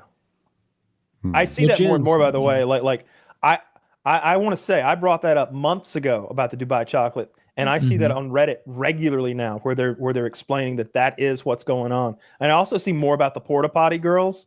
I see a lot of stuff about that on TikTok and on Reddit. Have you seen the Dubai chocolate at like local gas stations and stuff? Because I've seen it on a little display near the checkout at like fucking Quick Trip or Mobile on the Run. I haven't seen it at the gas station, but it's like $11 for a chocolate bar that says Dubai chocolate, and it's like a bunch of pistachios in the middle. I mean, I know what Dubai chocolate is. 11's pretty cheap. I've seen it for $50 a bar. Oh fuck. Well, either way, it doesn't look that great. I'm sure the bog standard candy is just as good. I don't like pistachios, so kind of lost on me. Don't like pistachios also don't like at any all? shit on. No, not at all. Well, I think you're wrong. I think pistachios are pretty good. I don't think they're good at all. Huh. I wish they didn't exist. Did you give them a fair shake? I don't think I've ever had a pistachio, if I'm being honest. You've never had a fucking pistachio? Did you just see a green nut and you're like, not for me? Looks gross, man. I don't think I've ever seen one. They're good. They taste good. I don't think I've ever seen one in real life. Never seen a pistachio? Where would I run into Woody is Team Pistachio. I've never seen one. I don't know what they look like. I mean, I've seen them on the internet. Woody, are you not Team fucking Pistachio? As far as you know, I am. I'm alone on an island. I think there's a lot. Like a pistachio has good stuff in it, but somehow there's mixed in crap in it. It's like eating a shrimp and there's poop in it. Like that's what the pistachio is in the world of nuts. There's a skin on the outside. There's the shell, which is a pain in the ass. Taylor probably laughs. Pistachio shells. This is rookie league, but the shell's a pain in the ass if you're not buying them unshelled. And then it has like a skin in it. And then even if you smush it, it is not homogeneous inside there like a cashew, the king of nuts. That's fair. And you will get no pushback from me about cashew being the king of nuts, because anyone who knows anything about nuts knows that cashews are the most flavorful. They're the fattiest. They're delicious. There's a reason they're so expensive. Cashews rock. They're fantastic. Then by that measure, the macadamia nut is the greatest of nuts, as I would say. No, macadamia nut is better as an It is the addition fattiest, to other most things. expensive of the nuts. Two of your criteria for a great nut. I didn't know you would use that against me, and so I renege on all of that. It's better because it tastes better. And no reneging. Now that I know that there's a fattier nut, I'm safe to eat cashews again. It was this close. I'm actually losing weight by skipping the macadamia. The worst nut is the Brazil nut. I have a ton of Brazil nuts in my kitchen right now, and I didn't realize that you can't eat a lot of them at a time because they're so rich in potassium and selenium that it can be bad for you. Yes. So I've been I eat 2 Brazil nuts a day. And I'm like, and this bag's going to last me fucking years because I ordered a giant bag off Amazon. Brazil nuts taste good, but they're not even in the same league. Nuts. Brazil nuts they taste all right, but they're not in the same. I'm betting that bag does not stick around till 2026. Well, guess what? I've had it for a while, and only on 4 occasions have I eaten an entire handful. And then I thought in my head, I'm like, that's a lot of selenium. This internet article says that 1 Brazil nut has a whole day's worth of selenium. Maybe I'm getting too much, but I won't let that stop me. I won't. But they don't taste any better. That's a normal person selenium recommendation. You're Superman. Just a normal amount. The thing about Brazil nuts is they don't have the same or even as good a flavor profile as cashews or almonds, if the almonds have good salt on them, or even peanuts. I know, Kyle, you should be standing up for peanuts because you're from Georgia. Oh, we're allowed to use. I think peanuts rule. Yeah, peanuts are great. I love peanuts. Are cashews legumes? I have in my head they might be. Yes, I think every cashew is in this weird casing that they have to pry the casing open and then get each. They're not individual cashew out. Is that not right? They're a fruit called a drupe. God, they're the seeds of a fruit called a drupe. Interesting. The cashew apple. I didn't know. Yeah, because it's a red-looking thing that looks like a cashew, but it's big, and you have to cut into all those and get the cashew out. I like the macadamia nut, and then the cashew, then the pecan, then the peanut. That's my goat list of nuts. You would just snack on pecans before you'd snack on peanuts? A pecan is not a snacking nut. A pecan is a pie ingredient. Yeah, a pecan is a pie ingredient. When I would hunt, we would often hunt in pecan orchards. And so you'd be sitting under pecan trees. And as you waited on the birds to come, I would, eat pecans, sit there under the pecan tree and eat them right off the tree. I like pecans. Especially if you're cracking them yourself. If you're sitting if I'm sitting under any sort of nutted tree where I can just eat off of the tree, I'm going to think it's awesome. And so that's fair. But if I'm sitting at home and I'm watching a television show or something and I have a snacking nut, I'm never going to pick pecans. I'm going to pick cashews or I'm going to pick peanuts. And I'm going to make sure that the peanuts have a shell on them so that it slows me down. I don't want the shell. And if I would like them either honey roasted or spicy, like something really hot on them. That's what would slow. I would rather be slowed down by spice than a shell. Make them so hot that I can only eat them in sparingly. That only stops some people from eating too many. You're doing that Homer Simpson trick and coating your mouth with wax to shovel down more hot peanuts. So I can go eat hot peppers from Chief Wiggum's chili.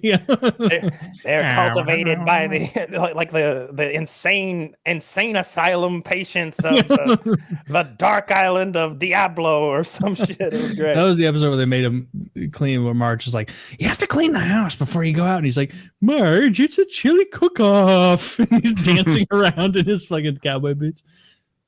I'm not a big chili person either. Oh, they were the Chief Wiggum uses Guatemalan insanity peppers.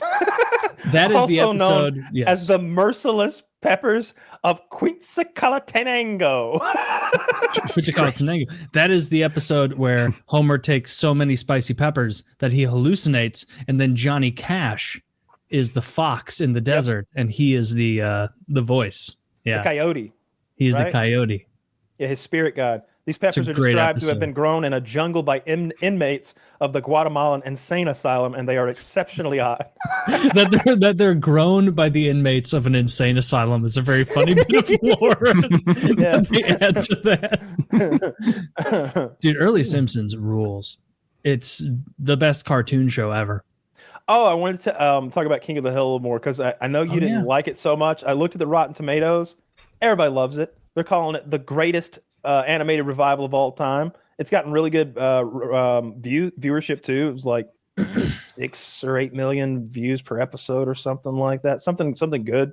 Mm-hmm. I didn't like it though. I really didn't. I watched 2 episodes and I was done.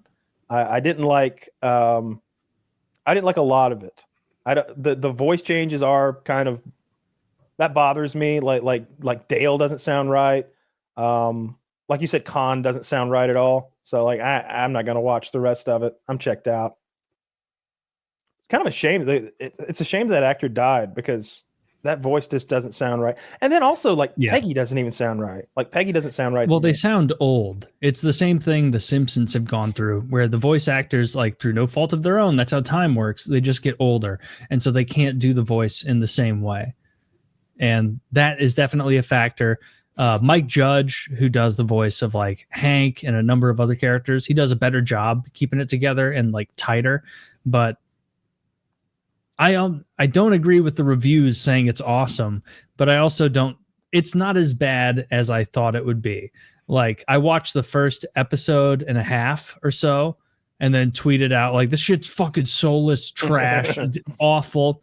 And then I watched the rest of the season, and there are, if you're a King of the Hill fan, the way I am, where like I love that show, I love all the characters and the lore and everything, there are enough moments throughout the new show that are kind of reminiscent of the old show that you'll probably get a kick out of it. You'll probably like it. There are little moments here and there.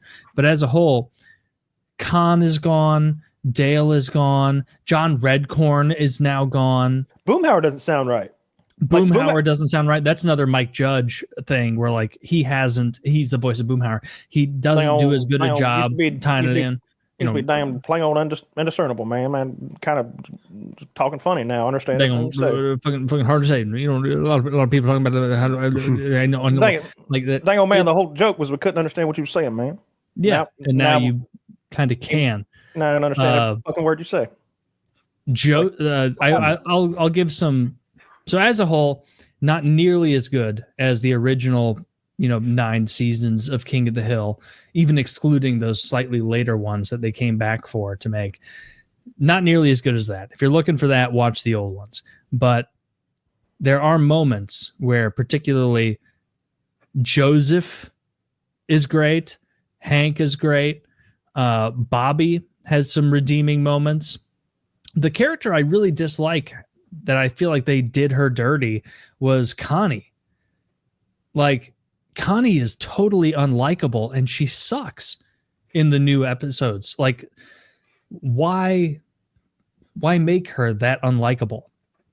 Kyle, you're muted. I know. I'm yelling at a dog. Oh, sorry. Yeah, I don't think Connie, her character didn't translate well. They tried to like launder some like new-ish topics through her, where she's like in a what do they call it?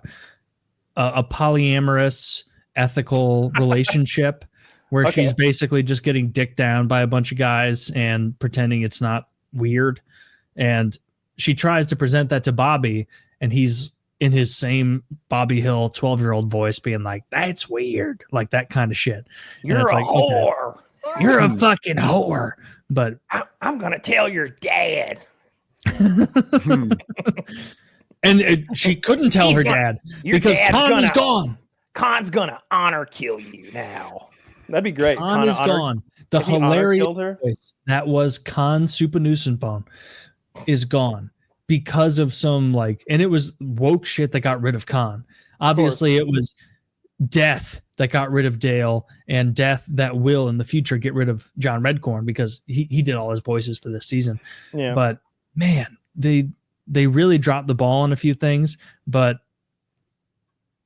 I am so much a fan of the King of the Hill universe that I will continue to watch it because every it's just a little a little snack here and there that is reminiscent of the old show and the way they engage with each other. Also, something I don't like is Hank is far more apathetic in the new one. Perhaps that's meant to be a consequence of age and whatnot, but he's much more apathetic, much less like principled, taking a stand kind of guy. Yeah. And like, it's not even a woke thing in that regard, because back in the original show, like Hank would sometimes take a stand for something that nowadays would be seen as progressive.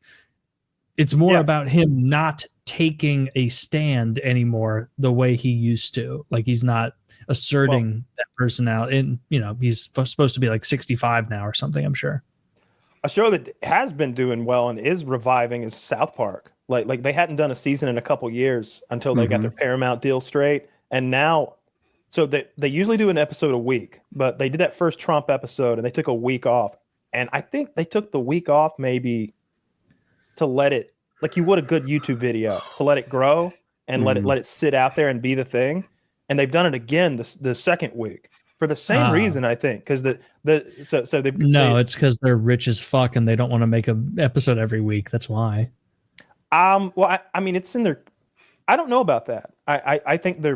If they have to make an episode a week in their contract, then they've already lapsed on it twice. I don't think they have to. I'm sure that Paramount is happy with what's going on, because the viewership is higher than it's been in like 5 or 6 years or something like that. It's real high. It's like 6 or 7 million an episode or something. And it was funny because Trump was giving them shit. And he's like, oh, the failing has-been show of South Park. And it's like, dude, they just signed a gigantic deal. These two are the richest comedians of all time now, the most successful animated show of all time now, the longest running animated show, second only to The Simpsons, right, of all time now. They're not the ones to pick a fight with. They are the hammer of fucking absurdity that you don't want to run into. And plus, I think, I'm not to say that Trump Streisand affected it, I think is an exaggeration, because it was going to get seen, but he helped it. And then Kristi Noem the second week, of course, like Kristi Noem has tried to lean into it. She's like used her South Park avatar, I think, but she put like laser eyes in it or something like that. But it's like, no, dude, they dunked on you for 20 I saw minutes. that, and she didn't even center the laser eyes right. Ridiculous. But also, like, Trump is fucking late to the party, because I maintain South Park has not been great since Tegrity Farms. Yeah, and that was what year was that? 17, 18? Is it good this year, Taylor? Have you seen it? I have not watched it. Like, the Tegrity Farm shit turned me off so much from South Park that I really haven't dabbled in. What is Tegrity Farms? I don't know about it. Was where they changed the format of the show, where now Stan and his parents were no longer in South Park. They were running a weed farm called Tegrity Farms, like integrity as a joke. And that's when they initially started the overarching plots for the whole season, instead of what was previously largely one-off, like, hey, we make these shows week to week. We have a hilarious idea for a premise. Let's flesh out a show from here. And that's when South Park was at its peak, is, you know, those many years where they would just have the impetus, a funny idea, and then they fleshed it out into an episode with no concern about how that would, you know, spread into other episodes. It was when they went for the overarching seasons that South Park fell off. It's in particular, Integrity Farms is exactly where that happened. So I don't mind the overarching seasons, and I don't think it's necessarily linked with Tegrity Farms. I actually like Randy going to Tegrity Farms.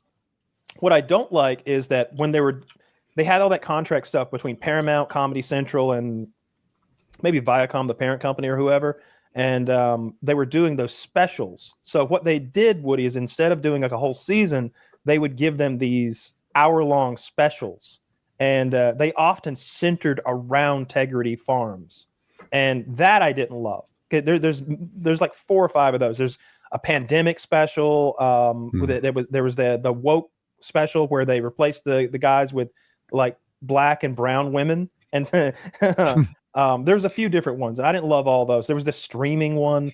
I didn't like those too much, but I like Randy having a weed farm and being out on the weed farm. It doesn't change the flow of the show at all. It totally changes the flow of the show, dude. Because we never really, Randy being a geologist didn't factor into the show. Stan really at all. Not being around. He's around Kyle and Cartman as much as he is. Changes he's always the show. around them.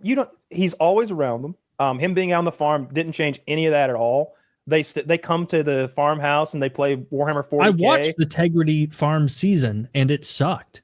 And this was 2018, I'm checking. And so that's when they made their foray into long, do you know what overarching number that season is, Taylor? 22nd season 22. Okay. So when things went, the problem, when I saw a drop in the show and when I thought the storyline went bad was after. So what they did was they had this whole member berries storyline that was leading up to Trump running for president in 2016. And when he won unexpectedly, it ruined their storyline because everything had been leading toward a Hillary win and a Trump loss. Why was it ruined? It was ruined because they were trying to do an overarching plot that involved modern politics instead of doing the fucking tried and true formula. Yeah, I'm agreeing with you I'm agreeing with you in this one instance. That is where the overarching storyline messed up because they mispredicted the Trump win, and so they were left with a weird storyline that didn't make sense all of a sudden. They didn't know what to do because now Mr. Garrison's the president. You know, he wasn't supposed to become president. He was supposed to lose. Should have kept going week to week. I don't mind the overarching storylines except for how the member berry thing sorted out after Trump won. Then the wheels went off the rails or whatever. I think that's also the season where Kyle's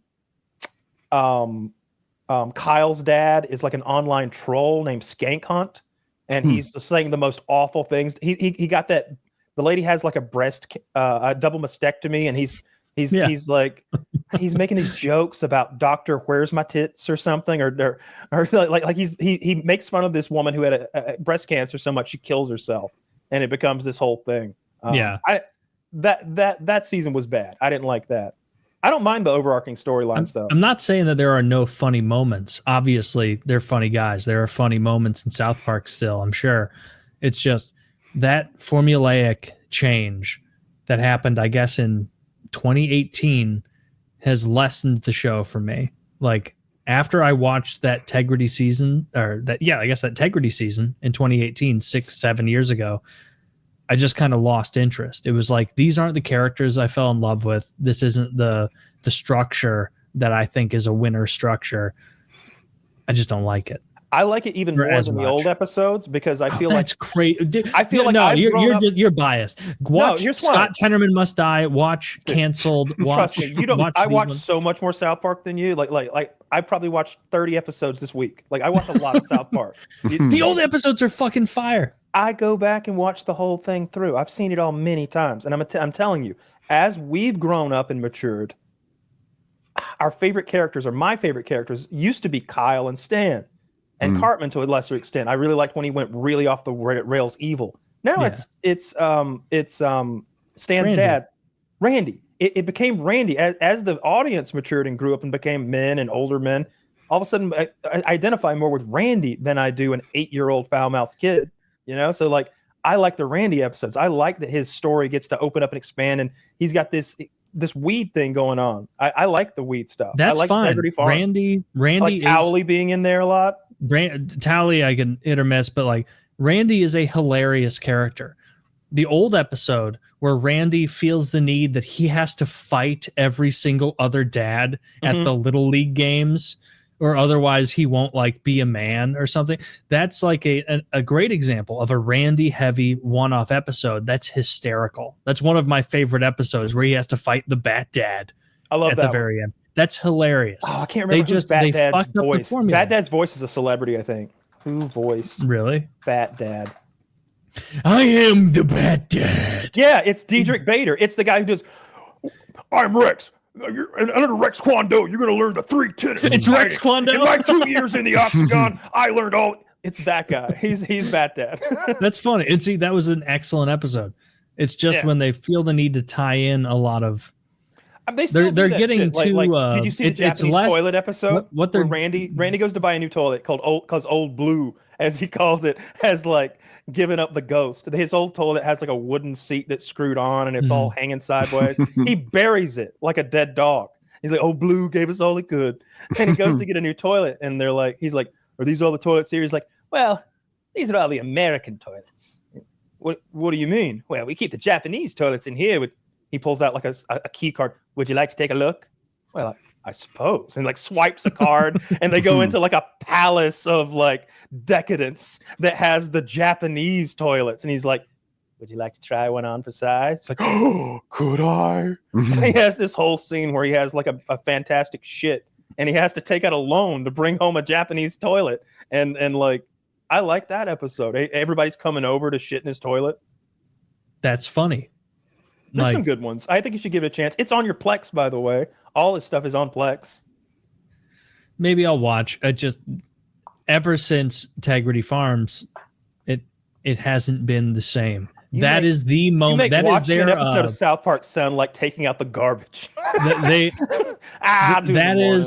feel like Integrity. Maybe people will identify earlier episodes or something, but I feel like the true Armin Tamzarian moment of South Park was Integrity Farms. Armin Tamzarian being kind of a reference to The Simpsons, where in like season 12 of The Simpsons, they changed something and they said that Principal Skinner was actually not Principal Skinner. He was a guy from the war who pretended to be a guy named Skinner, and his real name was an Armenian dude named Armin Tamzarian.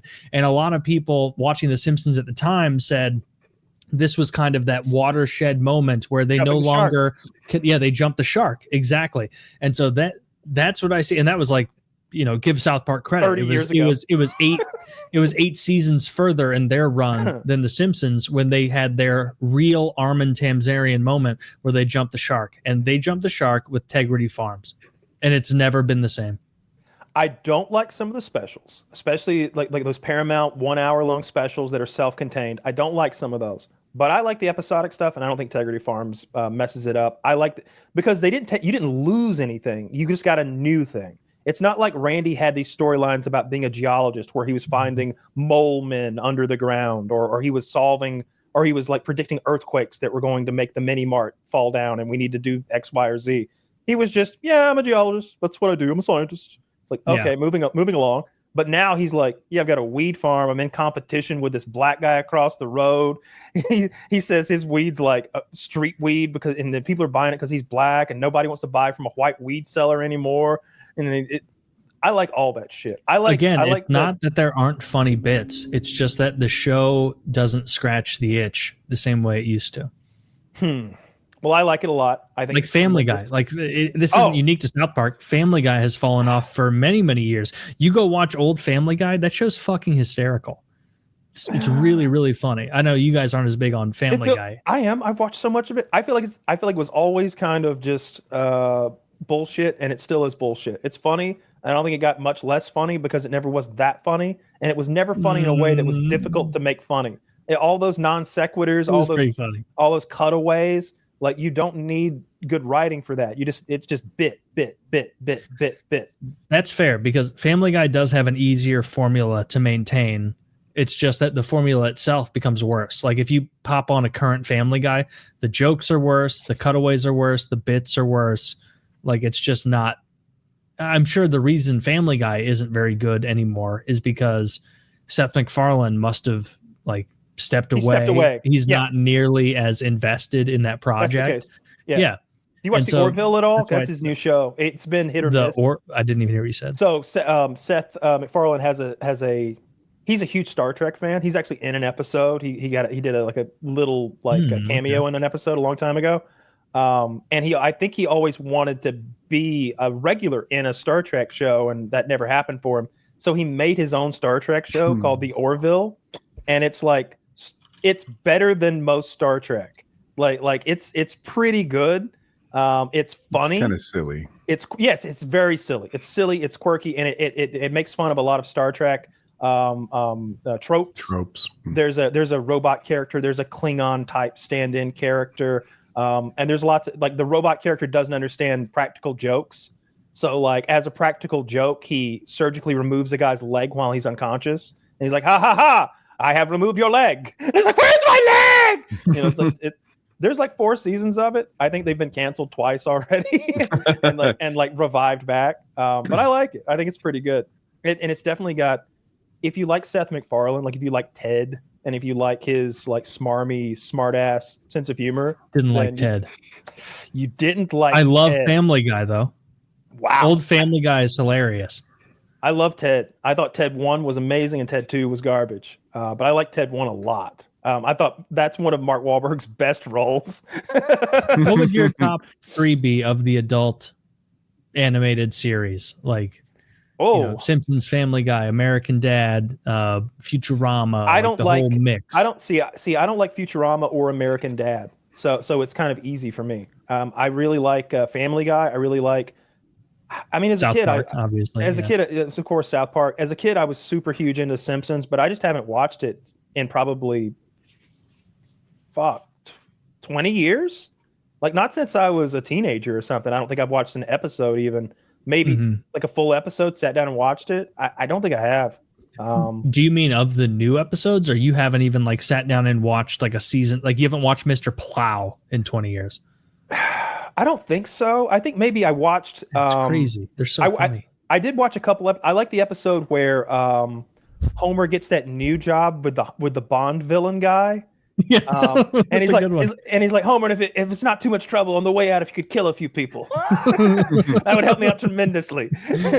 I like that episode. I like the episode where Homer meets his lost long brother, who's voiced by Danny DeVito. I watched that one. Yeah. And Danny DeVito's character is like incredibly successful, owns his own car company. He's like, Homer, I want you to design the car for the regular man, because that's what you are. You're an average Joe. You're the archetype for the American man. You designed the perfect car, and the Homer Simpson car is like this famous just failure. It's all failure. And to look at it, it's got that big bubble that you're like inside of. It has tail fins. There might be a rocket booster. Yeah. It's got 8 he goes horns, like because you can never bankrupt. find one when you're angry. I mean, like the topic's changing, but I want to answer Taylor's question.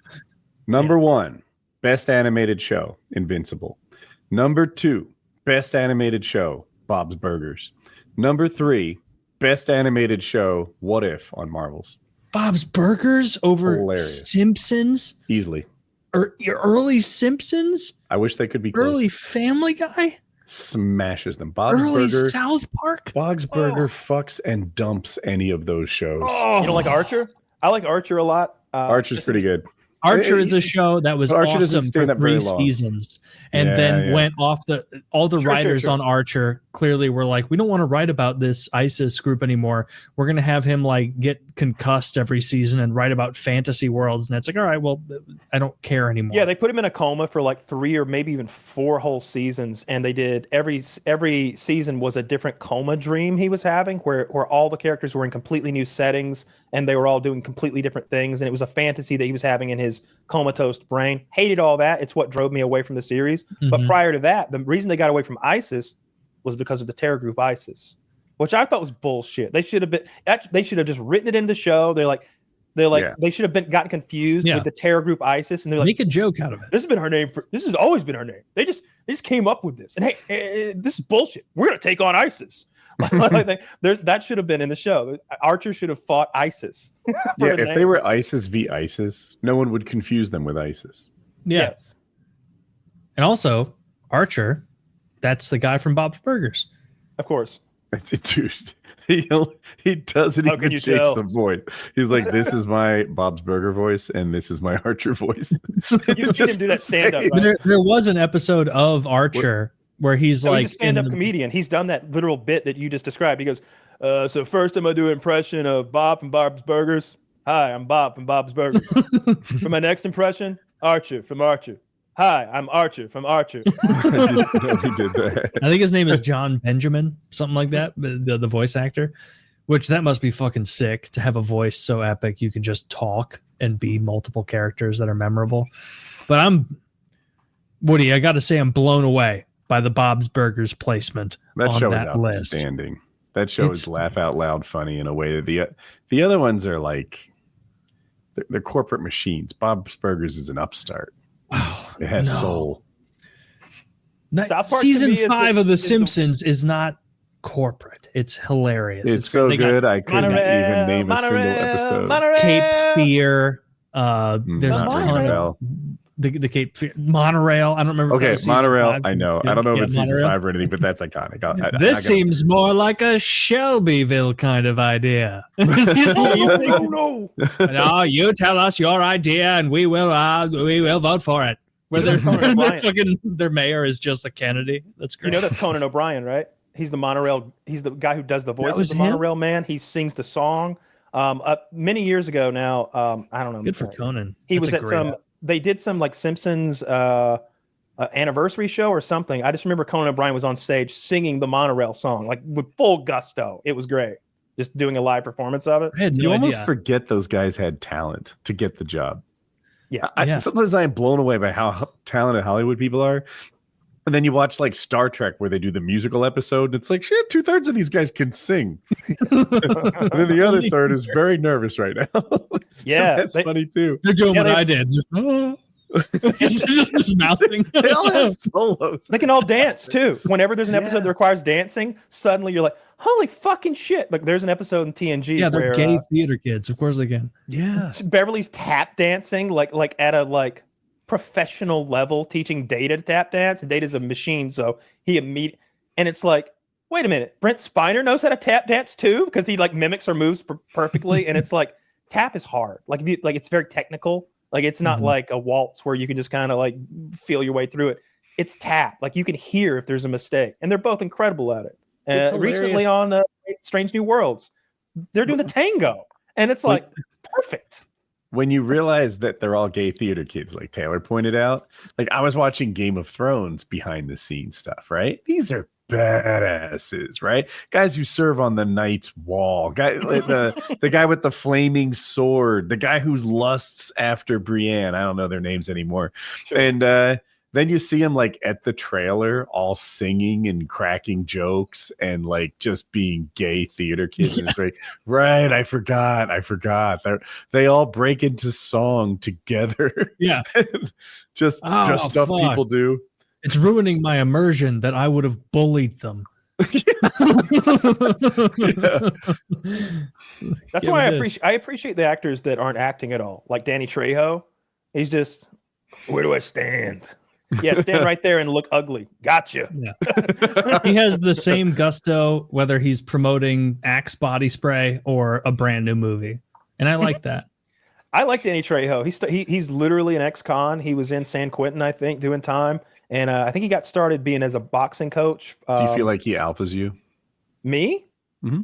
I think he's like 5'5", isn't he? Yeah, he's very old and he's very small. He's a little like fella. Medium security or something cool, right? Oh, well, I mean, in prison, it's a whole different thing. Even if I thought I could beat up little Danny Trejo, he would just come back and stab me with his boys, right? Yeah. They have this. I heard like some guy who was in a prison gang talking about like he was going to fight another guy, and the leader of his gang was like, "Can you beat him?" And he's like, "Oh, I mean, probably. What are you talking about? Can you beat him? We don't take L's." It's like, if you can't beat him, then we're coming with you and we're going to jump him. Under no circumstance does a member of our gang get beaten up, though. I don't know. He's 6'8" and he has a swastika the size of my head on his chest. So I don't know. I don't know if I can take it. But I could beat up Danny Trejo, I think. Could you? Of course you can. He's an actor. Well, he's an old man now. Like me in my prime and him in his prime. Yeah, you're right. Sure, why not? I'm way bigger and You're stronger. 6'2" and he's 5'5". Wait, what? Danny Trejo's not big? He's he's a guy. teeny little guy. Yeah. Zach, see if you can find the video. Okay. Like last year, he was at like the Mexican Pride Parade or some shit in LA, and somebody hit him with a water balloon, and he jumped out of the car and tried to go alpha him, and they just threw his ass on the ground.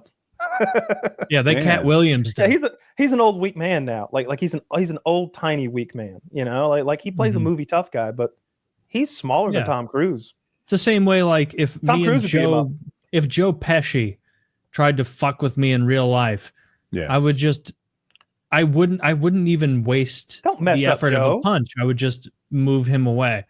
Look at that guy. That car behind him is fucking 36 inches tall. And that's the reason they slammed it and it drags on the ground. Because he's so short, it helps him get in. Yeah, I didn't know he looks big to me, not big, but he looks 5'10", 6 foot in that picture without knowing any better. He's Mexican. He's got like a squat, 5'6". a squat 5'6". body type, low center of gravity, ready to tussle. But 5'6". 5'6". That sucks. Yeah, little guy. A lot I of would them hate being 5'6". I would despise being 5'6". You would have to like. I know if you were 5'6", I'd bully you for it. That's awful. I know you would. Yeah. Just like if I were, consistently overweight, you'd probably bully me. What was I going to say before that? The short person. Oh, I knew a short person who was like 5'6". He dated Japanese girls. It worked out perfectly. These tiny little Asian girls didn't care, and they were smaller than him. He went to a smaller size of girl. He couldn't. He went to a shorter race. Yes, he couldn't cut it with the Caucasians. Okay, so he had to go to like Asians, Indians, Asians. He did go to Japanese women in particular because I saw his girlfriend. She was a very pretty Japanese girl, and that's she was exactly why I went to South Korea to date, because they have the smallest penises in the world. Yeah, you don't feel as intimidated over there. Mm-hmm. Dude, if I were the president of South Korea, I'd be doing something about those numbers. I'd be like, we're losing to North Korea, boys. How do we juice these numbers? Yeah, that would suck.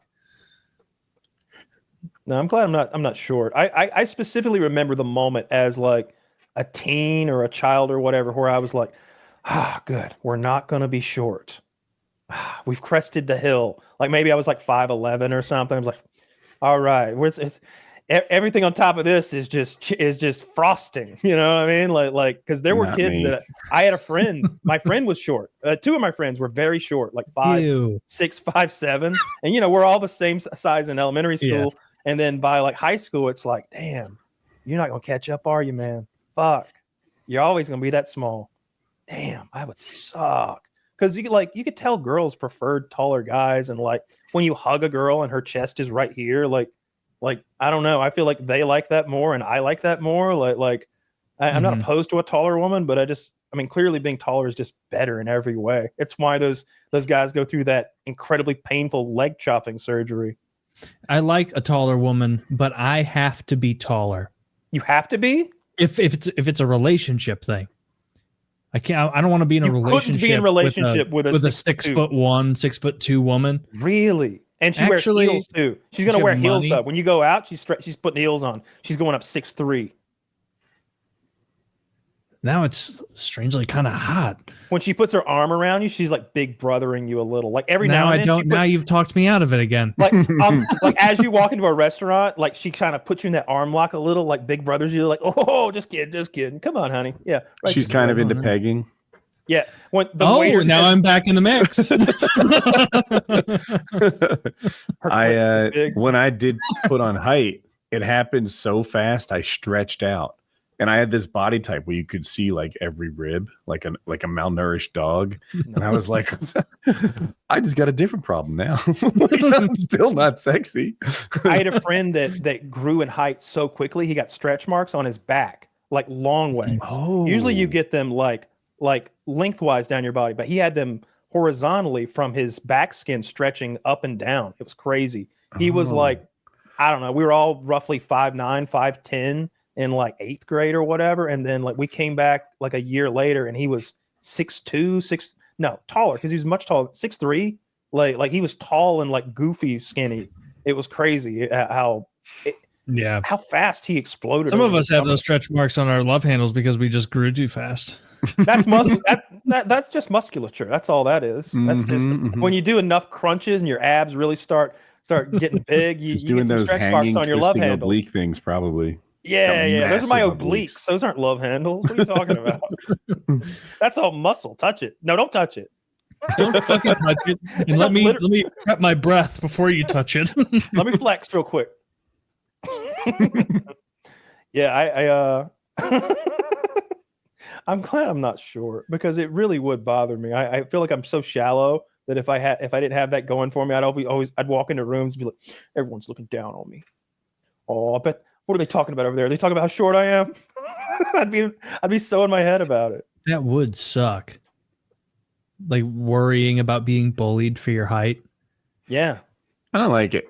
I think It's so uncontrollable. It shouldn't be something people get bullied. Like, I don't hear. It's just women. It's just women because I don't think gay dudes care.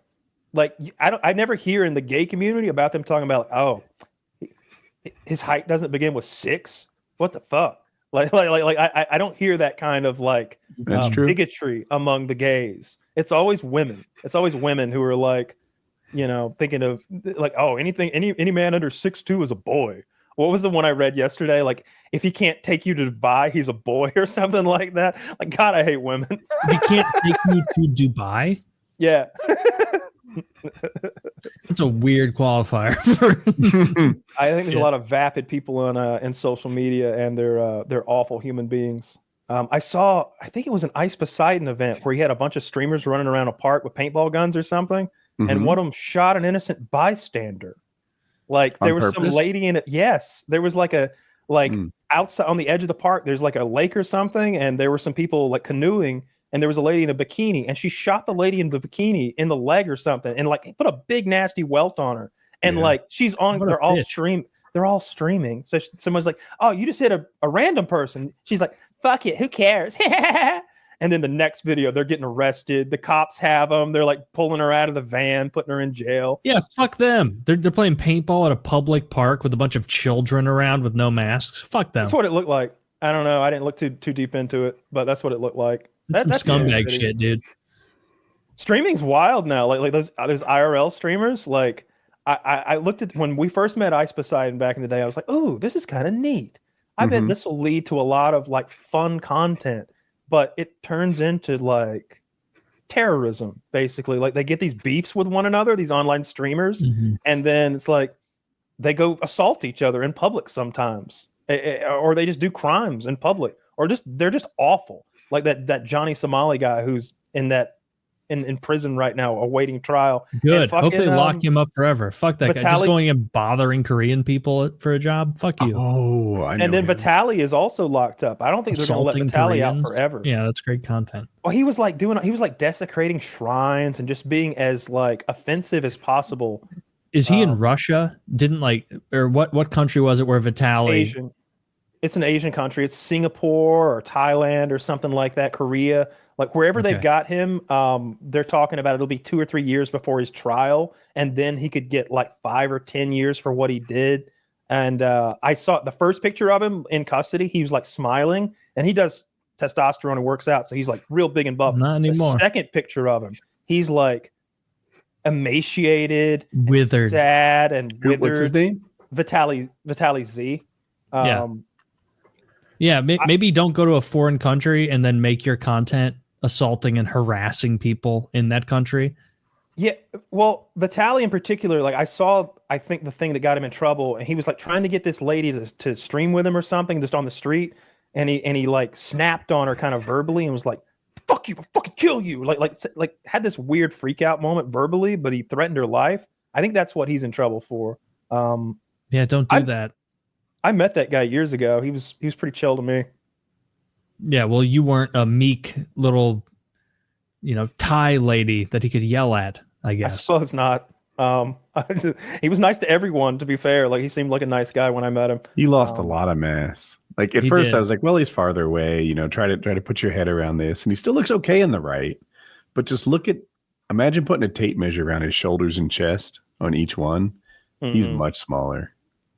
If you have to bother people in public as your content, you're just not that funny. Like you just have no ability to do it on your own. You have to rely on other people. Well, dude, responding appropriately to your advances. I don't like that shit. Look, we've been in this world forever, and we know like the links people will go to get attention and to get clicks. And look, I put my life on the line trying to get a few extra clicks before, but I've seen people do stuff now that's off the chain. I saw this black guy playing Russian roulette, but we're aiming at our feet. So you pull the trigger aiming at my feet, then hand me the gun. I spin it. I aim at your foot, and we go back and forth. But there was no like, you do it once, I'll do it once, and then we're done. It was like, do it till someone gets shot in the foot. And so of course, the guy who's like streaming, bang, shoots. He's wearing a shoe, shoots him in the foot. He goes, ah! And the video cuts off. And I guess there was some more content that I wasn't privy to where people were You're not really shot. That's a white foot in your picture. That's a white person's foot. Or like they were giving him a hard time saying it wasn't real. He comes back the next day. He goes, fresh out the hospital, ninjas. Fresh out the hospital. Let's do it again. And his foot is all bandaged up, like real bad. It's in one of those boots. And his other foot is in a flip-flop. And he gets the same guy, and they start playing again. But the other guy's aiming at his other foot this time. Bang! This dude's good at Russian roulette. And this time, because the trick is to cheat. Because he's wearing a flip-flop and not a shoe and sock, you see like it starts gushing blood. You sent us this video at one point. I didn't like it. Yeah, no warning either. You don't think that much blood's in a foot, but then you see it. It's like, wow. There's a lot of blood. I bet Taylor liked my dog picture. It's full of it. The service dog? Horrible. Oh, I saw right before we started, I saw the service dog picture, and that was fun and lighthearted, and I liked that. He's jumping out of an airplane, rethinking his career choices. Let me get it. Yeah, that's a good one. Woody, here's the video. If you want, see what that's a photo I like. Let's see this. It's only 45 seconds. Yeah, you get the whole thing here. They got money on the ground too. It looked like they both thrown like $400 or $500 in a pile. Like so winner take all, you know. So best case you win $400. That's not the hospital money. bill's more than that. It's not enough money at all. No, the hospital bill for a fucking when I dropped that knife on my foot, my hospital was like $1,200 or something. I'm 20 seconds into this video. It's happening soon. It didn't happen. Right? They keep clicking it, and I'm just like, ugh. Just don't do these things. Oh, it just stopped, and now it's fucking Saul Goodman. Mm-hmm. Jesus. It would be fun to play with like a paintball gun or something like that, like something that's just silly, or like a water balloon thing, or something goofy. That's insane to me. I can't imagine doing anything close to that. Like no, most sane people wouldn't. That's crazy. I think me and Woody did that with watermelons one time. Like we made one watermelon, his watermelon, and one mine, and then we played Russian roulette with the watermelons. Maybe I think that's when I held your ears. Way to do it. Yeah, we didn't have ear pro, so I put my hands on his ear. I remember that clip. Yeah, you were just looking out for your bro. Yeah, that was a 44 Magnum. That was gonna be loud. Yeah, if the barrel's short, the gun is loud. People. Yeah, revolvers in particular, like will really ring your bell. They're very loud. Carbines. A lot of sound coming back at you. A carbine is just a rifle with a short barrel, right?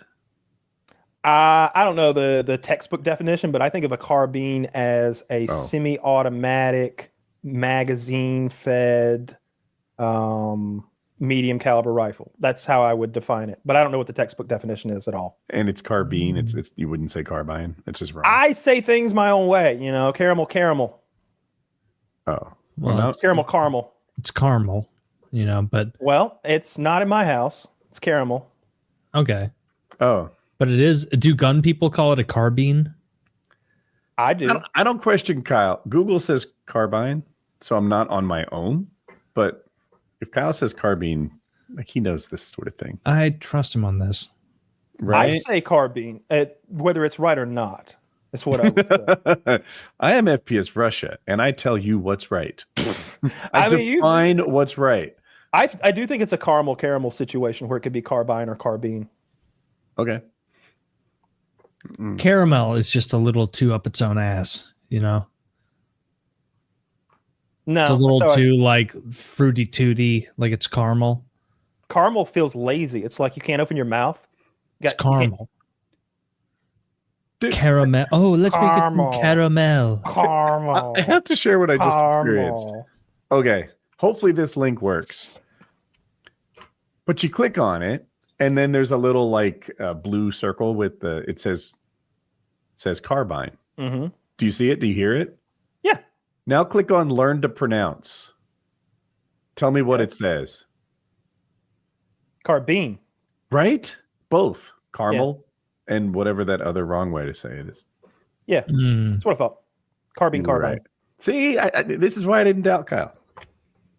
I mean, I don't have any inside knowledge. This is how I've always pronounced it. Oh, right. You're brand new to guns. I agree. I mean, I suppose I don't know if I've ever heard anybody say it one way or another. I don't know. I just think it's carbine. But yeah. Anyway, don't play Russian roulette, kids. It's a bad idea. Unless it's watermelons, then it's just silly and fun. What happened to this dog here? He's a service dog rethinking his career choice. It looks like they're coming out of either a helicopter or a building. Jesus, he does not look happy about this. Could you show the picture, Zach? It's the Imager link. Can you imagine your entire life? You're just thinking you're supposed to be chasing squirrels, and now you're this far above the earth. Go full screen on that doggo. I want to look at the fear in this guy's eyes. You're looking for a service bird in this situation. Give him something to chew on, something to alleviate that stress. This poor guy. He needs THC. Yeah, he does. He needs a CBD gummy that you can give to dogs to calm them down a bit. Poor fella. I think he's going to be biting somebody on the way down. You think they're going to bite someone on the way down? This is like a military dog here. Like they're rappelling down to go fuck some people up. So he needs to be alert, I would say. Yeah. Yeah, he would be the most chill dog ever with a gummy in him. I've seen those dogs that get on their masters like hang gliders and stuff and fly with them. And they seem to love that shit. Yeah. Yeah, they seem to get comfy with it. Yeah, dogs are great. They are. I'm glad you've got your own little pack. Oh, and I appreciate the backyard pictures you send of me, of them frolicking, sent to me of them frolicking. I like those pictures the most. But I also like the Murphy when you're like being basically a dog mom, and you're like, get a load of this little rapscallion, and it'll just be Murphy sitting there with like one tooth sticking over a lower lip or something. And he's just so fucking cute because Murphy is the cutest dog ever. I love those. He's got that little treat in his mouth like a cigar. He does. Great. Taylor's coaching Kyle on what kind of content he sends his way, but it won't work. He's totally going to get pictures of dogs with their intestines coming out. Oh, no. He wouldn't send dog intestine pictures. He'll send me like videos of a Russian guy begging for his life where he's like, please, I have family. And then he's blown up. And 40 minutes later, he'll be like, get a load of Murphy. He's such a fucking character. Like, all right. That's a wild follow-up. Murphy snuggles on my pillow like right against me every night. He's great. The problem is every now and then he farts right next to me on my pillow, and it smells so bad. Like I've got 3 dogs, and if they eat the wrong thing, like if I give them like fucking hamburger helper extras or something like that, I'll be in the living room late at night watching TV, and they'll all be farting in sequence. So the room never quite stops stinking. It's like, and then it hits you, and it's like, oh, that's thick and bitter. Oh, that's so noxious. And you can tell it's going to be bad when it's those like breathy farts from a dog where it's like breathy farts. Yep. Where it just kind of vomits the gas out of the butthole. It's not a it's so awful. I try to not give them treats anymore or like even people food because they stink so fucking bad. I can't imagine Woody's scenario with those horses. Like I bet when that Great Dane farts, you just got to leave the room. It can be rough. It's not good. Back when there were 2 dogs, it was even more. Like you said, like there are nights where it just never quite clears up. Mm-hmm. But ready to wrap?